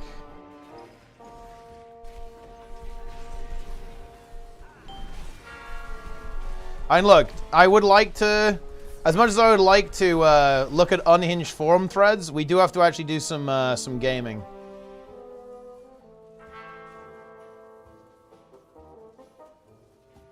I'm just gonna do random delves. Oh, I went the wrong way. Go, go, go, go, go, go, go. Is it a fun launch? I mean, like, yeah, I don't hate delves at all. Wait, did I drop it? It's over. I don't hate delves at all, actually. I think they're quite fun.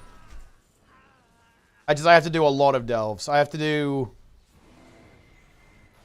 like 24 delves. Although, to be honest, I don't actually have to. I just need to do delves on this guy, really.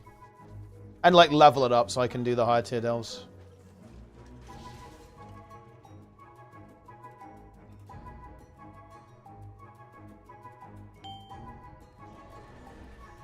Look around. There's treasure here. Well, I'm not gonna lie. Nothing we do this week really matters that much. Because all of the progression is going to be relevant in M+. Like, doing this is kind of a waste of time, but not exactly. Like, none of the eye level matters this week at all.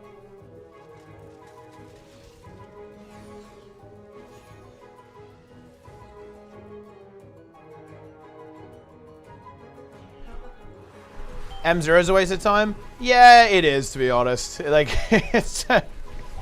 well, yeah, it kind of is. This is worth doing just so you can have level 8s for bountifuls, I guess. But, like, are bountiful delves even good? I don't think they even are. Like, delves are kind of irrelevant. It's kind of weird to say that, but they're not that important. I'm not sure I like that either. Delves outpace M0 as a gearing method? Yeah, but, like, I don't know. Maybe this is because I'm a bit of a degen, but, like, champion gear feels so worthless to me. Like, champion gear just seems completely useless. You know? Wait, where's the... Oh, there's one. Like, the only champion gear I care about is, like, specifically raid trinkets. And tier, obviously. Like, that's fine. But, like, champion, anything else, you just get it hero in M+, right?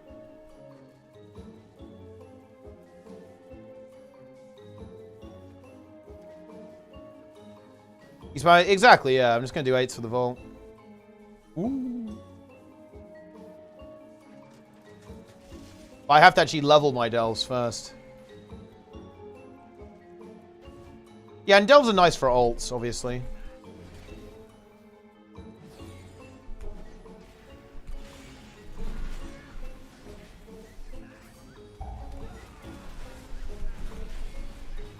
Boom. Yeah, we're delving, Jester.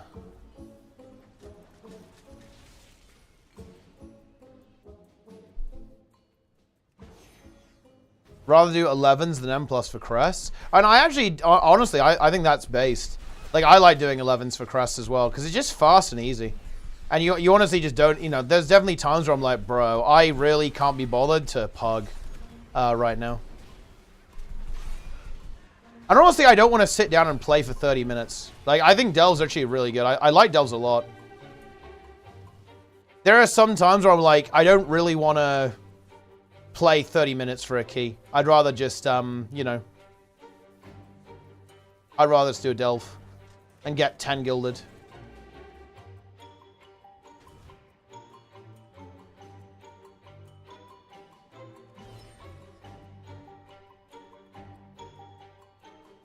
Love this stuff. No, I actually really like delves too. I think it's really cool that they've actually bothered to add like proper solo content as well with Kai'Veza. Kai'Veza is easily the best one they've done. Like the first two were pretty weird, right? Especially, I didn't really like the Undermine one. I thought, oh god, what, Zekvir. Zekvir was pretty cool boss actually. Like the Underpin I found very mediocre actually.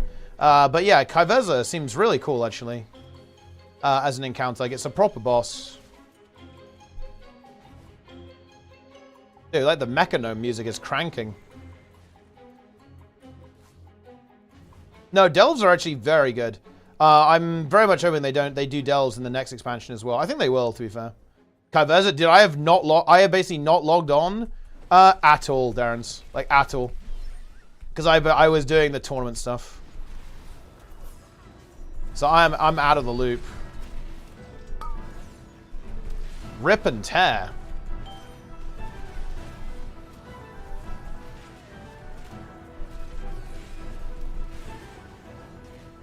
Dude, look how useless Bran is. Like, what is he doing? What is this rotation, bro?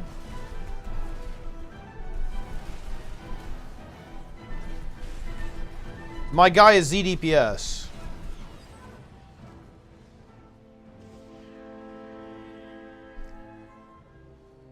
You're too far behind. Log out. Dude, my account's bricked. It's over. It's over. It's over. It's over. It's over. It's over. It's over. It's over. It's over. It's over. It's over. It's over.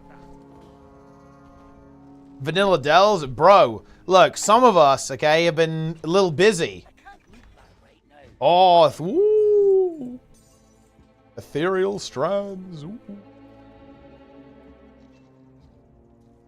Little Fungal Folly +4. The Crash Delve, is that the best one to do?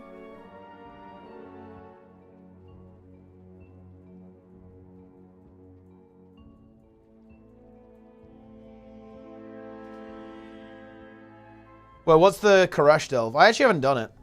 We go do it, I guess. You know, it's pretty quick. Okay, let's go do it.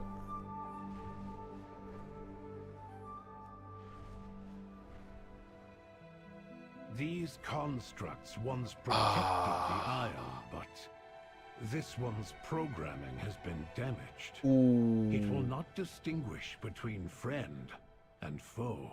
Oh, I need to do the rookery for the rep. Wait, oh my god, dude, it's fucking time. It's actually time. Let's do it. Let's do this.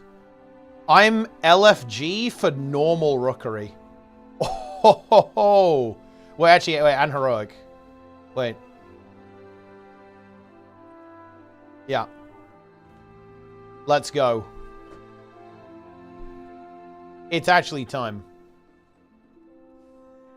Yeah, because I need normal rookery for the rep. Oh? Wait, how is it showing 3 DPS if I'm queued as a tank? Makes no sense.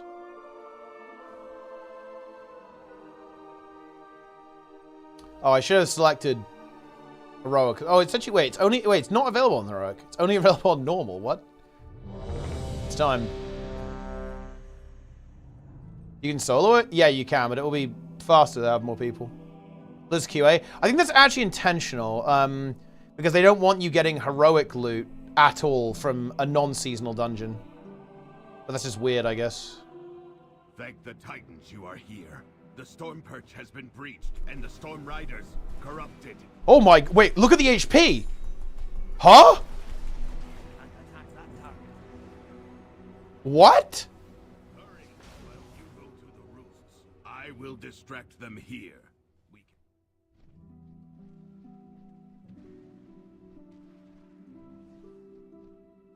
I want to be very clear, by the way. I saw Darren's wipe to this. I want to be really clear about that. Darren's has wiped to time walking multiple times. The title, the glory, it should have been mine, Pilgrim. Darren's finds the game too hard.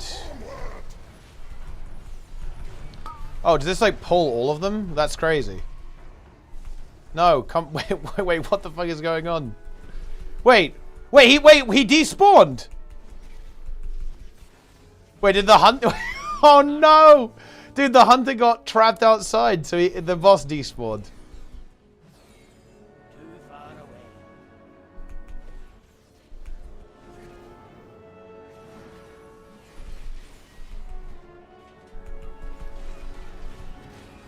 Lamboni in the chat, aka we peak as one, known for peaking.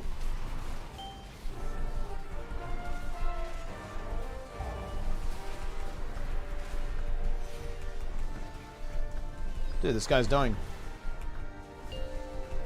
Dude, look. Need to go undercover. I am actually gonna drop a bomb on all of you guys in chat. If I went on a completely fresh account, 0 to hero, I would 1v4 every dungeon. Every key, no depletes. Like, you guys are just A, bad, and B, you join vile, insipid groups. And that's why you guys deplete.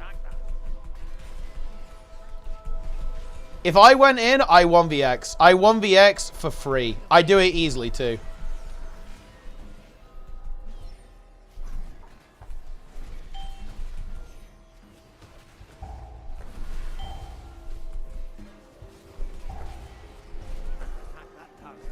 Oh, yeah, dude, hold on. Wait, this is insane.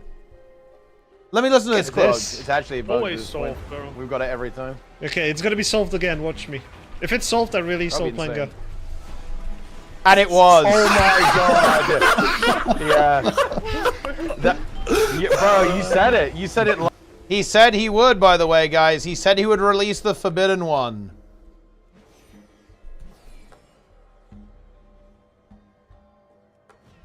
Jester, that's hard bullshit. Okay, our runs in Strat were insane. Like, you know that we were absolutely owning in Strat, bro. Like, we had people saying... We had people happy to trade us righteous orbs, okay? People were saying, congrats, bro, you deserve it. As we took every orb, all orbs res. And you know that too, bro.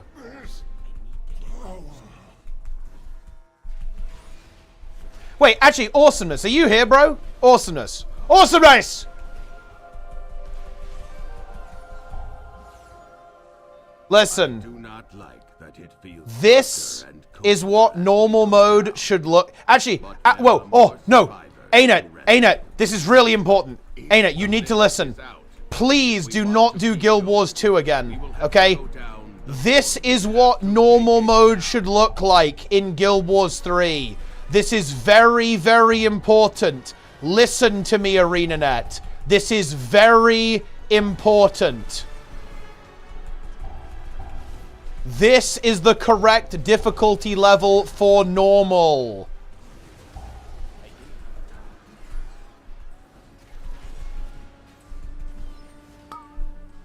They need to listen to us.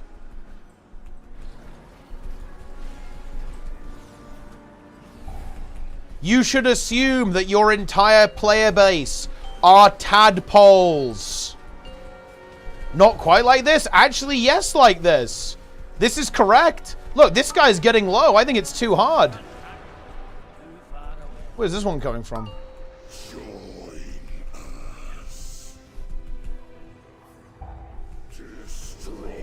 It's gonna die like one bird. What is this?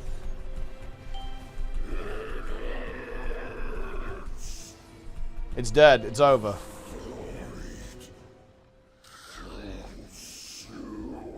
Okay, I will admit this is maybe too easy, but to be fair, this is like start of X-Pack difficulty in Season 3 gear. Or Season 2 bis.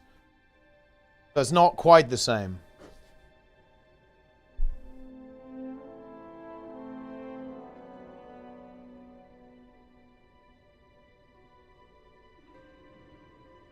Right, yeah, Heroic is still pretty chill. But that's good.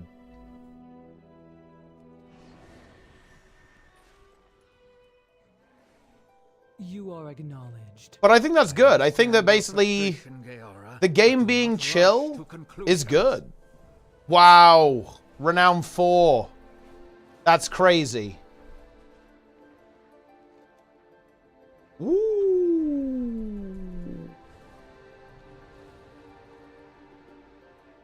Are you casting on Wednesday? Yeah. I'm casting the Race to Worlds first for Method. That's right, guys. The cartel has lost control of the docks.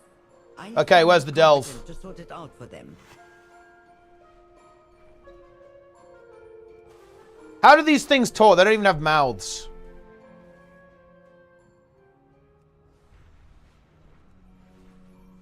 I'm going in. Ooh.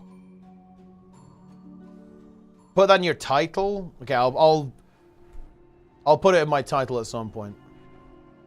Dude, do you have any idea how good Dimensis is going to be, Darren's?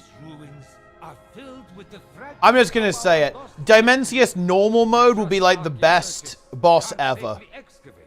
Boom. You know, okay, Darren's, this is something that, this will be good for you to talk about, by the way. Because, okay, look, no joke. I have a feeling, I have a little feeling that... Oh, I'll update it tomorrow, actually.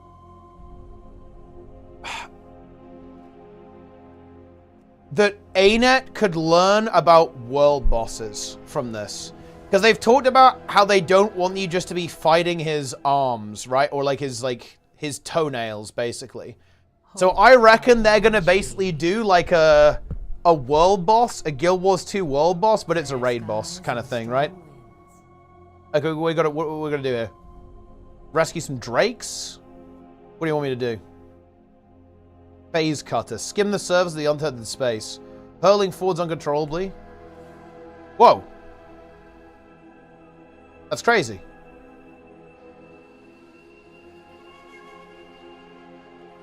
Wait. Am I just Pepega? Oh, it's this way. Okay. Wait, isn't this Azure Vault? Oh, shit.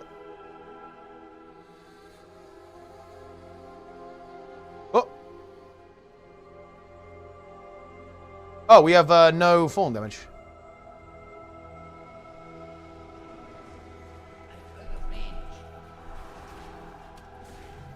Oh. Soulbreaker.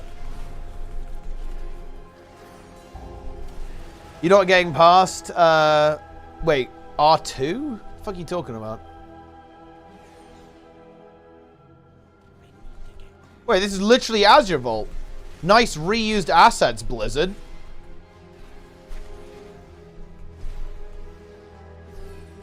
Embassy, how do you feel about the fact that Rogue is God comp this season? You won't hit us with that one.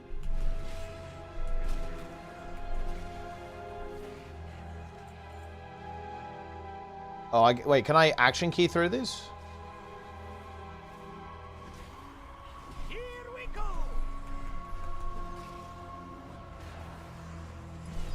The Boomy bus won't key? I mean, yeah, Boomkin could be God comp.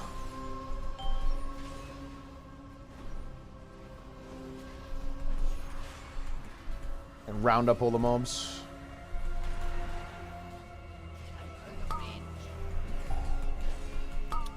I still need to configure my bigwigs a bit, but this will do for now.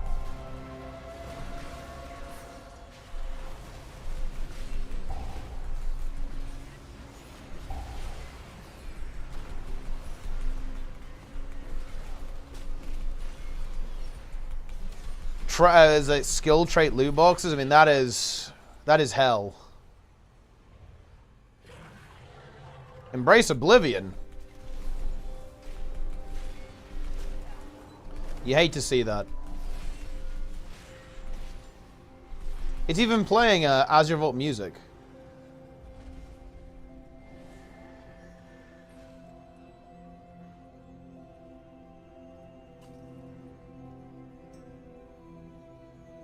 Boom. Thank you. I almost lost myself. I guess we delved down. Too far away.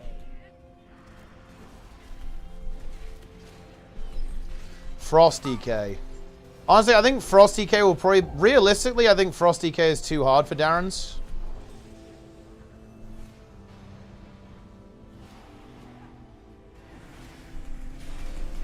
Your fourth take Riders of the Apocalypse. I mean, it's pretty good. To be honest, I do think that's actually a Phil's bad man. I think, like, Deathbringer is just... It is the perfect hero talent for Frost, but yeah. It's fine. I take this in combat? Oh.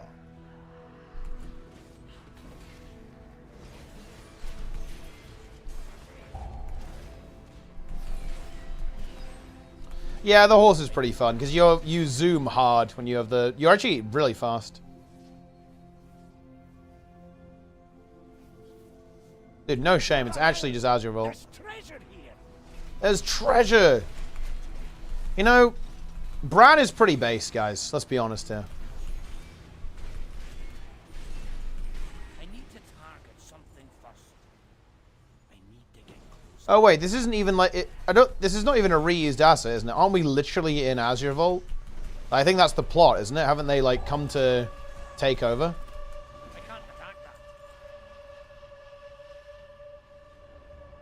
The end of all things.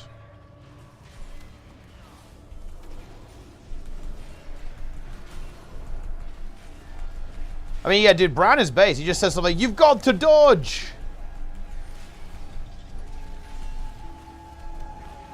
Let us regroup. Too far away.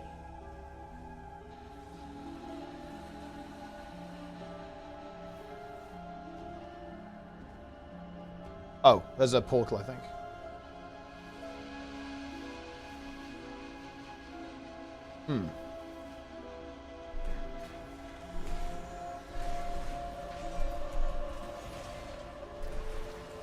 We must descend.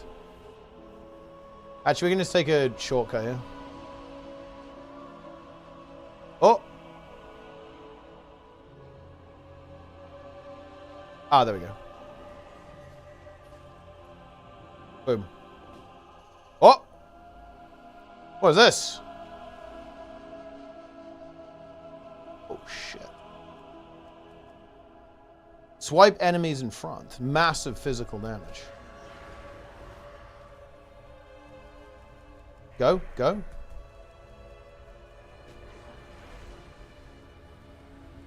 Got a breath. I'm breathing.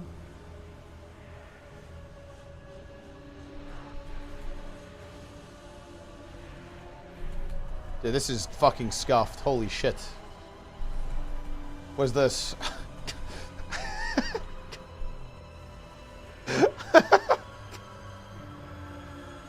This is peak. This is peak gameplay, guys.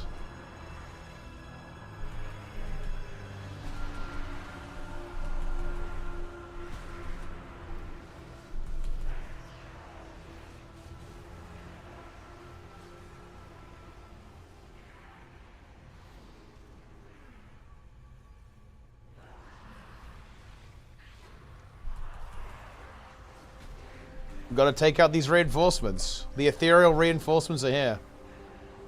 Boom. I'm breathing on them. Zeronia is my minion, apparently.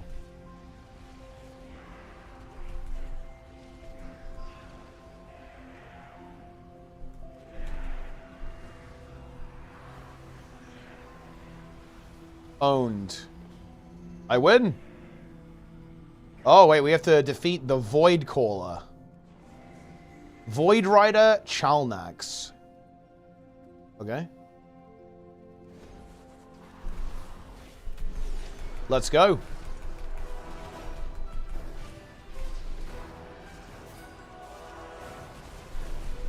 Let's get him.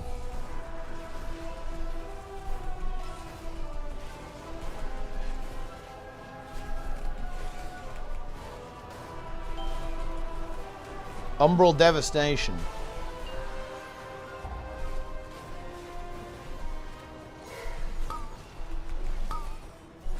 Void Empowerment. I kick. Easy.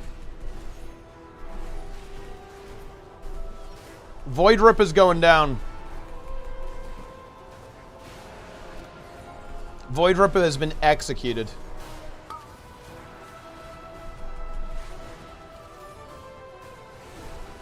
Yeah, this one doesn't seem that fast.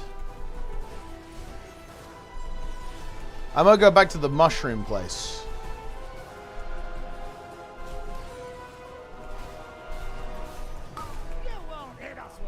Nice. Tier 5 Delve.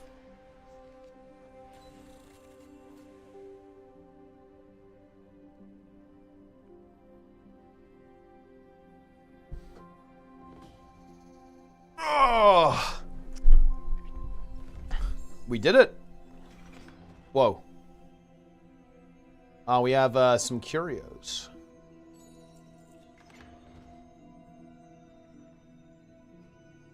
Incredible.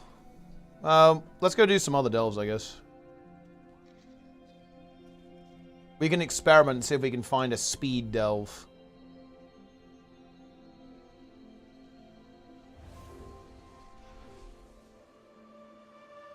Wait, Darren's, are you joining our splits? Wait, do you even have a geared character actually? I feel like he definitely doesn't.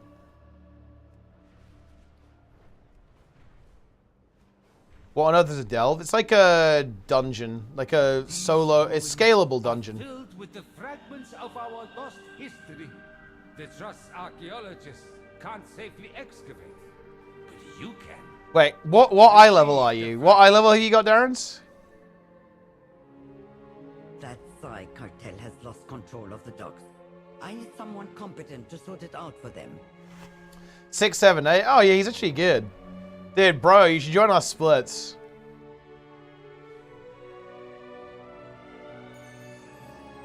Nice graphics. Yeah, this I think this this area looks pretty good. I like the skybox, right? You've got like this planet in the background that got blown up.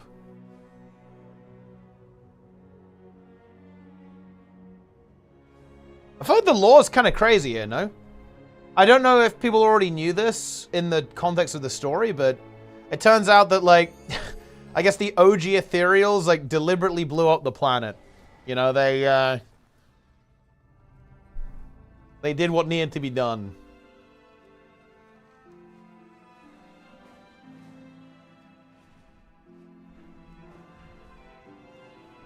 Feet memes going around? Well, I mean, look. The people who made the war within, they're foot fetishists. I really don't know what to tell you. Split run details. I talked to Tren on Discord. See everything. Oh, are you headed out? Make sure to take notes.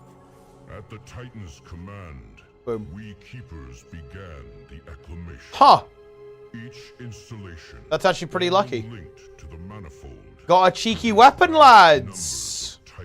We don't complain about that, do we? Azeroth. Now we're on Koresh, which is like the ethereal homeworld. That's actually pretty lucky, no? Stats are good too. Crit mastery, not you know, pretty good.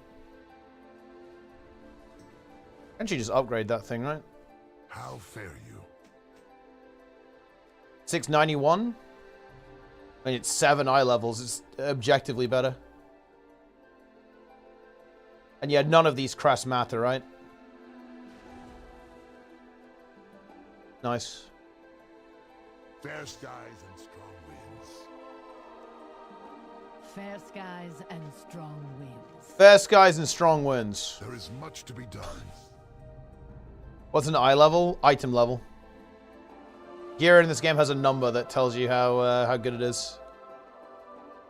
Oh, let's see. What delve should we do now? I might just spam Fungal Folly, man. Out of all the delve, well, let's try another one. Wait, what's the Sluice Street one? I feel like Sluice Street is always insanely fast. Ah, Toast. Toast the Breaker. Isn't it a waste to upgrade crest? Nah. The carved and weathered are useless. Fungus? Yeah, there is Fungal Folly. Yeah, do I look like... I do not have time for question mark, Kaiverza. I've got to actually catch up to you guys. I'm behind as fuck.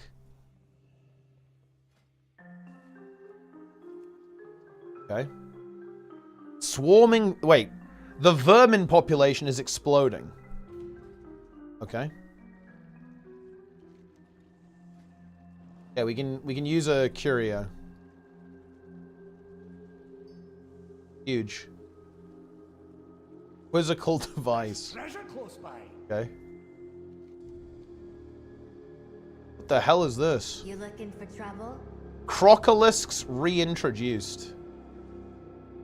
I don't think I've ever seen this one before. What is this? Reintroduce Crocolisk. Okay. What? What is this? What the fuck is this? Oh, there's ethereals here?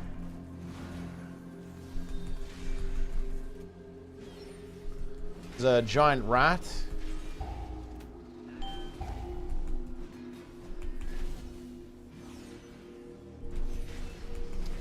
It wouldn't be kind of crazy if I just died to all these rats. You won't hit us with that one.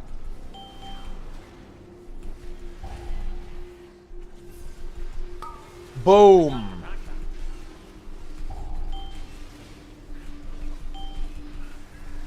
Yeah, this is like the tank experience in Delves. Just pull everything.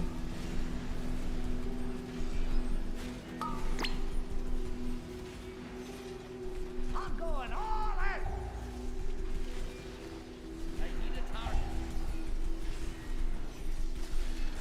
Dude, the day when Plenix, Lynn, and just the whole gang are all logged into WoW, that is a happy day.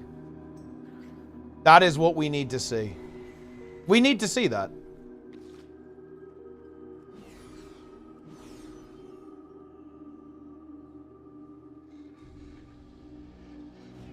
Players won't log in for M0. I mean, that's honestly understandable. Like, M0 is... What the fuck is the point in M0?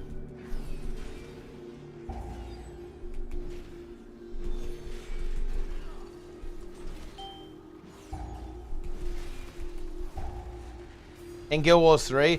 Dude, when Guild Wars 3 dropping is going to be amazing. Because, like, everyone's going to come back. Like, the boys are going to be back.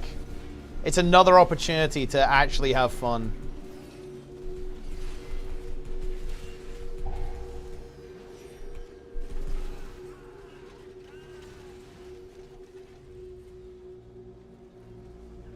Should I use a level boost on my first character? You're totally fine to use a level boost on your first character. Don't worry about using it if you've already leveled a bit either. It's not a problem. Wait, someone died here.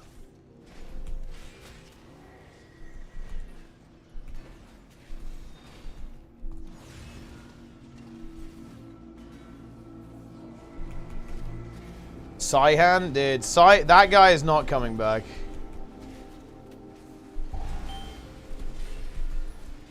Saihan lived in the woods with the wolves. And that's where you should stay.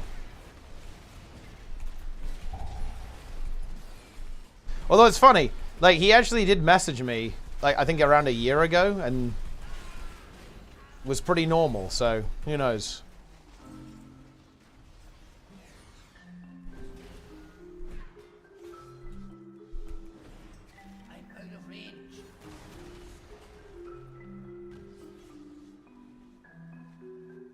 You're doing full M0 tour tomorrow? Dude, I am... Look. I am so fucking tired. I need... Look. The stream is going off in an hour and a half. Like, that is what I'm saying. Because I do need to play a bit more after that. Because I need to actually game, but... I need to conserve my energy. Are you Varson Cav? Probably not, but it also doesn't matter. I'm going to be playing like Mythic Plus at 5 AM until I have to cast for Method, and then I'm going to raid in the evening too. And we're doing 3 normal splits, full clears.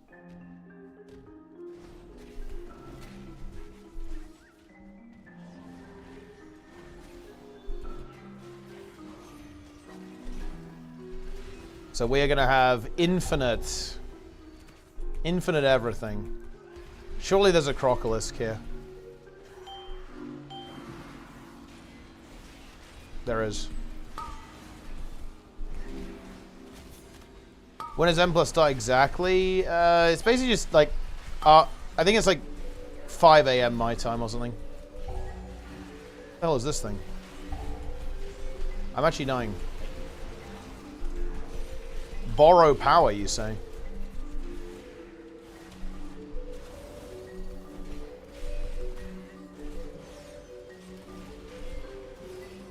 Old Plunger to the WoW viewers.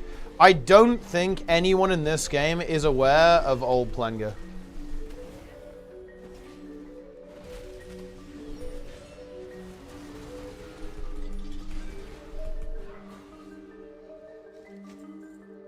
Whoa.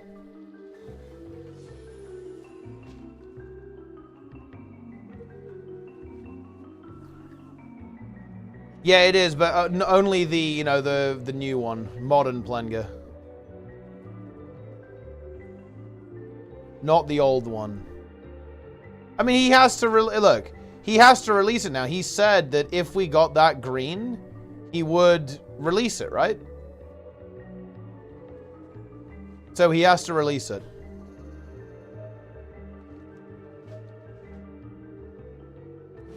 He must unleash. Wait, what is this?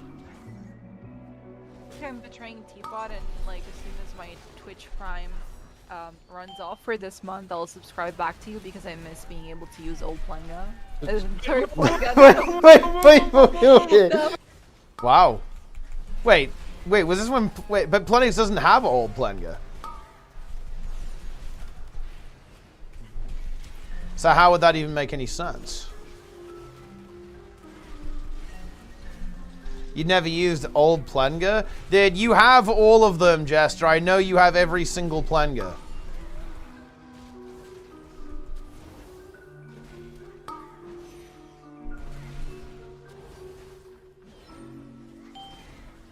Man, I really should do 0 to hero in WoW, though. Like, that actually should be a thing. Maybe I'll do it in Midnight. I will do a fresh account. I will show you guys how to pug M+.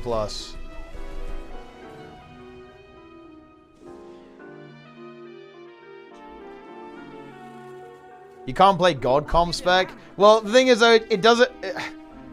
see, wait, you're saying I should play, like, the worst tank? Because I'm obviously going to play tank. I mean, even if I play DPS, I think it would be fine, too. I could do it on all 3 roles. Already haven't recorded the real 0 to hero? I did. I should actually upload that or like turn it into something at some point. You gotta play a carry DPS. I think what would be the best? What's the best DPS to carry M+? I think it's unironically it's something like Ret or DK. Because like, if your healer sucks, you just live anyway, and you can kind of heal people and stuff, and give them a sack or a lay on hands. Yeah, you can bot people. You can divine shield and like do mechanics and stuff.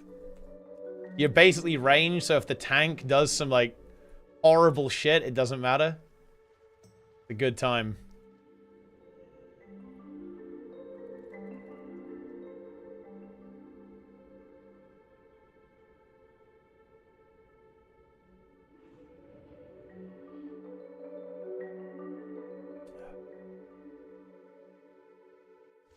Right. Yeah, I mean, DK never dies, especially in kind of like relatively low keys, because as long as you don't get one shot, you can just death strike your way to freedom. Oh, another! I got another one-handed weapon. I almost thought that was a shield. That would be insane. If that was a shield, guys, imagine that.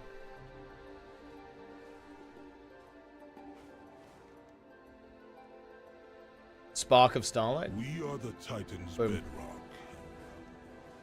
I think I need to do a... What do I... Wait, I think I just need to keep spamming delves to get the other half of my spark. Because I haven't got the other half yet. I think I did the quest, too.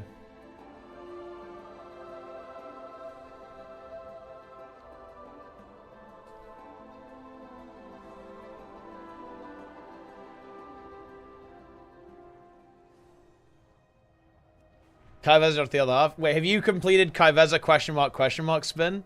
Or has it broken you?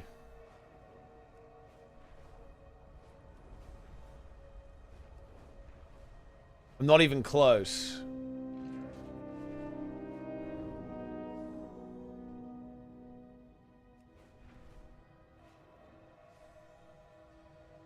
Five hours. The myth meme? I don't think you get myth gear from it. I think that's kind of like a troll.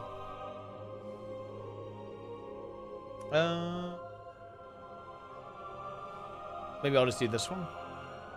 No, I think this one kind of sucks. Let's do Nightfall Sanctum. That was pretty good. Okay, we'll do the sinkhole on our way there. No point in doing it. Ah, it's just like the skins and stuff. Your vault is bricked. Dude, I'm literally the guild leader. I can't be kicked. I could literally do 0 prep and gain 0 eye level. I'm the guild leader. Doesn't matter. And I'm also the tank. They can't replace me.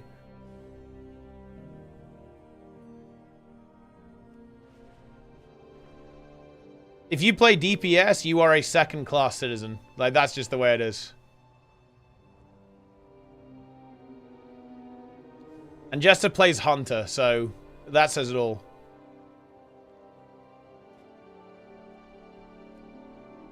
Boom. Oh. Wait, did they actually remove the water from the water delves? Holy shit, they did. That's crazy. What? To be fair, it was cancer. It was very unfun. Equipment is essential. That's insane. I'm out of range. Based Blizzard, guys. Based Blizzard. You actually love to see that. Too far away.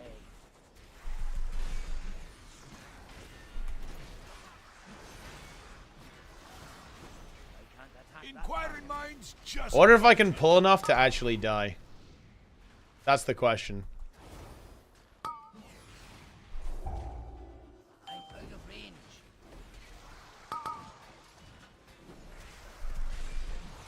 Oh. Alright, that'll do.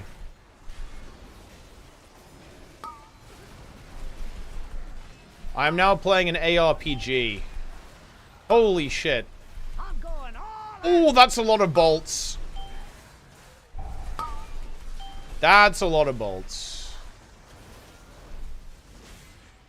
I think I win though, it's fine. Tank.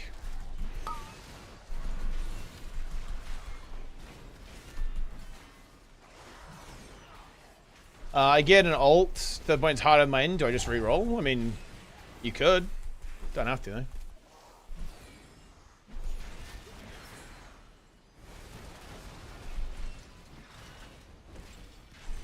Yeah, that was kind of a bolt party.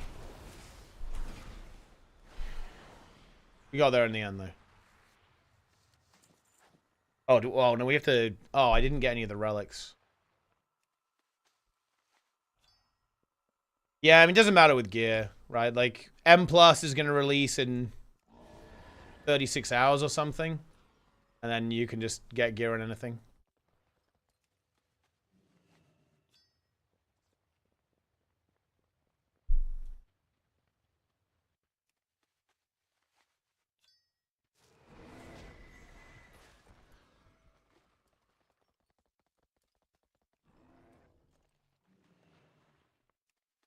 I have no clue about the other 4 dungeons. Deplete Central.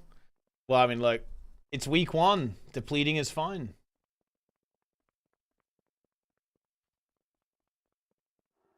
Whoa. It's a fish.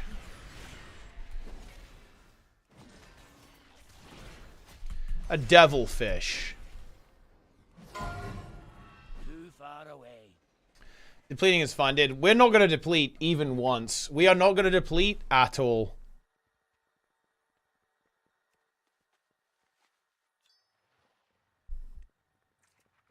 I'm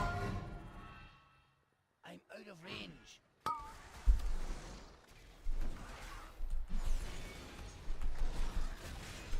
Is that a challenge? I mean, what's the team? It's me, Nico, Toast, Guru, and Sprudel, I believe. So that is the squad. That's a fucking god squad. Let me tell you that.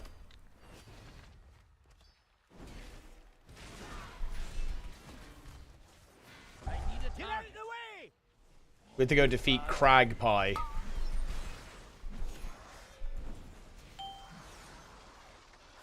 Then we can just pull all this onto the boss.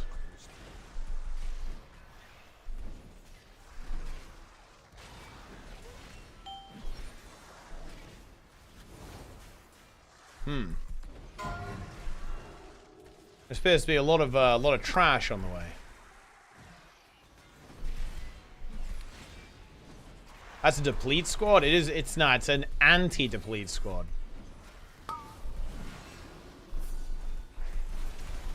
We will do the opposite of deplete. We will upgrade.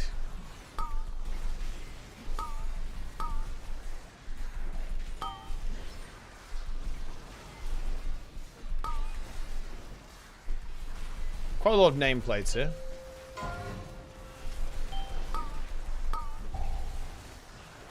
I'm cursed. It's over. Oh no, don't pull me out of the arena.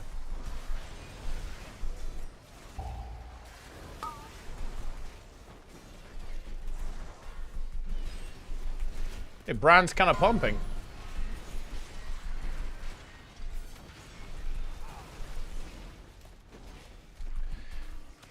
Wait, Frost DK last minute nerfs? Wait, really? That's actually pretty interesting. Let's have a look. Let's see what they did to Frost DK.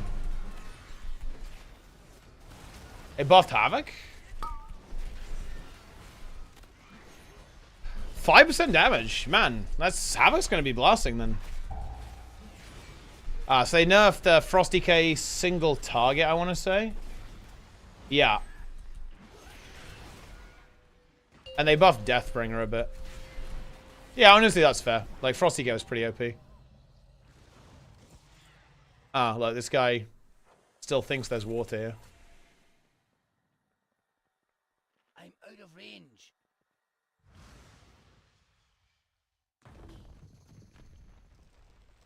Wait, did Frost Mage nerfed? 3%.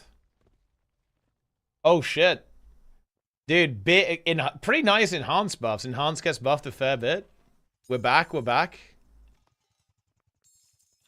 Okay. And Demonology nerfed. That's actually a little bit of a shame, I think.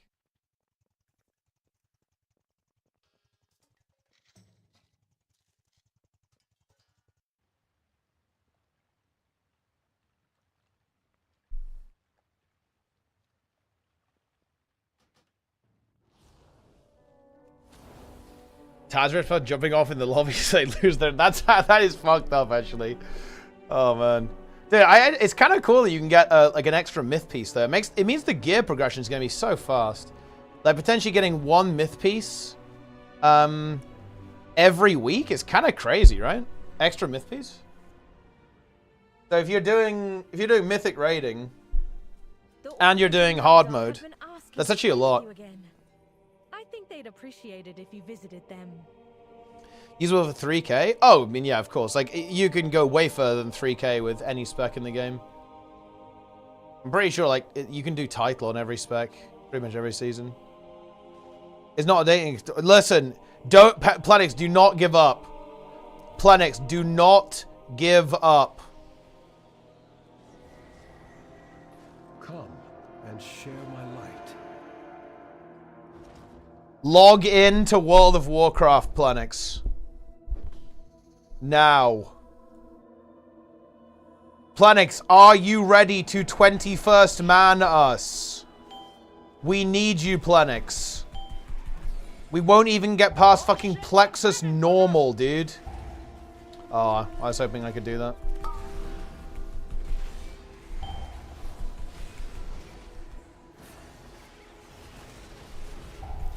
I'm not playing this.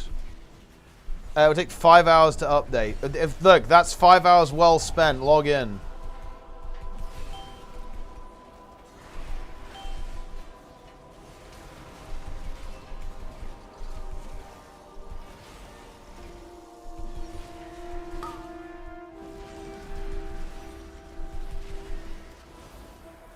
Okay. Boom.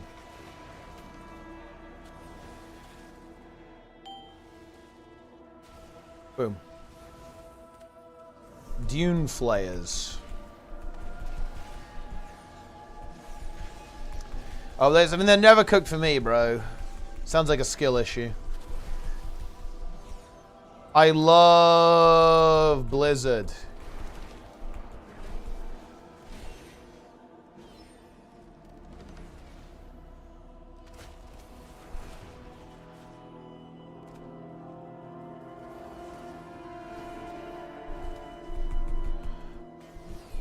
They're a second tier country. Jester, come on. What are you talking about?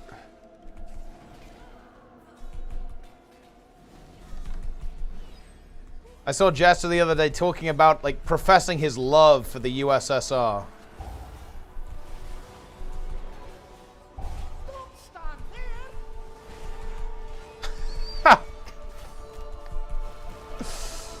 It was crazy to see, actually.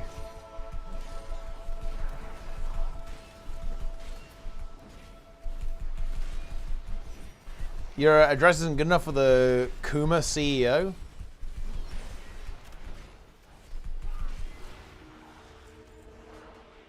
Wait, dude, Jester is just saying that he finds it hard to coom in 1080p.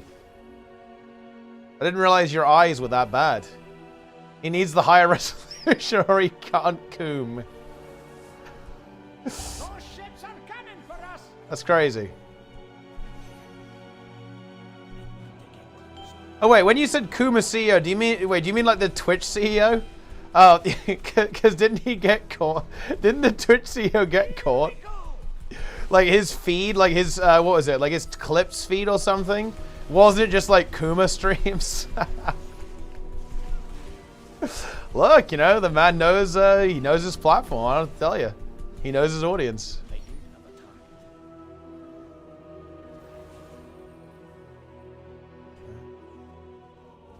For those who don't know, by the way, guys, Planix is 21st manning us in the raid, and it feels damn good. We are probably gonna get like world's first because of that.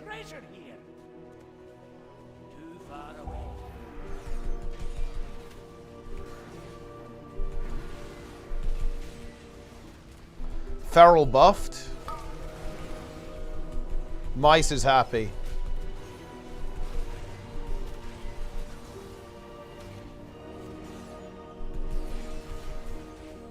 Do DPS, Bran. Why is my Bran doing Z DPS, man? I guess he hasn't got any curios.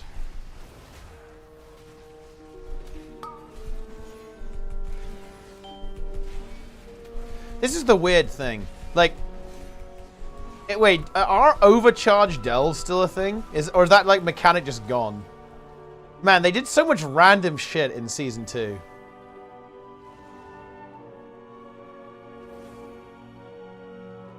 It's gone?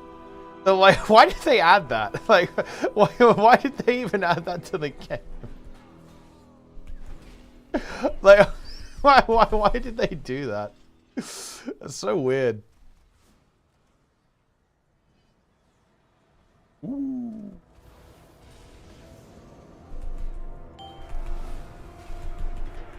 I feel like, wait, what is this NPC name?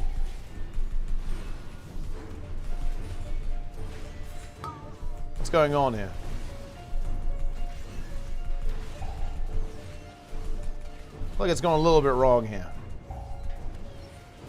Shadow Wave.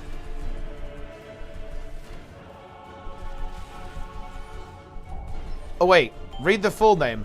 Unknown. Slayer of Osiris? The fuck?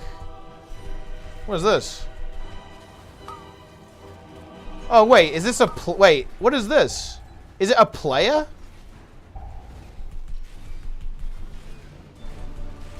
It's still an NPC.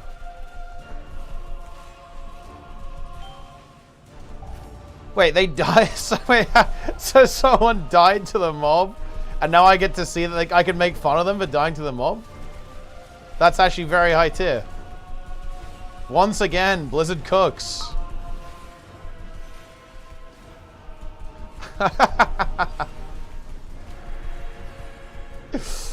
You love to see that. That's good. I like that. Wait, what is this? No, players, do not give up. Do not give up. Easy delve. Boom. Nemesis Strongbox. Adventurer gear. That's hype. Okay. And that was pretty fast. Maybe I'll farm that. Let's do that one again. We'll just do. Well, I'll just get to tier 11, right? So we can. I don't really need to. Yeah, I mean, I might as well just go all the way to tier 11, right? There's no reason not to. DJ Farm Bran. Dude, I have not played this week. I haven't really had... I had to sort out some stuff with the Guild Wars 2 goddamn tournament. Methods casting in 2 days? Yup. Yes, we are. Not all who wander the darkness are lost. You can't level him now? Why not? Oh, I guess because the season hasn't started, right?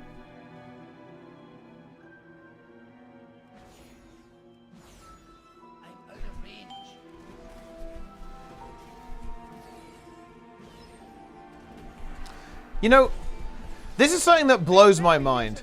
I think, is this because I'm not, like, vertical prog pilled?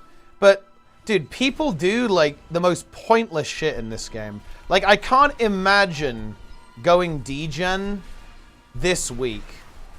Because there's, like, no point. It doesn't do anything. Like, it's, like, such a waste of time. Like, none of it matters, right? Because the season hasn't started yet.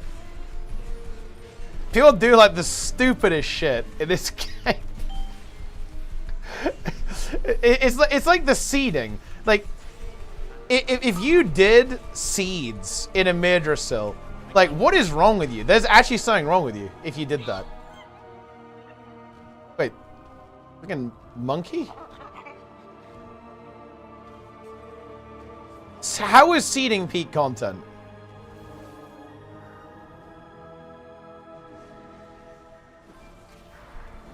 If I didn't seed, I would have just not logged into the game. Yeah, but I mean, I don't know. Just don't log into the game. Like, don't succeeding is so bad. You got to dodge. Ooh. Oh yeah, Tom did the globs. I think the Tom incident is one of the best things ever.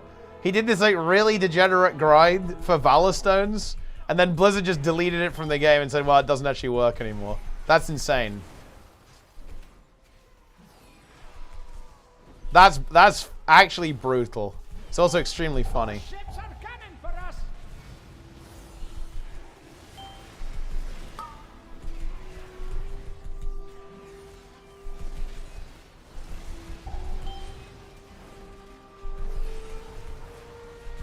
He was in the trenches? He was, yeah.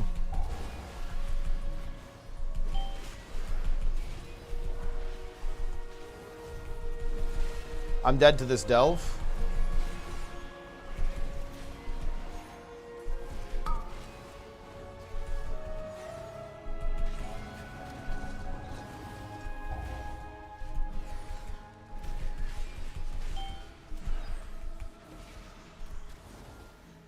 Interesting on height thing for the next season. I think it is by far Dimensius the All-Devouring. What they're gonna come up, like, what that boss looks like and what that boss is gonna do is, it could be, look, it's either gonna be a massive letdown and dog shit, or it's gonna be like the best thing they've ever done and like the best boss ever made. That's what's going to happen. I think there's a pretty low chance that it's mid. Like, it will be one or the other. It will be either amazing or just complete garbage.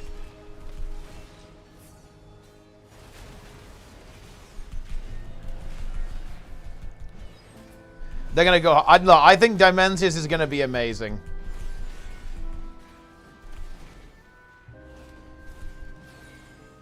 I mean Super Blooming. Dude, even Darren's doesn't like the Super Bloom, okay? Even Darren's doesn't like it.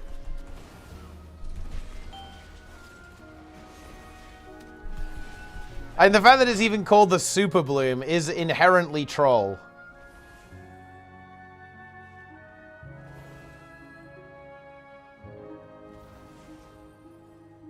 It's thirsty of Dimensius. Dude, like, Dimensius is hype. I am very excited for Dimensius.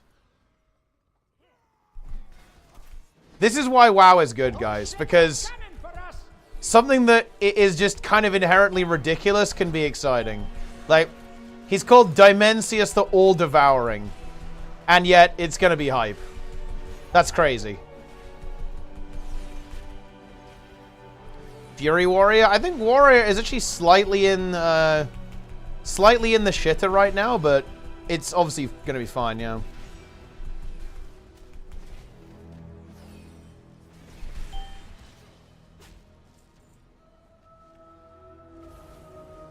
Arms in the shitter. Dude, I fucking love this, man. Like, I actually, look, I admit it, I do kind of like how balance works in this game, because it can go from, like, we are so back to it's so over and then back again so quickly. Like, your spec can be like actual garbage. And there's almost like no way of predicting it, right?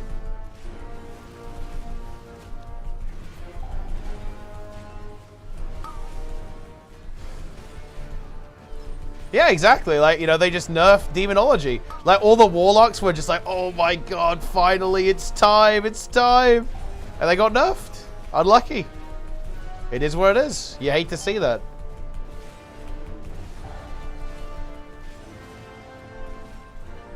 I'm dying. It's over. And yeah, if you play mage, you are god comp for all time. So just play mage.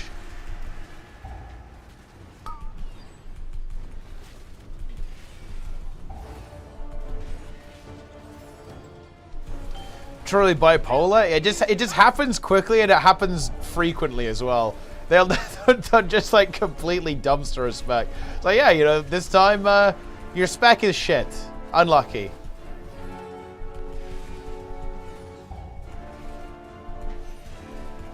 I'm really curious how they're gonna handle hero talents in Midnight. This is what I'm assuming.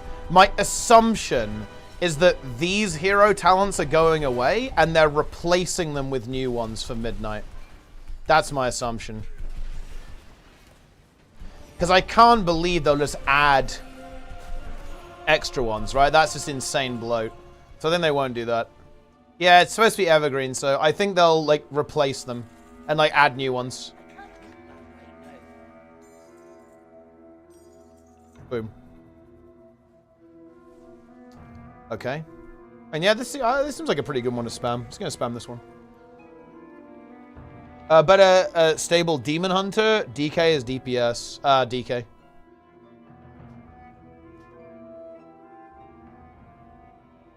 These Frost DK nerfs are fine, by the way. They're honestly very fair, I think. Let me actually have a look. Obliterate damage 5. Another 5% on Morsworn Menace. And they've, like, put a bit of that damage onto Trollblade's Obliterate, I guess. Oh, no, they've reduced it. Oh, shit. Never mind. I thought it was up to... I was like, wait, why is it going up to 35%? Yeah, honestly, that's fine. Like, Frost DK is pretty OP.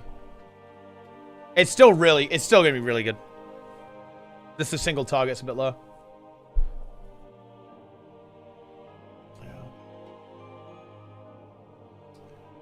Dude, they should just make Deathbringer meta. Deathbringer is infinitely more based. Let me in. Alright, have we got any good curios? What are the meta curios, guys?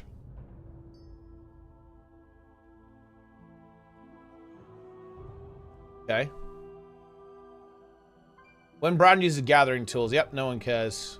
Versus speed when exiting combat. Damaging an elite at 80%.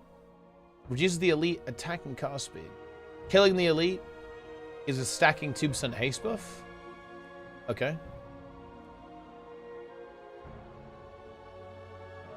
Battered Aegis. Hatterang.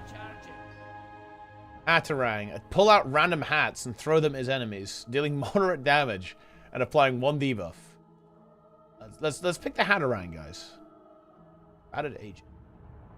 All party members deal 3% increased damage and healing. Go with that one, I guess. Hatterang is good.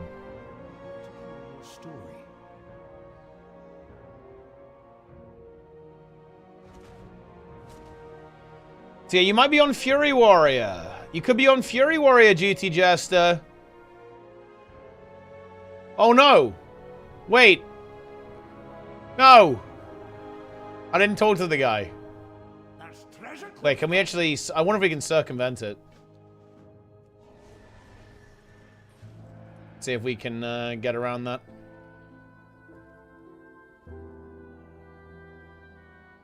Oh.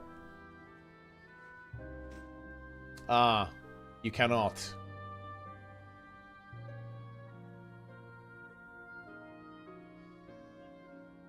The Fury rotation is impossible. Is there a way to get back? Ah, wait. Huh?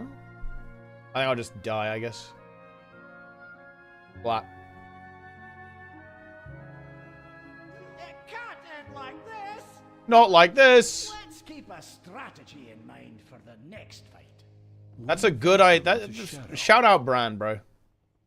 Bran is always there for you. Have you guys noticed that? How Bran is like always there? Bomber Lenny, look, Bomber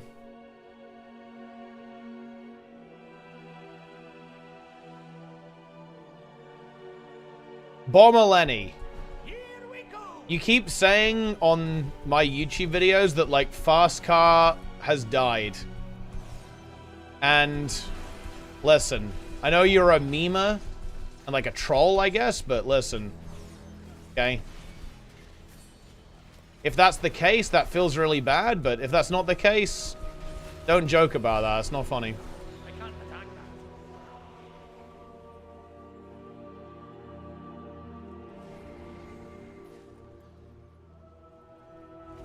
Boom.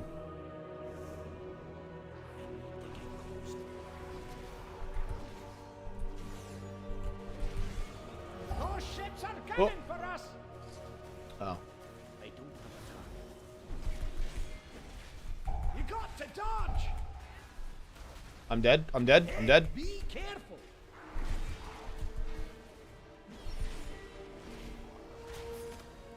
This is a tier 10 delve, guys. This is hardcore content.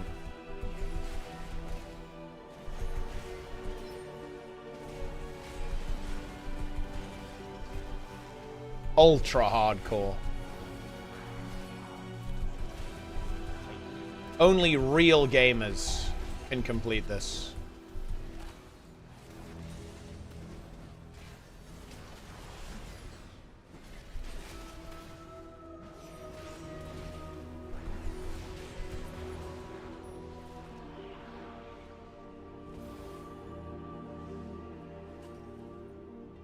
Boom. Delve Warlord? Yeah, that's right. I am a Delve Warlord. I'm out of range. I haven't got my Method jersey yet. It hasn't arrived. Because I ordered like a month ago. You won't hit us with that. So I might be jerseyless for the first couple of days. That's fine though. Like nobody's paying attention during splits anyway. Not a problem. It will arrive with the wrong name. It's fine. It's on the back. Not a big deal. I need to target something first.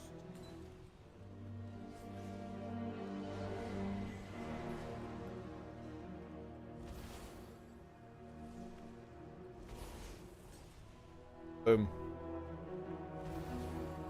Guild Wars 2 would add delves. Yeah, I actually think that type of content would be really good for Guild Wars 2. I think what I would do in Guild Wars 2 is I would make dungeons scalable. So you could do dungeons with everyone. I know you can obviously solo dungeons now, but I mean, like, you know, do like a proper system for it, basically. So that players can kind of like do solo dungeon content.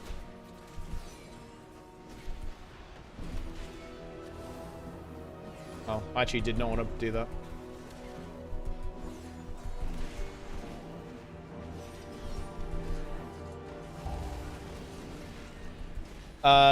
Give what is happening and when. Split's first vague idea of what that is, but why is it boring? Oh, I don't think it's actually really that boring. It's just that it's like the gearing process. So basically, the race world first starts on Wednesday. The first couple of days are going to be splits. Basically, doing normal and heroic a lot in order to get as much gear as possible. And then after that, mythic will start. It'll probably be like 3 days of splits. And then mythic. Those ships are coming for us. It's not exactly boring, it's just, you know, you have to wait until they start doing the really hard stuff. But it's basically like a highly optimized gearing process.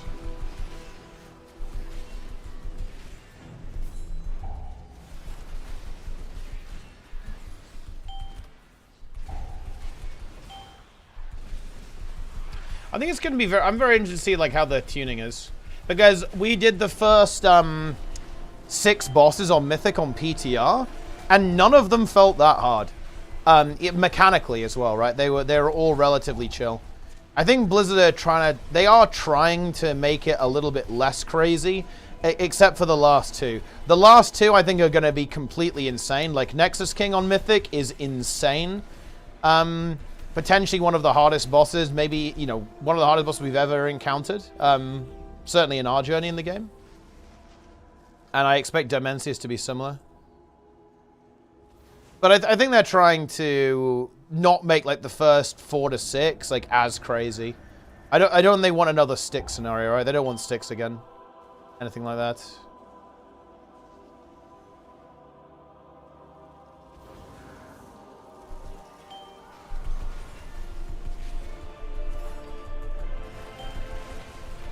No shadow barrier.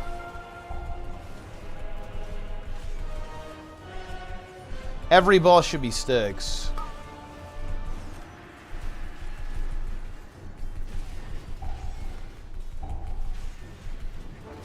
Ow.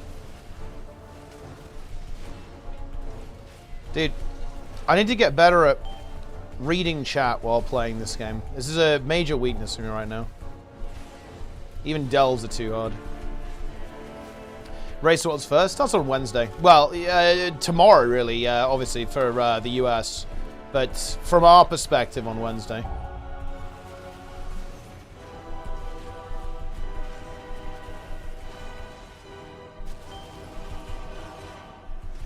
M-bots are going to be fun. Yeah, the dungeon pool looks really good.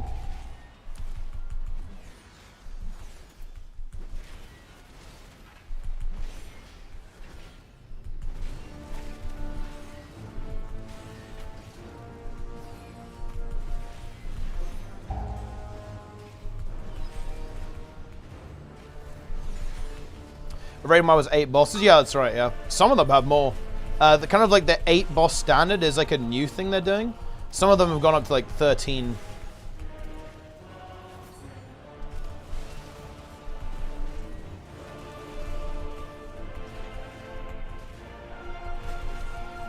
Holy Paladin? Ooh, nice. And continue the story? Yeah, I mean, you really... The story is arguably #1 priority even before M+ in a weird way. Because it gives you the fucking crest, right? You can get the crest, which is actually kind of a big deal. You do want that. Although, not really. You don't really need that immediately, right? Because you're going to be crafting Gilded week 1. So you don't really need it. It's fine.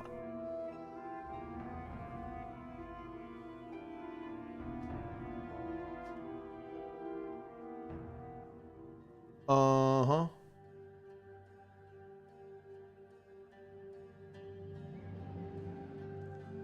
But yeah, there's a lot of content in WoW. It's definitely like a big strength of the game.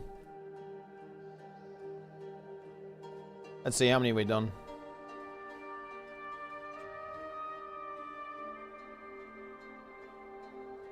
I guess we'll just do a tier 11. And then just go back to tier 8s and farm tier 8s. Crafting main hand. Yeah, that's pretty much what I'm going to be doing.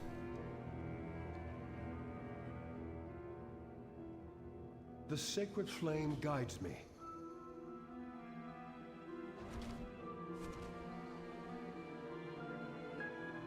The green noise. How many days you guys raid? So we're going to be raiding 4 days a week for the first 2 weeks. With an extra 2.5 hours on the first Sunday. And then 3 days after that. We're trying to really avoid like overtime. Like we've always raided 3 days, but we've had like a lot of unplanned overtime. I think that led to a little bit of burnout. Like we have I've had a plan. We've done a lot of like thinking about how we want to approach this tier. A lot of strategy, a lot of kind of revising some of the things. Kind of looking at some of the things we maybe haven't done super well. Some of the things we can do better. But yeah, we're going to be raiding basically about 12 hours a week. And, you know, the only situation... I think the only situation we're ever doing overtime after the first 2 weeks is if it's like the last 2 bosses. I'd maybe consider overtime to get like a 3rd vault slot. But I don't think that's actually very important, to be honest. I think I'd only do overtime if it was like the last boss. And our goal is going to be to clear in what? 8 weeks? Maybe 7 weeks?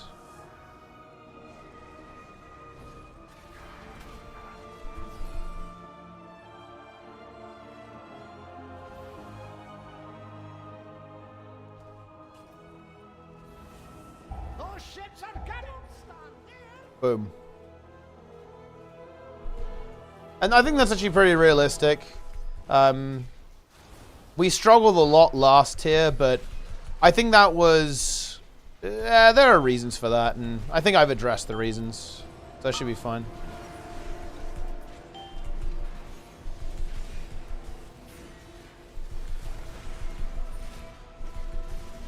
My focus is M+, is what reigns in Shadowlands. Yeah, that's fair. I think raiding is like very time consuming. Like if you want to do it like mythic and take it seriously, it's Very intense. Like, playing Mythic Plus only would honestly be really chill.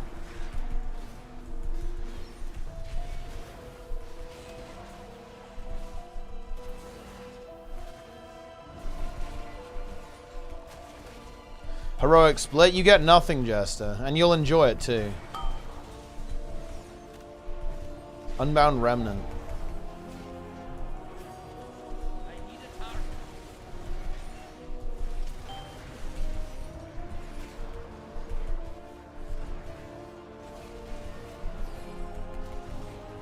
Hall of Fame last year, barely missing out season 1. No, we got it. We got it.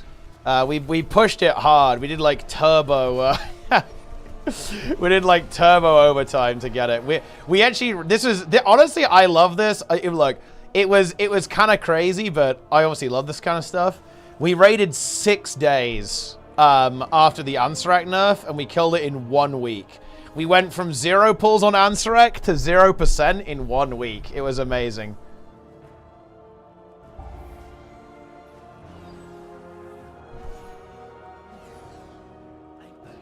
It was a good schedule. Yeah, we got Hall of Fame on Galliwix, but I think we actually struggled a lot more. We did a lot worse in Undermine than we did in Nerebar Palace.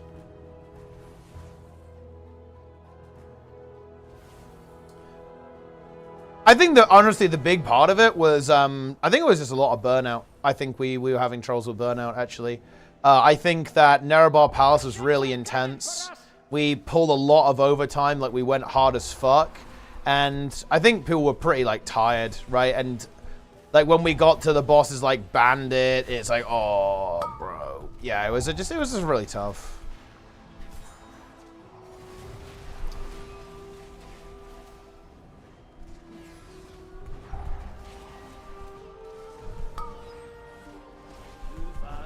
But that's how it goes, right?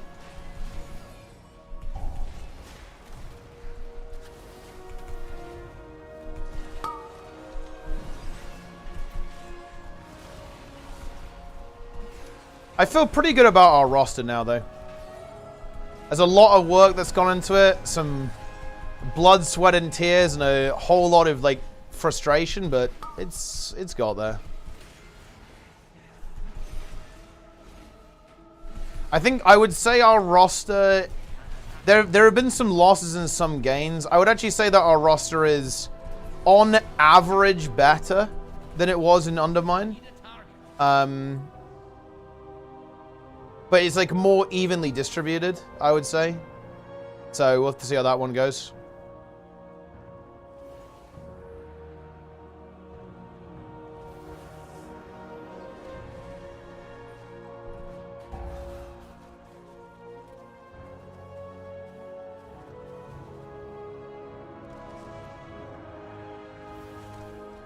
Vivi's gone? Yeah, we don't need him.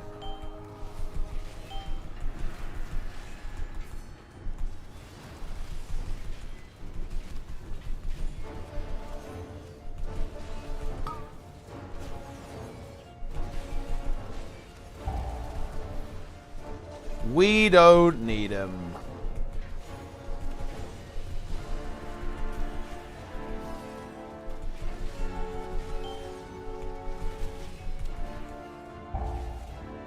How hard can it be? God damn it. Brian, kick, bro.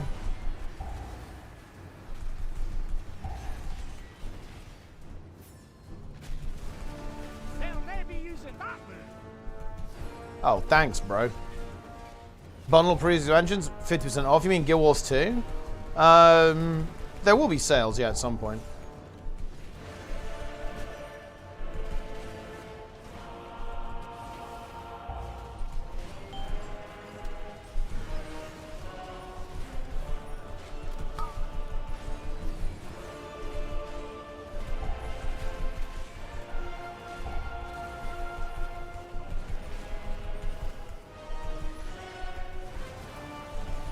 Delves? Yeah, we're delving.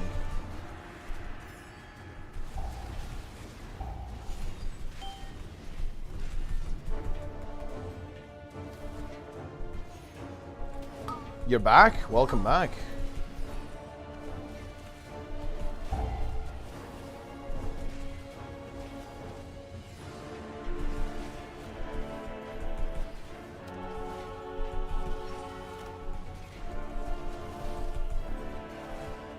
So if I'm playing on Taran Mill. Quality teapot delving slop. Oh, you've come to the right place for that.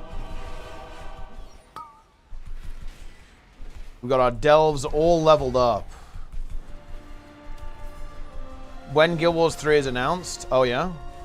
We do actual ERP4? Of course, yeah. How many delves have you done? I think in total we've done 8 delves. Yeah, 8 delves in total. We need to do 4 more tier 8s on this character.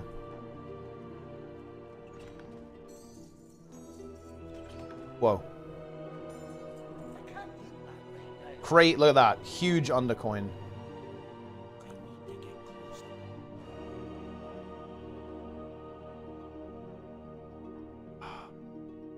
Planet said he was going to bed. Yeah, but is he logged in yet? He's not logged. Wait. Bro is not logged in. Why is bro not logged in?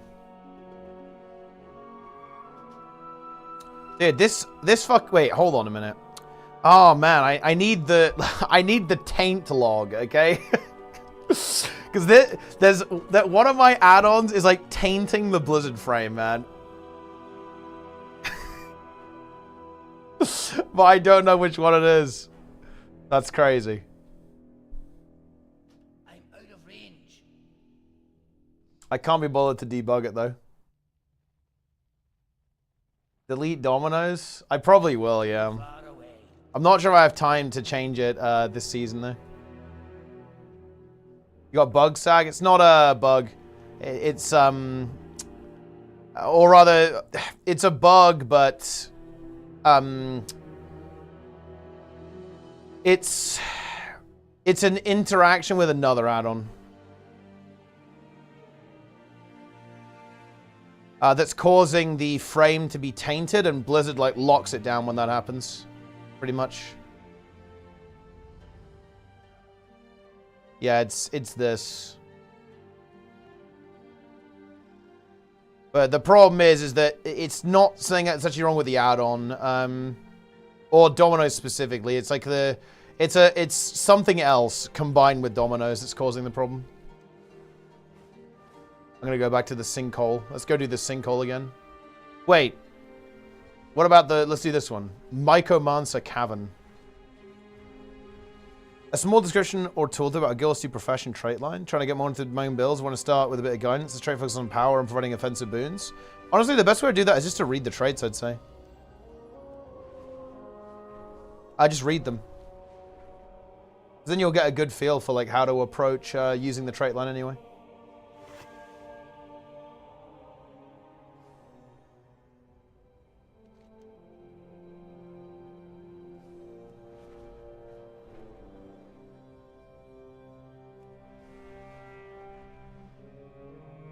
The lamplighters are stretched thin. For the Arathi to survive, we must settle in. Bartender. I don't like bartender because the performance sucks on it. I'm probably just going to not use an add-on though. I'm just going to use Blizz frames and then Blizz HUD tweaks. May Baladar stay in the light. I will get your pigs back. 10 pigs saved. Oh, this is tier 11. Oh, okay, fine.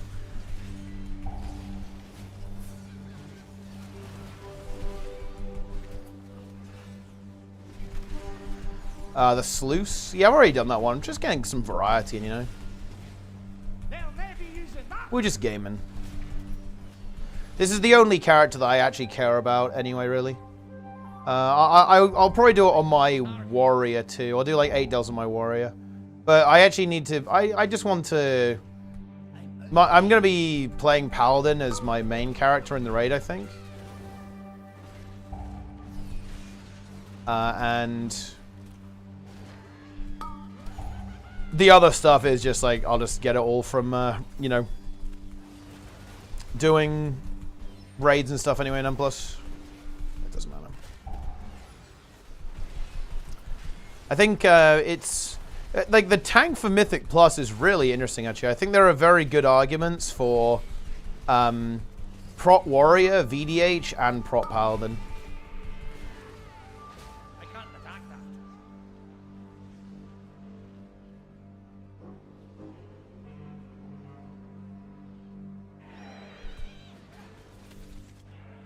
Too far away.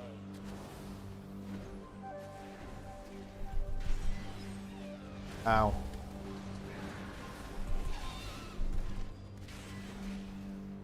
There's like a million shrooms on me. The mushrooms are coming, guys. It's pretty high that you can use the environment there, right? You can use like the shroom, the spore to kill the mobs.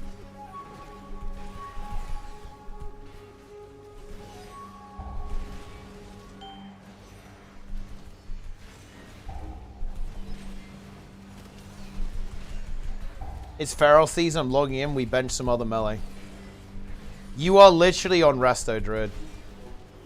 You will cast Rejuvenation. You will be how does it feel, Nico? How does it feel that you will be placing Rejuvenations on us the entire season?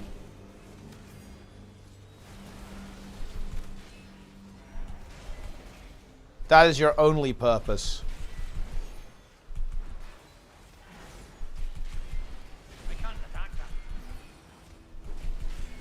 You'll become the tree? I don't know actually where you play on Resto. Maybe you summon the trees.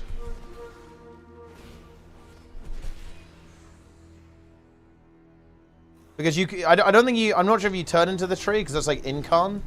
But you also have the ability to, you know,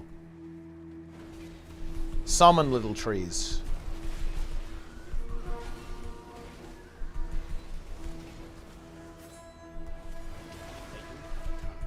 Summon useless treelets.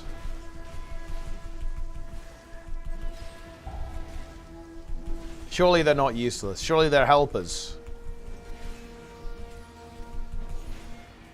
Dude, also, isn't our healer comp basically what Dratnos thinks the god comp is? Except we're probably playing... because he thinks god comp is Mistweaver, Prez, Resto Druid, and then Disc. But we might end up playing Holy instead of Disc, I guess. Do any of our priests play Disc? Get out of the way! I think Sali does, right?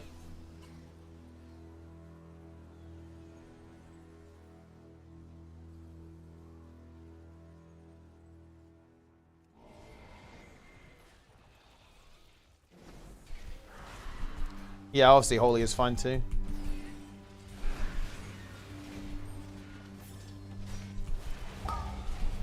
Oh, that's going to be a big hit. Look at that huge hit.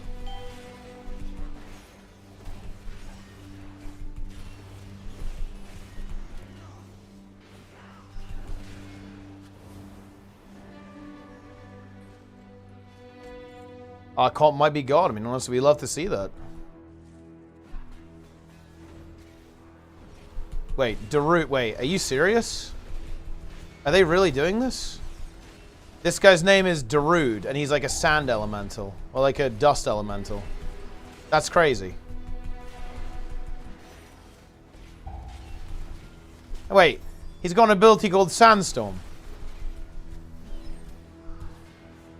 What year is it, Blizzard?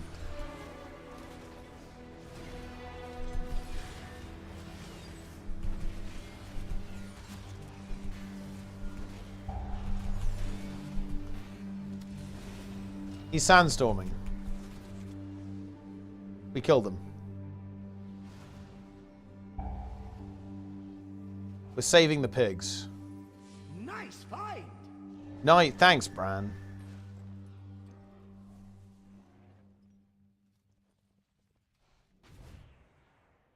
You know,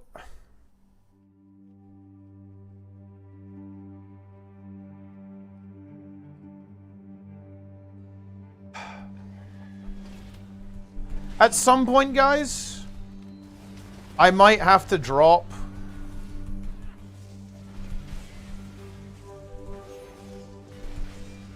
I might have to drop like a manifesto about classic WoW. It might have to happen. I think the classic Andes are... They're out of hand. They're out. The classic Andes are out of control, I think. We have to shut it down. Whoa. Bog Piper defeated. 303 million. Dude, what is this guy's health? There's treasure here. Are you kidding me? Ion 2 gameplay? I mean, look, it's obviously going to be dog shit, right? And it's already confirmed the game's pay to win as well, so it's DOA, it's over. Look, I'll say it again, guys. The only relevant new MMO is Guild Wars 3. There is no other relevant new MMO. That's just the way it is.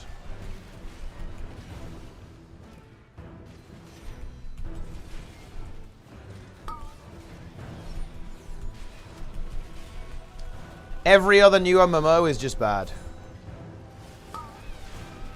And will not be good.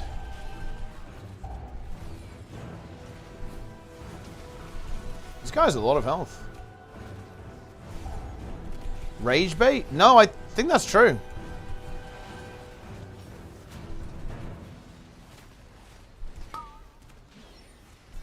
Wait, Delulu? What do you mean, Green? Do they not believe?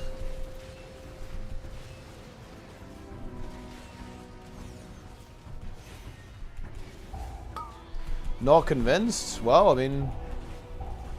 Look, they should take me up on my bet, I guess.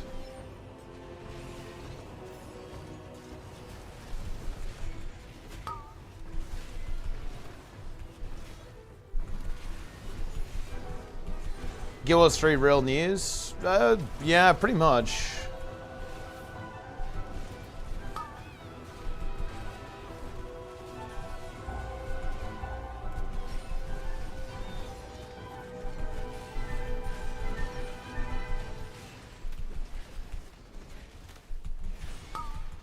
Yeah, it's not announced.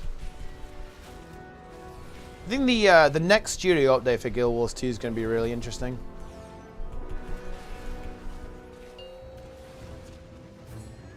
Because the thing about the next studio update is that if they don't confirm another expansion, this one was probably the last one for Guild Wars 2. It's actually very possible. It's very possible, in my opinion, that Visions of Eternity is like the last Guild Wars 2 expansion. It's possible. Fantastic. Definitely not certain, but it's possible. Dude, Mr. Delver. Mr. Delver has been summoned. I will now... Oh, look, here we go. Astral Ignition. The Spark of Starlight. Boom. Huge.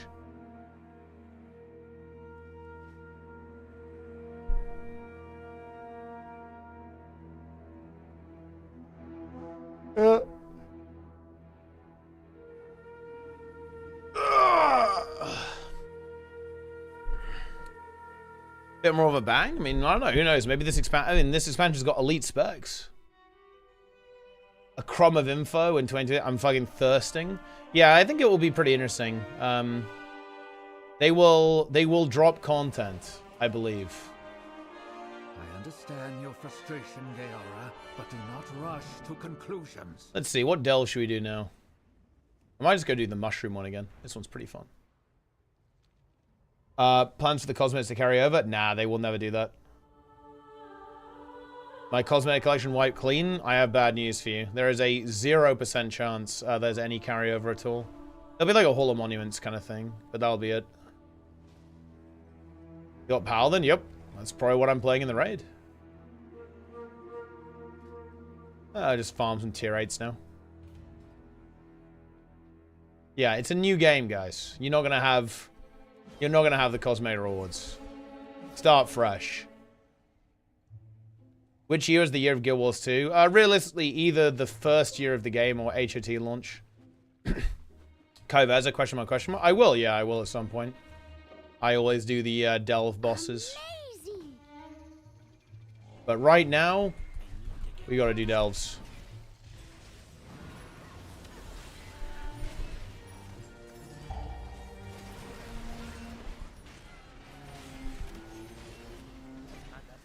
Boom. He buys a boost. Jester, you look like a literal fucking buyer. Okay? You look like a buyer daily. You basically are buying for free from us. Smell that? It's treasure. I know it. We're close. Pilferer. Yeah, it's Antiquary. Well, no, they're not going to, they're not going to shut down Guild Wars 2, guys. What do you think this is? Like, I don't know they'll even stop updates for Guild Wars 2. It'll just, like, slow down a lot. I need a target. There is a 0% chance, like, they actually, like, Guild Wars 1, Guild Wars 2.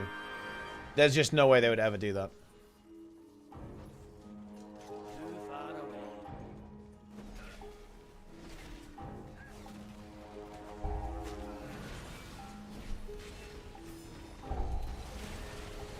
It'll be less content than now, but it will keep going.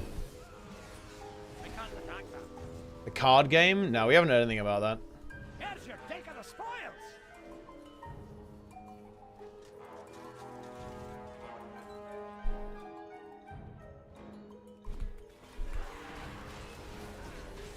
Here we go. Emma than a trilogy? No, but I think it is kind of necessary with Guild Wars. Like, we do need, like, we need a fresh game with Guild Wars, to be honest. They'll never be using that move. The problem is that Guild Wars 2 is just really struggling to... Well, it's not really recovering, right? Like, Janthir Wild sales were quite mediocre. And I don't think the game is... I don't think the game's gonna grow much. I think the Guild Wars 2 just kind of stays pretty static in terms of, like, the player count.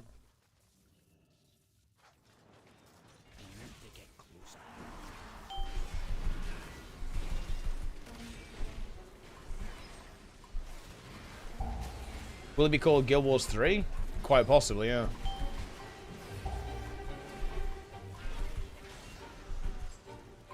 All my legendaries? Well, they'll still be there in Guild Wars 2. If you want to keep your legendaries, stay in Guild Wars 2. In fact, look, I'm going to be honest with you. I actually hope that... It is my genuine hope that Guild Wars 2 players stay in Guild Wars 2. I do not want them in Guild Wars 3.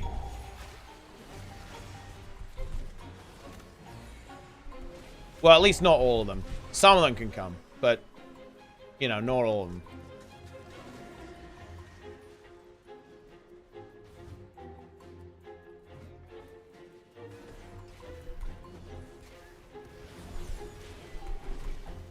Would you want to play Guild Wars 2? Yeah, I'm going to be real with you. WoW players. That's who I want to play. I want it to be the WoW killer.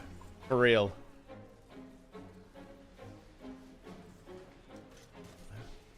It's time.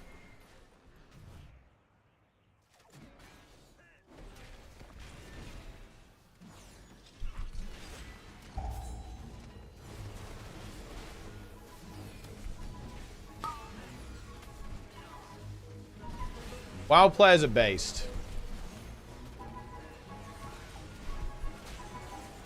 Also, Darren's, I have big news, guys. Darren's found WoW Twitter. That's all I'm gonna say. He knows. He's aware now.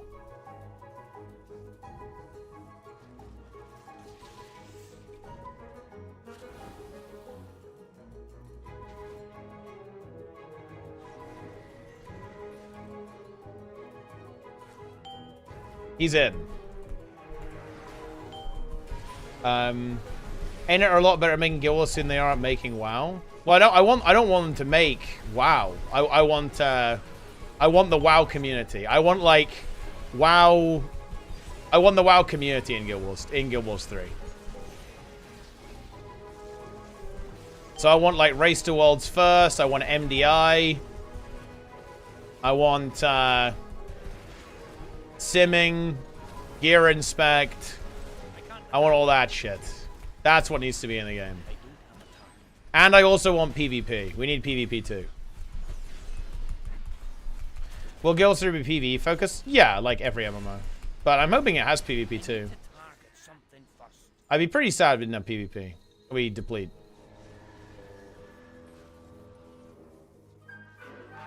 Are you ready? What the fuck is this? Oh wait, isn't this an actual meme? Isn't like Ice Crown actually gonna be well, I don't know if this is a meme or not. Like, isn't Ice Crown actually gonna be relevant in one of the next expansions? Is that why people are saying this? Yeah, I mean, I think this is very clearly fake, but isn't it fake based on something? Like, isn't Ice Crown gonna be... Aren't we going back to Ice Crown? At some point? Yeah, I seem to recall this was said. Like, actually confirmed. Yeah, okay, the last Titan, okay. Yeah, so we are going to Northrend then. Okay, yeah, so I guess that's why they use that as, like, to bait people, I guess.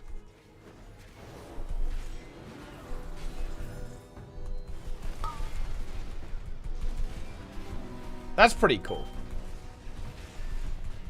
So, I think... Man, so where are we going in Midnight, then? Who knows the lore here, guys? Where are we going? Are we going into, like, the Void Zone?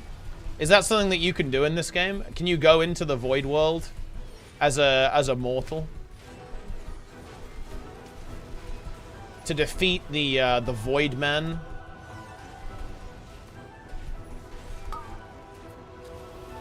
Wait, Quell Thalas? Wait, have they already confirmed this? Am I just way behind? Like, what's going on?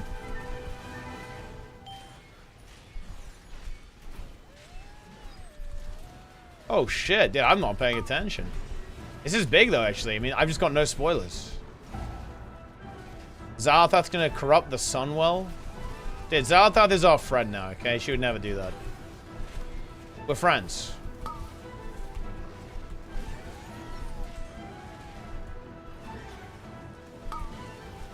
And I guess we'll find out about Midnight pretty soon, huh?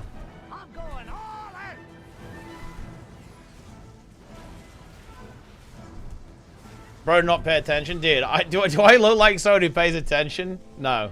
I just log in. That's all I do is log in. Time for some dynamite! Stand back.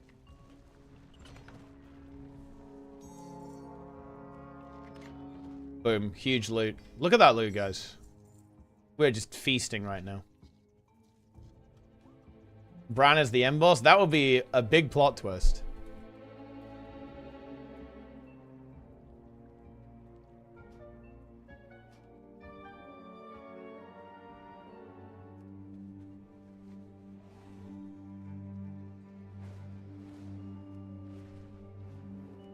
Didn't all the WoW streams move to OSRS? Dude, it's actually... Oh.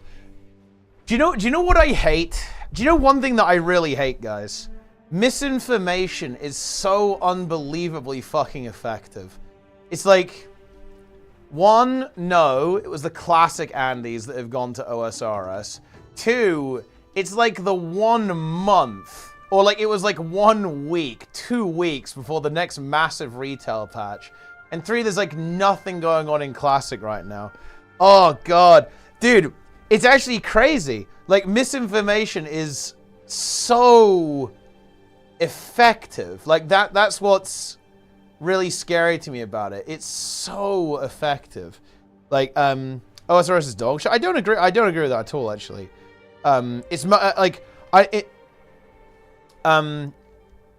my problem, I don't have a problem with RuneScape. I don't even have a problem with, like, streamers playing other games, obviously. I have no, like, loyalty to any particular game. But it's like, the way people talk about this is so... wrong. It's just not.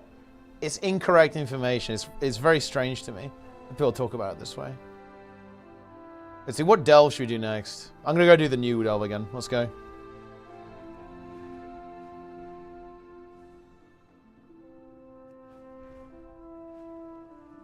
On August 19th. Oh, exciting.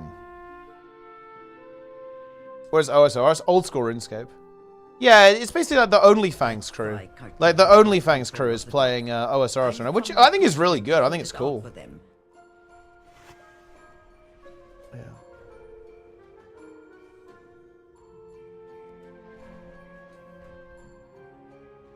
Oh, are we talking about the Riot MMO? I actually have quite a lot of confidence in the Riot MMO. It will be free to play, which is obviously a concern for me. But I think Riot is good at making stuff. I feel fairly confident they'll be able to make a good game. I actually think that them scrapping it is a really good sign. Because it means that they're looking to innovate. They're looking to actually create something new and a new idea. So I actually feel very positive about it. But the thing is, it's not going to be out for ages because they literally just fully scrapped it. They very publicly scrapped it. So it will either A, be really, it will take ages to exist, or B, it will just not exist and it will never see the light of day, you know? What do you seek?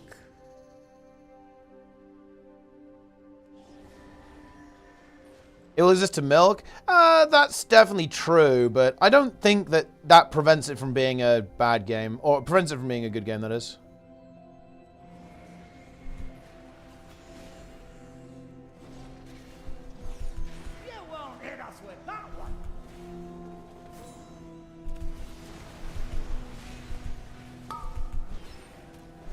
Azure Vault Delve, yep.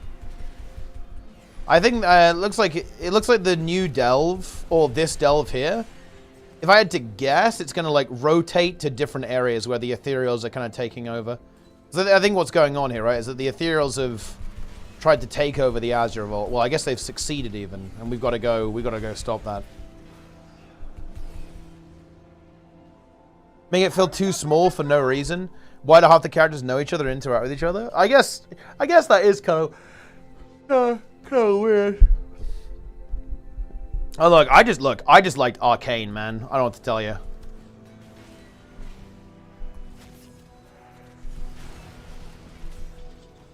Umbral Skull? Dude, if only Umbral Skull was here. That would improve this. My agony is yours.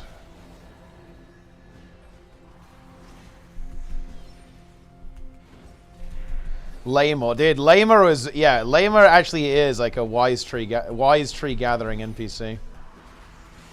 Is that enough? No, I don't got any more.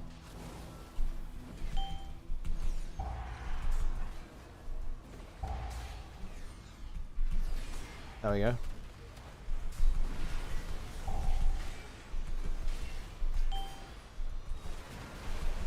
Time to go all out. Oh. Go with the method cast? Yup. Oh, when? I will post it in my Discord, I guess. That is what makes sense. I think I'm on at like 1 p.m.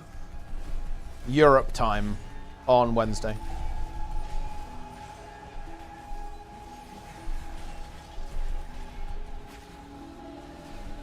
But yeah, I'll post it in my Discord so people can figure out where I exist, because yeah, I don't think it's gonna be. I don't think it's gonna be public anywhere. Boom. Online, not on site. Yeah, it's kind of nice for me, to be honest. I don't know. I kind of prefer not to travel, if I'm being honest.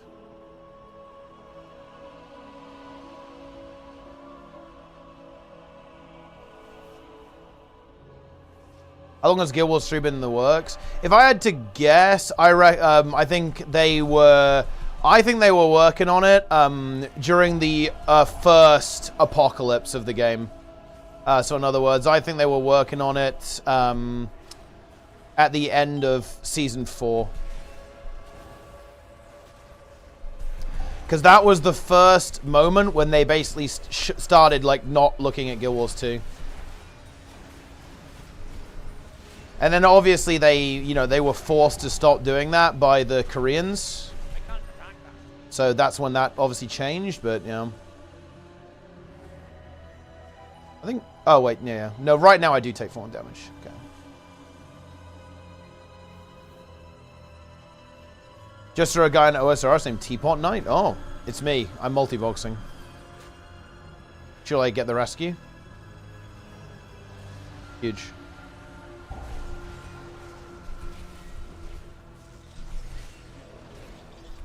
Yeah, the Korean overlords.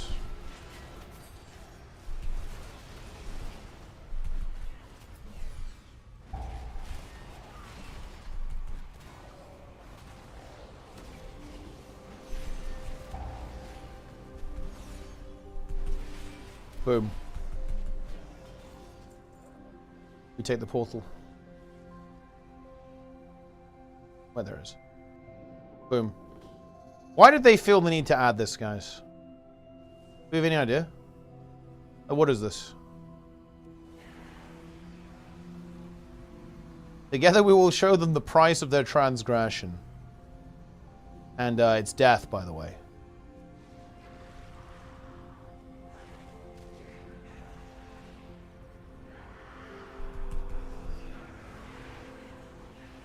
Vehicle gaming. Why is the dragon so slow, by the way? Can we not go faster? Maybe I'm zooming on. Maybe I'm a zoomer, guys. It's possible.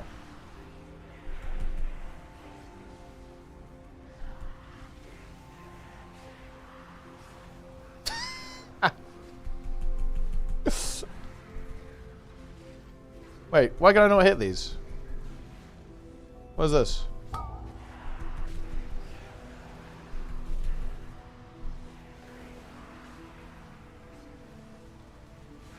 I'm netted. I'm fucking this. I feel like Jester right now. Yeah, I think wait, do I lose? I think it's over. Like, for some reason, it's not hitting. The ability's not... I'm not connecting.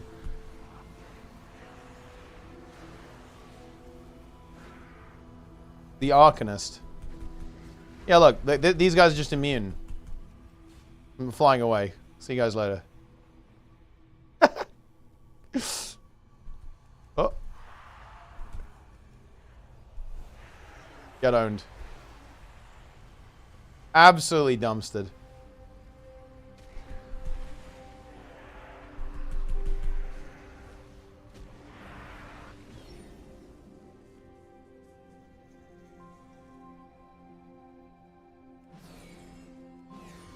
You're defeating the Gnolls this time? Dude, we all know what's going to happen to you and the Gnolls. We all know what's going to happen. Yeah, I mean, I would definitely say that, like, Riot's monetization is concerning, but... I don't know, like, I don't know, maybe the game will be good. I tend to, like, lean on the copium side, I admit. I lean on the copium side a bit, you know?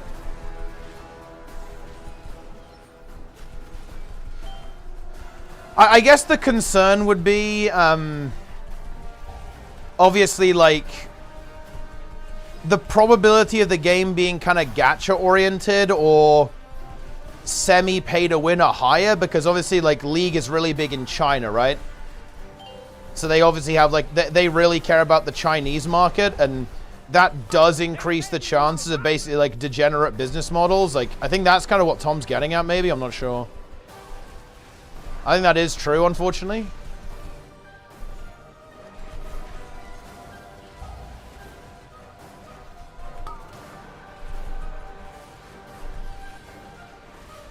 Oh. Yeah, no, I am inclined to agree with you. Like, at the end of the day, if it's just, like, cosmetic MTX that are, like, really expensive, I don't actually care that much as long as the game is good. It's like it's the same thing with Guild Wars 2, really. Like, Guild Wars 2 MTX are kind of aggressive, to be honest, but the game's kind of good, so it's like whatever, right? It's not a huge deal. I would definitely prefer it if it wasn't like that and if it wasn't there, but I mean, like, you can't have it all, can you?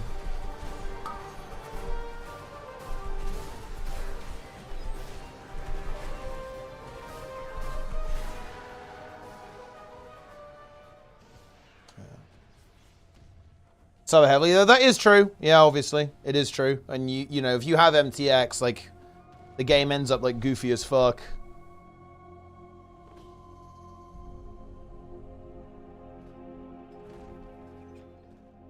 Nice, nice. Gray Nemesis Strongbox. That is... You hate to see that.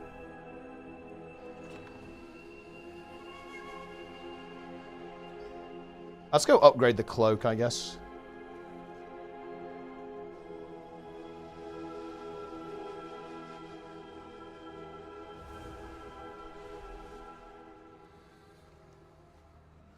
Yeah, I mean, look, I still stand by it, guys. In my opinion, the next good MMO, or like MMO that has high potential to be good, is Guild Wars 3. I think it's by far the most interesting MMO. That and Classic Plus. Classic Plus, I think, could legitimately be really good. Yeah, Classic Plus, or... Wealth can solve any problem. Yeah. Or Guild Wars 3. That's it. Those are the only two games. I think there is a 1% chance.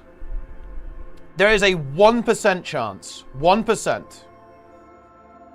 1% that Ashes of Creation is good. But only 1%.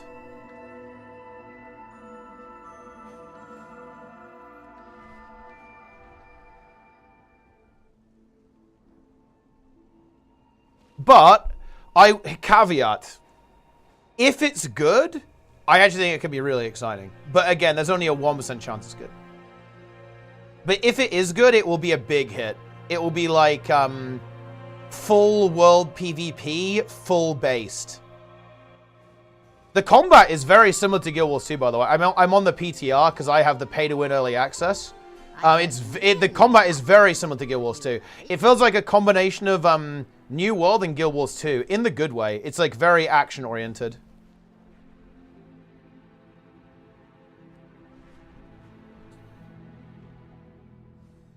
But again, there is only a 1% chance they will even be capable of releasing a game that is even remotely similar to what they want it to be.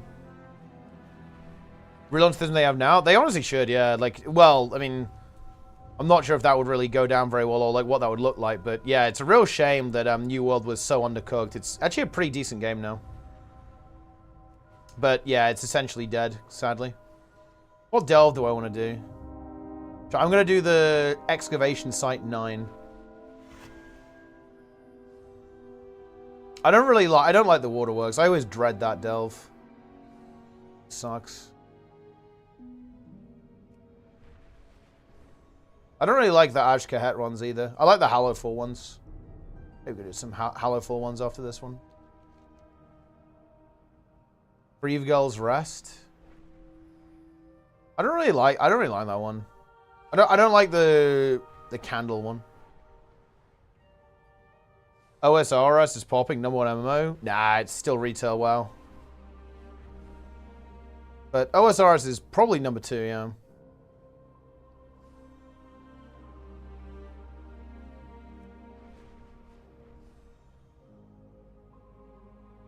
Right, I'll go and do, well, I'll do Creve Gull after this one, if I still need another delve.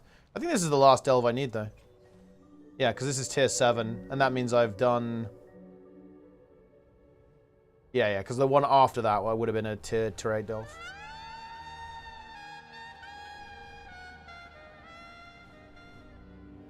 No, I don't think it's like full Delulu. I mean, like, WoW is, I think, like, ahead of every other MMO by a pretty significant margin, but I think OSRS is, like, definitely #2. It's a game... Look, OSRS is just... Guys, they really figured it out. Like, OSRS, they have a thing that only their game does, in my opinion. And they just deliver on that thing. Wait, what the hell is this? Tentacle meat? What the fuck?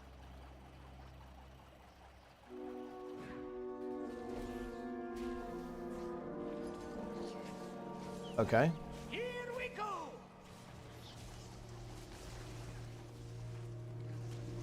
The hell is this delve? What about Final Fantasy 14? I think the game is I think it's not I think it's fallen off a bit, no? I think people are not as energized about it now as they once were. Smell that? It's treasure. I know it. We're close. They'll never be using that move.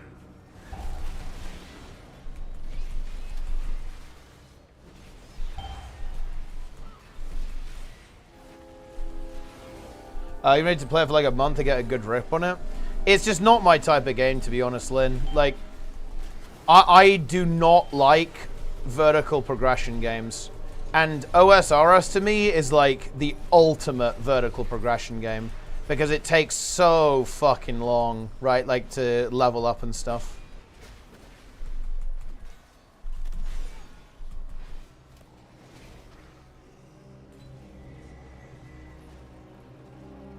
Nah, I'm just not interested in that kind of thing. Browser slop? No, it's not slop at all. I think OSRS is an excellent game, actually. It's just not really, it's not for me.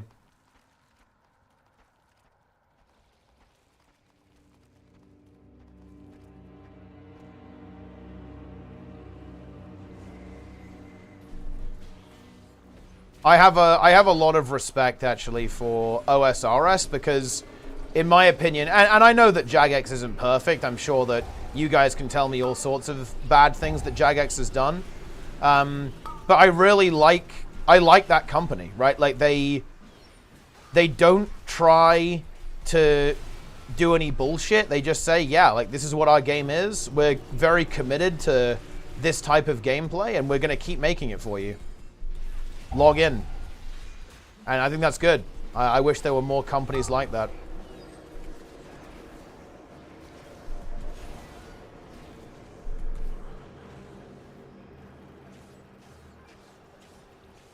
WoW isn't vertical. Like, retail WoW is, like, barely vertical, to be honest. Like, it's weird. I don't actually view classic WoW and retail WoW to be that vertical, to be honest. Like, the grinds are not long in these games, right? Like, the grind is not long. Like, you can basically, especially in Classic, actually. In Classic, you can basically stay up to date with your gear, like, raiding for, like, an hour a week. It's, like, very casual.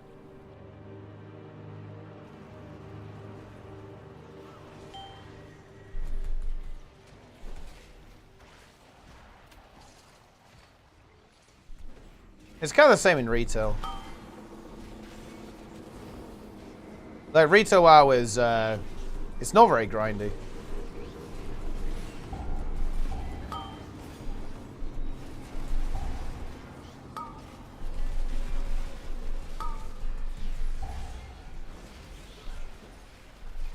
Match creation, listen, it's a good clip.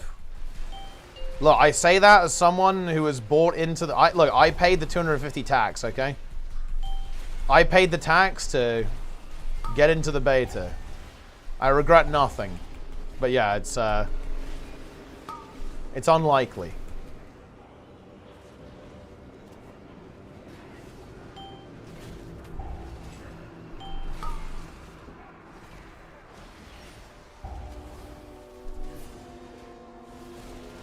Okay, like gw2 and WoW. Yeah, I mean, I like them both too. They're both good games.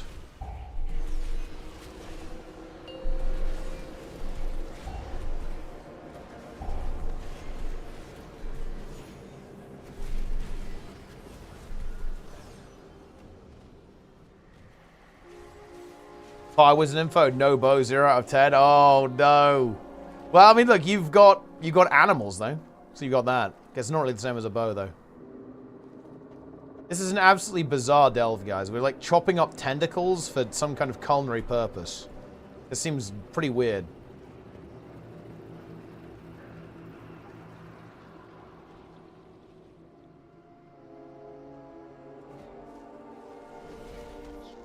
I actually... Look, this is going to be a hot take. I actually don't like the polling in OSRS. I strongly dislike this.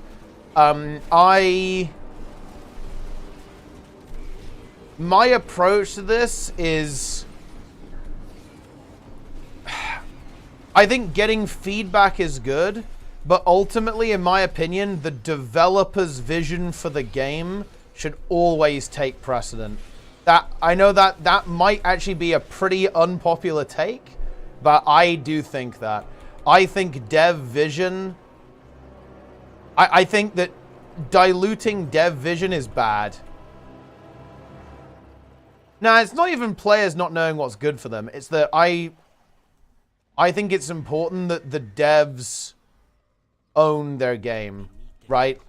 Like, I think this is kind of the problem with New World. I think New World was way too receptive to feedback. Like here's like a good example, right? Like, New World said, "Hey guys, try out our new PvP open world PvP game." And then a bunch of PvE players joined, and they said, "I hate this. Remove the PvP." And then Amazon said, "Okay, we'll remove the PvP." And then they removed the PvP. Like, no, this was bad, really bad. They should have stuck to their vision, though.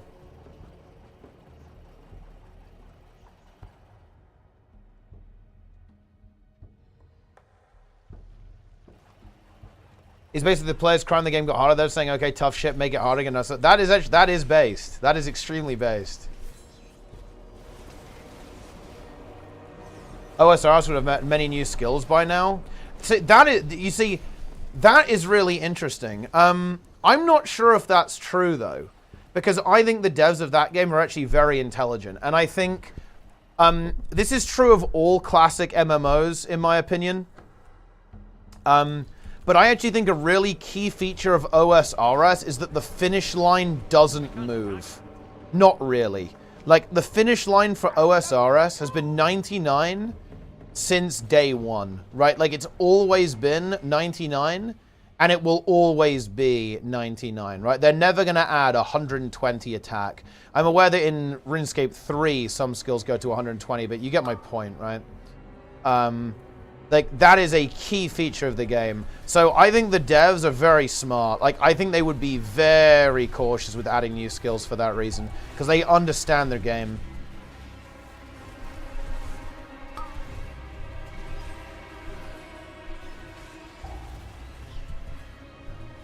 Would that have saved the game? Isn't PvP players a really small crowd?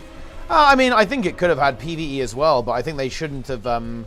For example, they should have at the very least done PvP servers as opposed to, like, opt-in. I think opt-in sucks. That should have been the absolute minimum. Oh, I think I'm not supposed to be attacking the main one.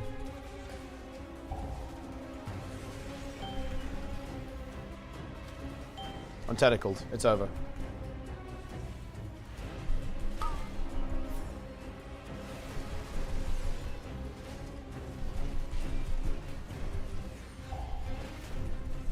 Mind Rend.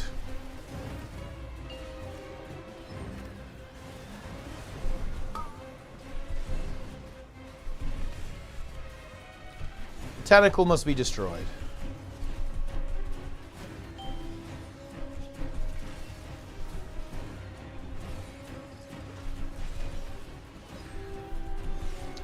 It's over for you, fiend.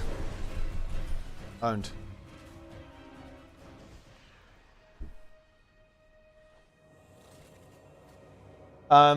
Upping the levels to 120 but not be old school. Exactly, that's what I mean. They are adding a new skill. Yeah, but that's what I mean though. It's like, it took a long time for them to add a new skill. It definitely wasn't without trepidation. This patch is what Soto should have been. Well, this is like last patch. But there's like demon stuff in WoW all the time, to be honest. WoW and OS, any other MMOs you tried? I played a couple. I mean, I played EVE Online, which is pretty based. I played RuneScape. Like, played Adventure Quest, obviously. Like, who hasn't played that game? I played, like, a shooter MMO called Global Agenda. It was actually pretty cool. But yeah, I guess that's what I played Dungeon Runners. Global Agenda? It did, see? Yeah. Yeah, me and my brother played that game. I played Roblox, obviously. Yeah, it kind of did. Global Agenda shutting down was kind of sad, actually. Fucking literal dead game, bro.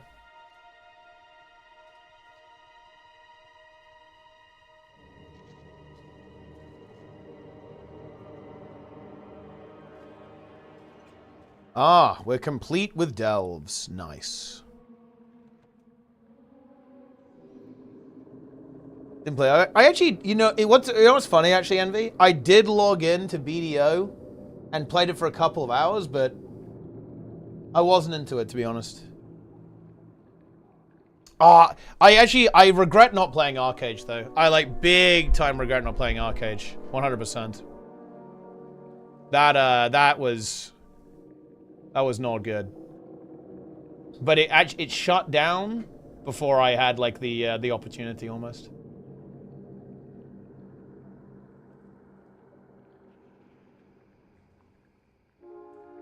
Play Terra? No. Characterization video? Of course not. I'm not a Kuma.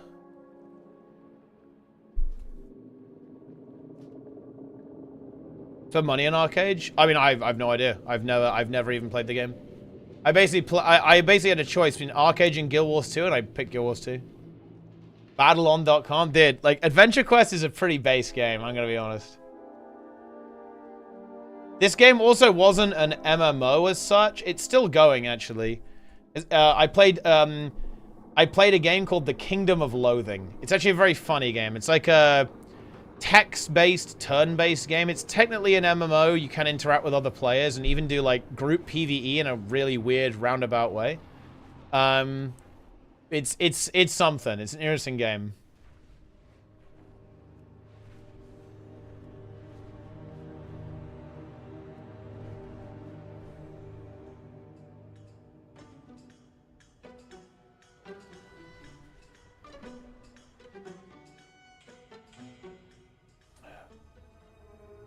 But look, I just want deep world PvP in Guild Wars 3. That's all we need. I'm going to update my week auras. Then I think I'm going to go eat something. And then go to bed. This is actually perfect. This is about bedtime. This is exactly what we need. I'm also tired too. Man, I was so tired in the gym today. It was horrible. We struggled through it, guys. We struggled through it. God damn.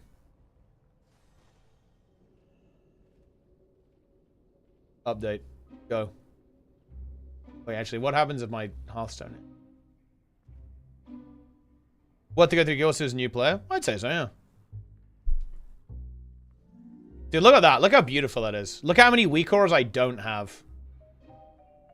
That's what I'm talking about, guys.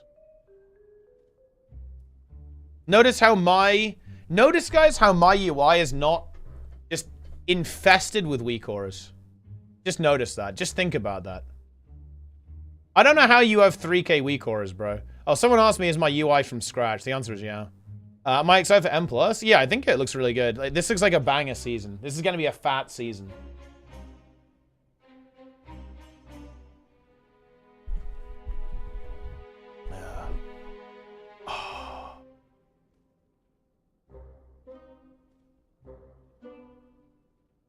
Plays the World Scrim with first person the raid dies. I do not. M+ dungeon weak aura. This is where all my weak auras are in Teapot UI. We got dungeon casts. We got M+ timer. These can actually go away, I guess.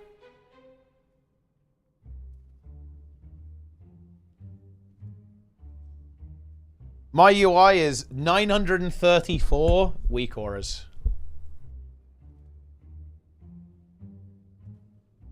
And want to use Guild Wars 2 UI? I mean, I don't know. Some people just like how it looks. I think Guild Wars 2 UI is pretty aesthetically pleasing. It's just not very... It's not very effective, I guess.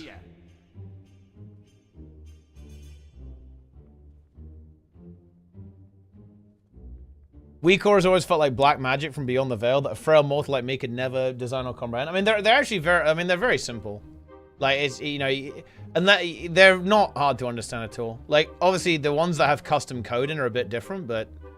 Like, everything else is very basic.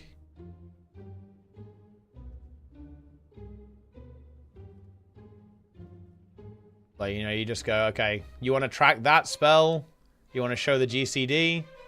Any conditions you want? And when does it load?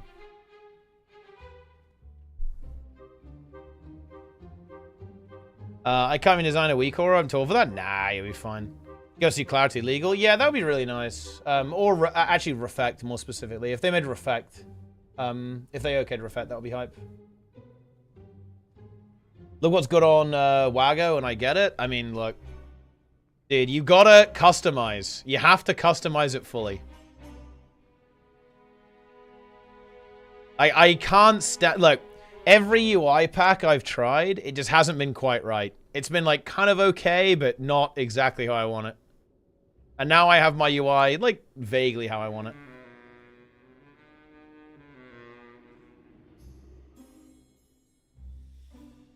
Dude, look, you should not be surprised at all that Rated has got some cooked-ass UI. Like, this guy played all of Season 3 in Dragonflight with, like, all of his weak auras covering his characters. No joke. Not rush to conclusions. Not a problem, guys. That was every season. Well, there you go, then. It's kind of... We actually kind of lucked out getting this weapon. That's pretty nice. Little bonus.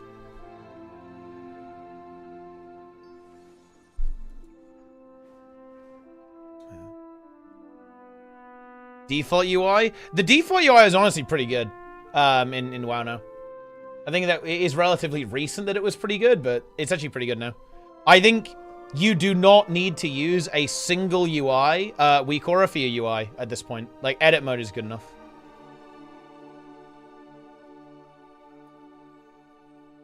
My priest got a sack brew from Ozer. Is that still OP? Yeah, it's still really good, yeah.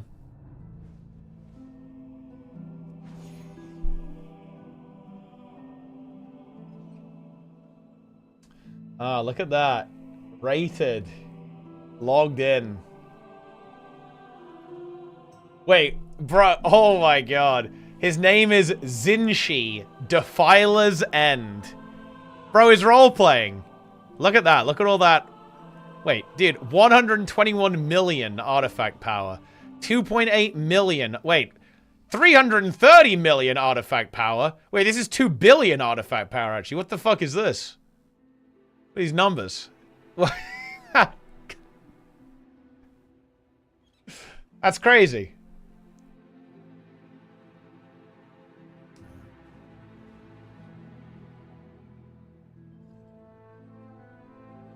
Deep in the last patch. I guess the numbers were really high then, huh? What's for dinner? I'm not sure, actually. Yeah. Is that for Wednesday? Oh, yeah, for sure.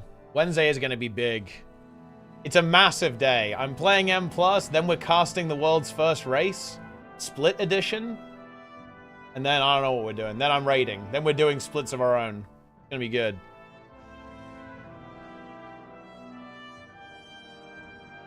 Right. That's it, guys. I am done with the stream. I will see you guys tomorrow. That's it. Boom. Yeah. Tomorrow, I will try and do kind of a shorter stream as well, I think. Probably a bit more delving. I think I'll delve on my Prot Warrior. Or something. I'm basically all good to go. I will do a relatively short stream so that I can kind of be at full energy going into Wednesday. That's it. Take it easy, gamers. Thanks for watching. I will see you tomorrow.